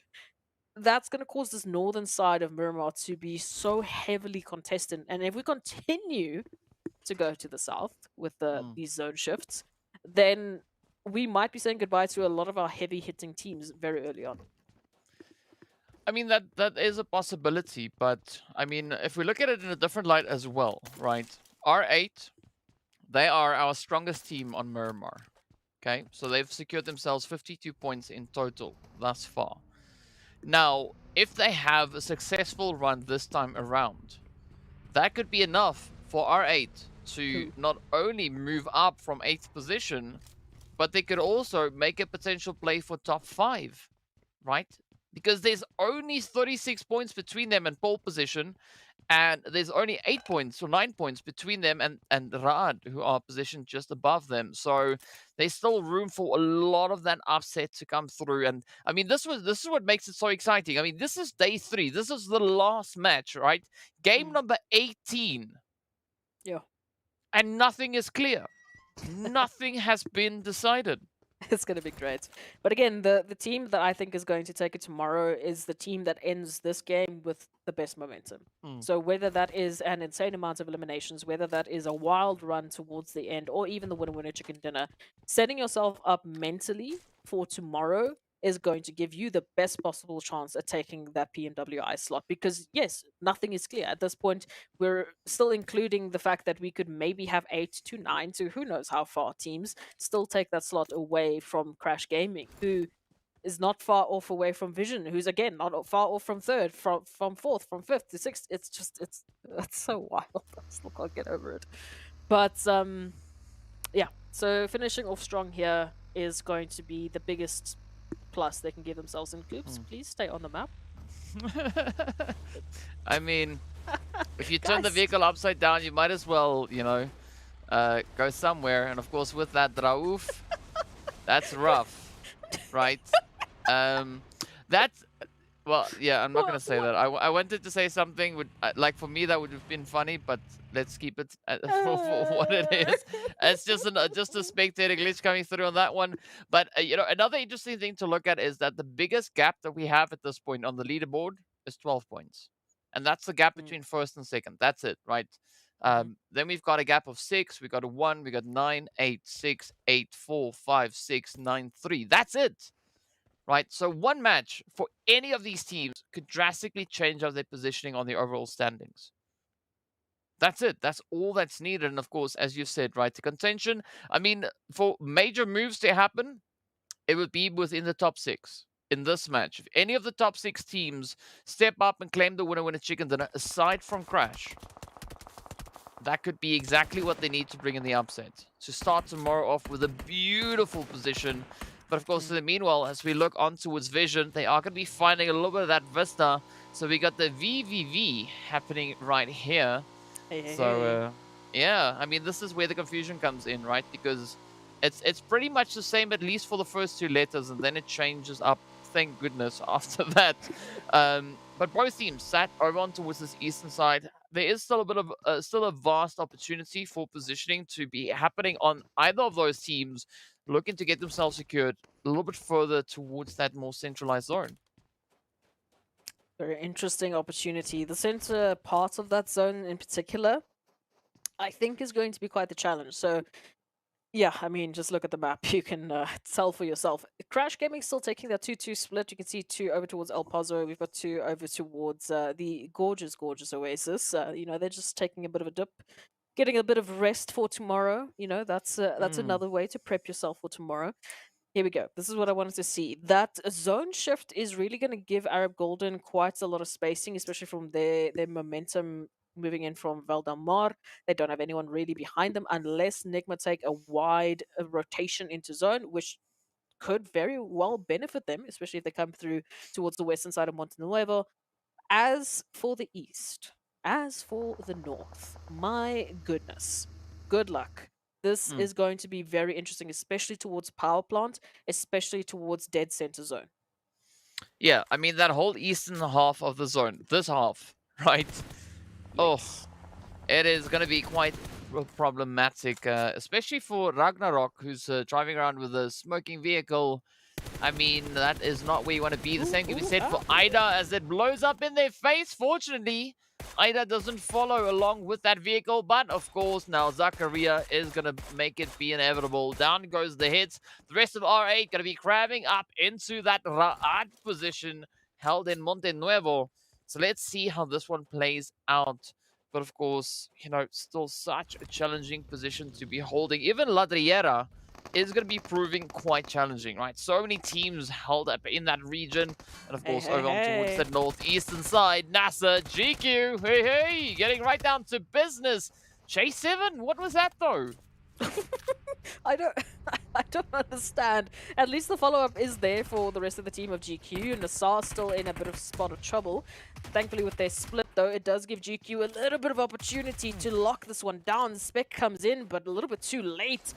Now, unfortunately, Xenox also not in a position just yet to jump into the action, so a little bit of running, and J7 may be in a position to get a bit of a res. Specs just trying to find these angles before the reses pop off for GQ.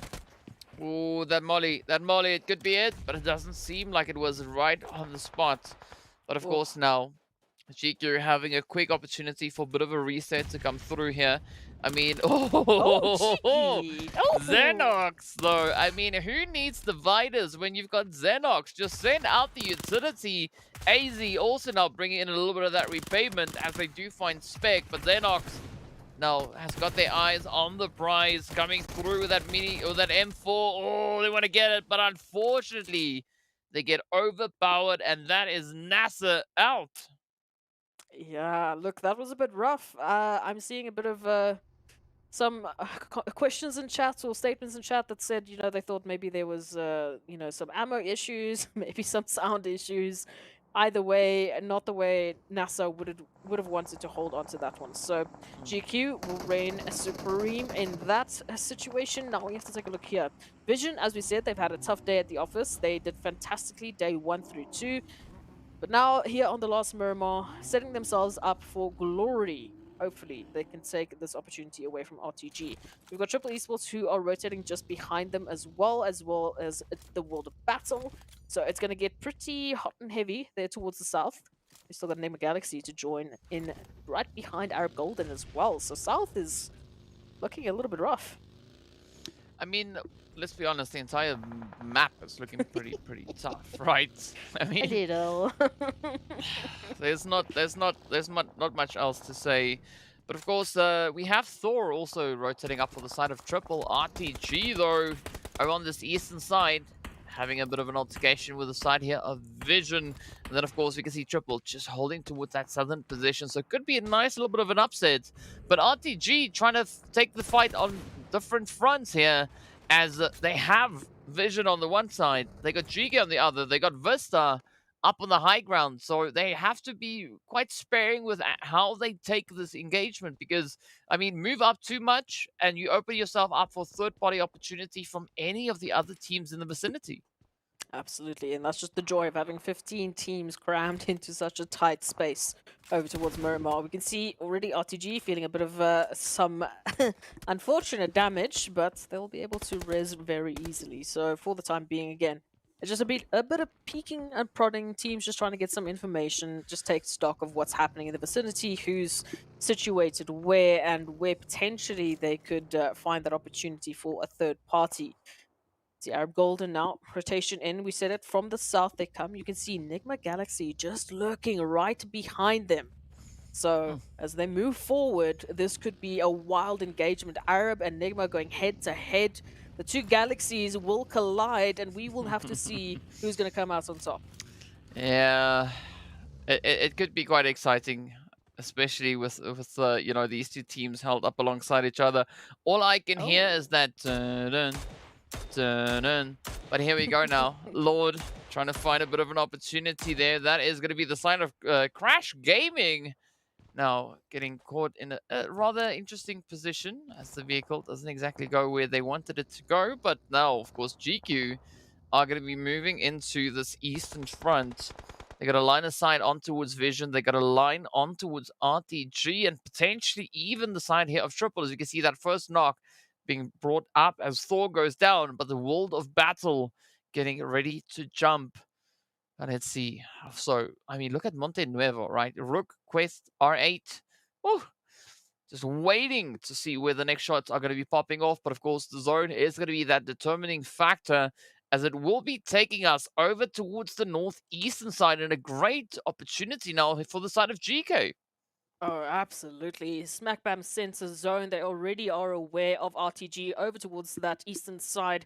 Rotations now going to be leading into, well, the chaos that is going to be the center of this map. We can see the World of Battle trying to recover their numbers here. Triple Esports has already reached across and said, how do you do? Would we like to take an elimination away from you? Yes, please. GQ, the split that they're taking at the moment makes me a bit nervous. However, they do have that space to just regroup very quickly. NIGMA finally making their move. They are going to be picking on Ra'ad, but that is going to signify to Arab Golden there's danger lurking. Like we said, the two galaxies potentially aligning here, and that could only spell disaster for everyone else in the server. Yeah, is that not how black holes are created? I know that's not really how it happens, but either which way, let's see.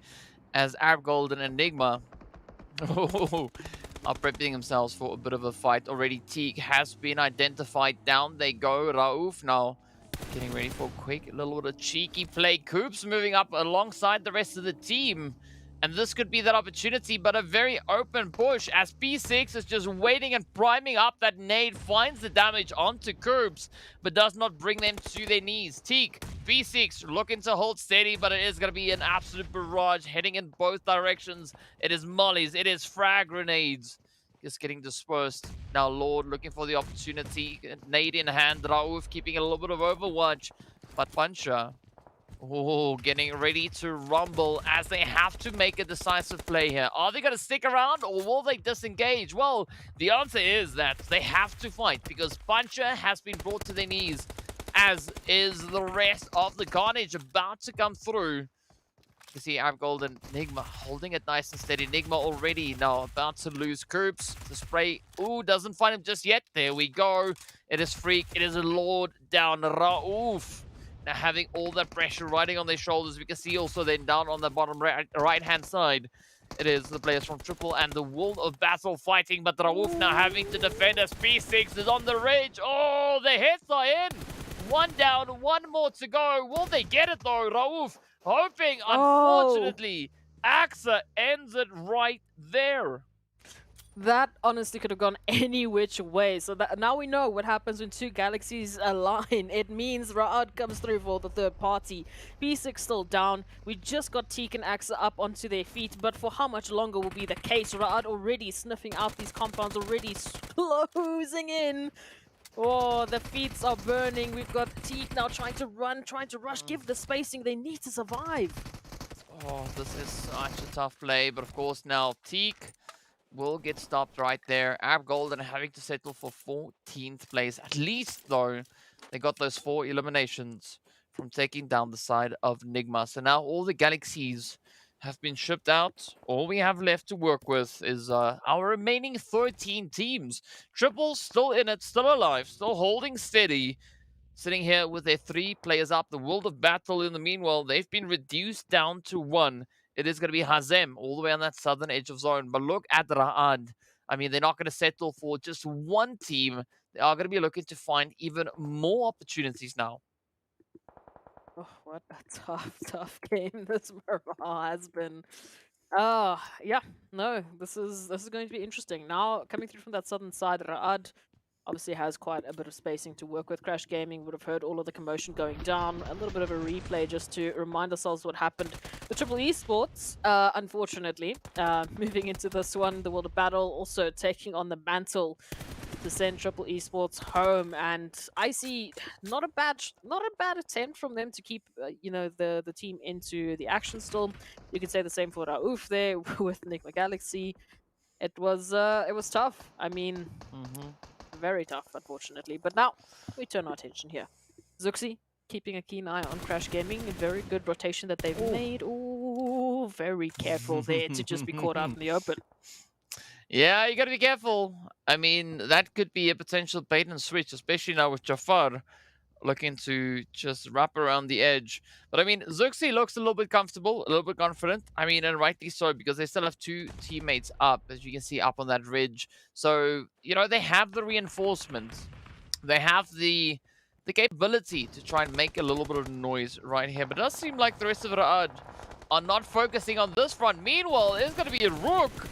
Oh, getting absolutely beaten down as R8, comes through with the hits, but that is brute force landing the final hit to close it off. RUKH getting shipped out, and down they go. Zakaria, the beautiful opportunistic play there, just capitalizing on that third-party angle. VISTA, meanwhile, just held up ahead of them between themselves and the side of GEEKAY. But look at Bisk, though. Not going to be stopping there. It's like, you know what? You might see 2 of my teammates, but, you know, we'll just remind you that, you know, you're not as safe as you thought you were. Not at all. Again, just looking at the rest of the map, again, oh, Bisk, please, no. Oh, no, not Bisk. You can't do that to Vista. The last match of the day, come on. Zakaria, that's just rude, but it's okay. We understand.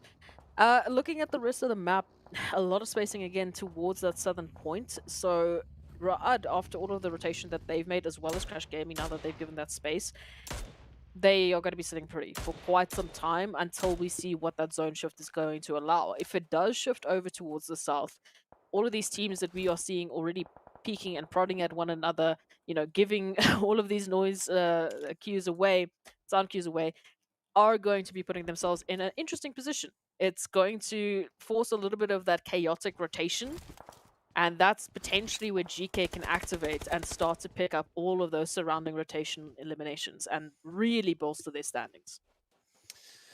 Well, let's see if that is going to be the play, though. In the meanwhile, things have now quieted down as we are waiting in anticipation to see what that zone shift is going to be bringing in. Who will be the teams that have to cover a lot of ground? Of course, well, it just centers up on itself. So everyone on edge will now need to stay on edge and get themselves beyond the edge up into towards this next zone. So the World of Battle, Crash, as well as Triple Vision and GQ, all situated along that southern half of the zone, will need to get themselves moved up and in position. Meanwhile, Brute Force going to be making a play for zone as they start to venture up from the north. They got R8 Carry Boy just waiting towards that western side, so they still need to be rather careful. Fevo now about to get pushed, and this could be Raad in a little bit of a troubling position. I mean, fortunately, they still have 3 players up. But Fevo have to try and just ride out this ridge line. NASR also there to provide a little bit of that overwatch cover. And let's see, Zuxi also just inching their way on forward. Hazem, unfortunately, will be bowing out. Saif has made that one very clear, thankfully. Over towards that eastern side, specifically with Vision and GQ. It's just about time that they might be finding each other. They're literally on either sides of the road. Triple Esports, very important matchup here for them. Taking on the likes of Raad could give them that winner-winner chicken dinner. Meanwhile, Brute Force, oof, straight centered into this position and straight regretting it.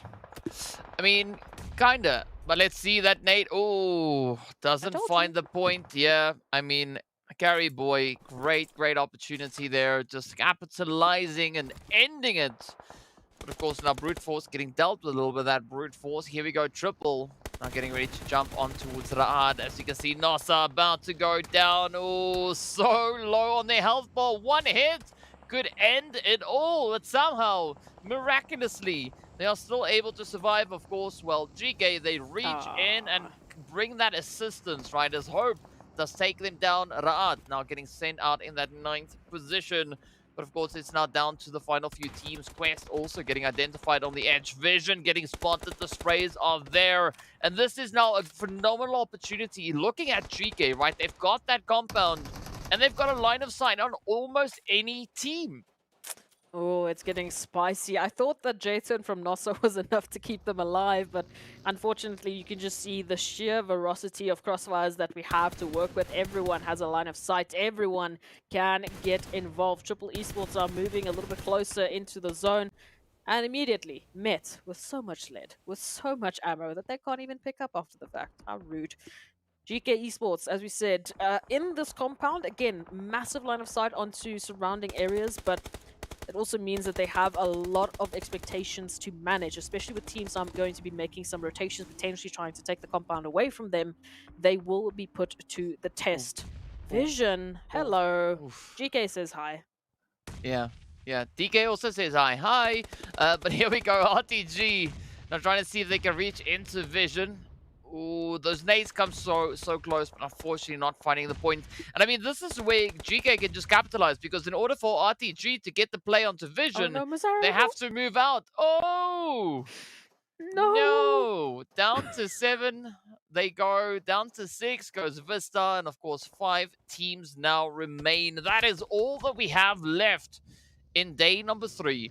Crash, looking good, still holding on to strong numbers. As you can see them sitting in a very comfortable position. RTG also still sitting on 4. But the trouble is going to be GEEKAY, right? So Crash could save the lobby if they find a play onto GEEKAY. Absolutely. And at this point, it might be the only hope, really, for the lobby. If Crash can take their attention, even if they can take their position, then yes, they might be saving the lobby from GEEKAY, but they won't necessarily be saving the lobby in general. They're just going to be taking all the eliminations for themselves. Meanwhile, Vision, they have some time here. Oh, they did, but Reva said, hello, take my nade, why don't you? Well, that is now down to Volt. Up comes the push, the plunge as Kalaga and Co comes rushing in. Monster truck to get the job done. Right, a beautiful tiring play coming through on that one. But now RTG effortlessly puts themselves in the line of fire. As you can see, everyone are just focusing in, honing in on that position. It is going to be Triple applying a lot of pressure. GEEKAY could still maybe steal a few of those eliminations from them, but IC going to try and find Groza. The first vehicle also going up in flames. Kalaga on their knees. GEEKAY is now trying to find that confirmation. Oh, no. Groza in so much danger right here. And they don't have that much of an option, right? Because the blue zone is going to close on them very soon. Oh, so Nakicharis could get the upper hand, but that is going to be it. Yep, Triple. No one actually gets the point because RTG fall to the blue. 6 eliminations to their name. Down to the final 3 we go. GEEKAY, Crash, as well as Triple. 4 players, though, coming through for the side of GEEKAY and Crash Gaming. GK Esports, they've been holding on to that compound for so long, they're getting a little bit of a cabin fever. They want to, take a stroll outside and just say hello to Crash Gaming. Triple Esports still holding on from that southern side. It's so tough because look at that. They literally have one shack. They've got Old Boy trying to get a flanking position. Actually is going to be joining their teammates. Hopefully they continue to get a better position because otherwise they just put themselves in such a small position to be taken out. GK, just one nade, one little piece of utility could mean the end. But of course, Crash Gaming might come to the rescue. They activate towards GK. Well, this is going to be an opportunity now for Crash to shine. But let's see if they're going to be able to get the job done. I mean, this is a great opportunity now for Triple to maybe try and close up, but Crash will have to make a lot of noise to distract GK enough for that to happen. Gaith already being met with a bit of utility, of course, sending a few utils of their own over the way. But here goes the blue. It is going to be closing up, forcing the hand for Triple. Icy does get found and picked up. It's down to Chemo and Old Boy. Of course, GK, they've had the knock come in towards Santa. Walsh has been found. Down they go. A-Buddy, Jafar, and Kevin still holding steady. But again, nothing has been decided. Could still swing in either which way, but the confirmation are up towards A-Buddy does make it quite a bit of a problem now for the side of GK. GK Esports now still holding onto this opportunity. Few utilities that can be sent out. They need to flush out Crash Gaming, and Triple Esports is looking at this as a prime opportunity to swoop in and just take the winner chicken dinner. Well, let's see, will they get it though? Gaith there, ready to welcome them in. Fortunately, Old Boy has that DBS at the ready. Both players now quickly try to get themselves patched up, raised up, and ready to rumble. Jafar going to be sending out a few of those mollies as well, just looking to heat up the competition. But it's going to be a pretty contentious fight. A 3v2v4. Let's see who will be taking it though. Old Boy trying to find that angle. You can see Gaith. Oh, the wobble wobble is out. Chemo not going to be joining their teammates, still keeping their distance. And I mean, I essentially want to see Triple trying to get that angle, but Chemo with a nice bit of Overwatch, and that could be exactly what they need. But of course, you still got to watch out for Kevin and the rest of the players coming through from Crash. But the zone is going to force their hand. There's only 2 minutes left, then the match will definitely be over. Hope trying to find a bit of a nade on the outside. Up comes the trade, the shots, the play. Walsh having to make the move. Old Boy now ducking down in the smoke, but up comes the head. Down goes Walsh. Ragnar trying to get themselves patched up, taking quite a bit of damage. But up comes the rest of the Crash Gaming team. It is going to be Jafar and Kevin looking to move in. They've got the scent, but will they be able to close it up? Triple now getting stripped out. Down goes Jafar. Oh, it is down to Kevin. Oh, kneeling in the open. Easy claps for GK to step up, lock it in. Winner chicken dinner. Going straight to them. 2100 damage and 10 eliminations secured. Wow. GK Esports, from the beginning, they had a bit of positioning, they had a bit of rotation, they were zone blessed time and time again, but it came down to their insane plays to be able to manage that situation where two different teams are pushing them on two different fronts at the same time, and they win it out. So absolutely congratulations to GK Esports. Yes, there was a little bit of a helping hand with Triple Esports sending it, but still went the way of GK. Yeah, GG to GK. So well done, well played. But of course, absolutely phenomenal way to close up our last match. Let's take a look at the match rankings to see how many points the teams were able to secure. Of course, it is going to be GK walking away with a glorious 20-pointer. And of course, we move down. Right, Crash, Triple, also hitting it up with 11. RTG coming in with 10. But again, a very aggressive play across the board, right? GQ also 6 eliminations up. But unfortunately, not a single bit of placement points coming their way. What a wild final zone on Miramar. Again, it continued to give us these surprises. Even if we go down to the page, Vision Esports, by the way, just a shout out to them.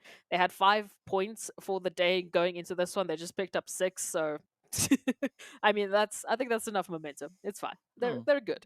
Yeah. Moving down onto this side of things, yeah, NIGMA Galaxy, Arab Golden. Don't know what happened. I really don't know what happened. They both look like they had such massive opportunities. Like at any single point, it could have gone a different way. But unfortunately, they took each other out. Didn't really allow for anything past that point. And yeah, it's there's not much to say about that whole situation. But yeah, I think honestly, today has been one of the most exciting days I've seen in MEA champs in general ever. The fact that we're going into tomorrow with so many close and contentious fights. I mean, we can even take a look right now at some head to heads. In terms of close and contentious, this is one right for you. Both of these teams took 11 points in very different manners. Yes, they definitely did. I mean, Triple coming through with a glorious 6 eliminations and a heavy dose of damage to accompany that. But of course, we look at Crash, right? Great assists coming through there. I mean, only one elimination between the difference between these two teams. But with regards to the points that they were able to secure, I mean, as you said, right, they achieved that 11-point finish in a completely different way. And I mean, Crash, though, second place, securing 1270 damage. I mean, so that means that they were quite sparing with their aggression, right? Still being able to secure those 5 eliminations. But again, it just shows how this opportunity kind of presents itself. And it makes sense if you look at the map as to how Crash were rotating in, right? They weren't trying to make too much noise, right? Just trying to keep it nice and quiet. Triple, on the other hand, they didn't have much of a choice, right? They were situated over on towards that eastern front. They had to try and play it through that open field, and it was such a difficult position to play through. But again, a very, very exceptional performance, yet again, finding its way on in. But an interesting thing is, like, we've also seen quite a bit of a step up with regards to the overall performances of the day, right? So the daily plays coming in here, but of course, we've got our winners of the day in case you forgot who that was, right? So the first one went to Crash, then we went over to Brute Force, then of course we had a little bit of that Vista action come through with the World of Battle picking up their own winner chicken dinner. Of course, then NIGMA got the victory over on Erangel, and of course GEEKAY securing it right here. So 6 different teams taking our 6 winner chicken dinners available for the day. But the heaviest one, of course, coming through there on Erangel, the most damage being caused. Well, the biggest chicken went to the side of Brute Force with 15 eliminations secured. But the World of Battle, I mean, they did a good job, right? Only taking 369 damage. So that is a very well-deserved victory going to them as well. But again, today, so challenging. And looking at the consistency that we've had across the board, right? We got Brute Force and Rad, both teams securing themselves 47 points for the day. But as we venture into our overall rankings, that is where we'll be seeing a little bit of a change up, right? GEEKAY also now making a few waves here, coming through with a 56 points that they've been able to secure today. Of course, jumping up that one slot all the way up into its second. That is, of course, then moved Vision down one position. But Arab Golden also taking a beautiful 2-slot leap up into fourth. Yeah, moving into tomorrow, we have a lot to discuss. We have a lot of opportunities for teams to, again, still take away that slot from Crash Gaming. They're not so far ahead anymore. They're not the big bad wolf, so to speak. Everyone is in a position where they can attain a fantastic game to put them ahead. So it's incredible that we have all of our top 8 teams up into 100 points. Over to the second page, it's not looking too bad either. We go from 104 to 95, 9-point difference. Not much, right? Really not much considering we had a single team drop 25 points in one match. And we have 6 matches tomorrow. You can do the math. If the team can make it happen, they can definitely still steal that PMWI slot. And yeah, shout out to the World of Battle. Yeah. Win a chicken dinner, baby. Yes, sir. Yes, sir. And of course, now speaking about when I want a chicken dinner, baby, it's time for MVPs, right? I'm not even gonna guess who it is because, well, Take your I don't pick. know. We had Pick a name. Pick we a had name. Pick a Biscay, player. we had Freak, we had Coops, we Yeah. had Xenox clutching. But just please, we can't guess. We really can't guess. So now, okay, I also have to make predictions. Okay, yes, your turn. All right, yeah, I don't know. Maybe Coops. Let's go with Coops. Let's see. Maybe I'm right. Maybe I'm wrong. Who knows? Hey, Ragnar. Hey, there we go. There we go. I mean, this is just so exciting to see. I mean, talk about a contentious play. I mean, we had so many names to pick from. And I'm pretty sure that they are all sat very, very close with regards to that MVP slot, but well played to Ragnar. I mean, it makes sense because Ragnar was playing in this last match. 2,400 damage, 12 eliminations for the day, and a really strong survival time, nearly hitting 23 minutes. So GG to GK yet again. Ragnar locking in the MVP for day number 3. It's an absolutely incredible day. The fact that we, once again, can say tomorrow we have no idea. We have absolutely zero idea who's going to be taking the #1 slot, who's going to be the champion of the MEA Championship. So, DK, all that we can say is, okay, let's start now. Let's just go straight into the next match, shall we? Don't have to wait till tomorrow. We can just start now. Yeah. Next up, we are going to be heading into the lovely Erangel. So let's see what Erangel has to bring. Of course, if only it was that easy. But of course, in the meanwhile, we are going to be ending it here for today. So thank you so much for everyone for joining us on the battlefield, joining us in the broadcast. So much action coming through here. But of course, as Ez has already said, tomorrow is going to be the day to watch, right? All of so to put it into perspective, 39 days of PUBG action, PMPL action has taken place. It all comes down to day number 40, right? Day number 40 to see who's going to be making it into the MEA Championship. Well, to be crowned the victor, and of course, getting that ticket into the PMWI. So be sure to join us for the final day of the PMPL MEA Championship right here. Same time, same place. We look forward to seeing you all back again. Until then, stay fresh, stay frosty, and see you all later.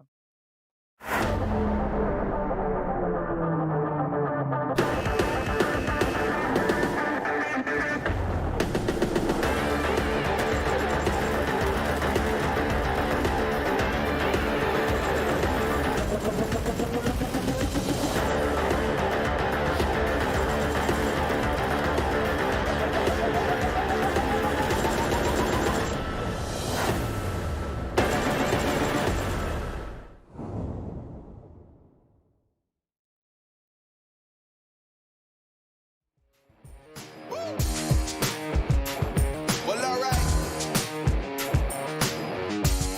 Yeah, they want me to fit in, but I can't.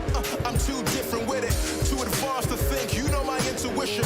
I got bars and ink, but never in a prison. Too far gone, never gonna sit and listen. This is optimism mixed with the best. You get it? What you're seeing is a beast in the flesh. I'm vetted. I don't need to try to speak for the rest. Always keep it abrupt. They wanna keep it a mess, you know. This is what you get when you're sitting as a vet. But everybody know that you're a threat. With the rest, let's go. We won't fit in a box. We don't quit, we won't stop. Ride us all to the top.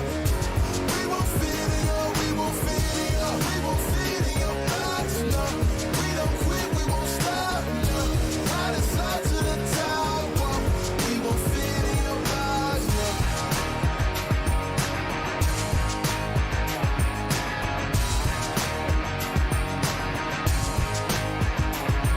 Look, I try to tell you we don't fit in your box. Why you try to box me and I got the key to unlock? I know the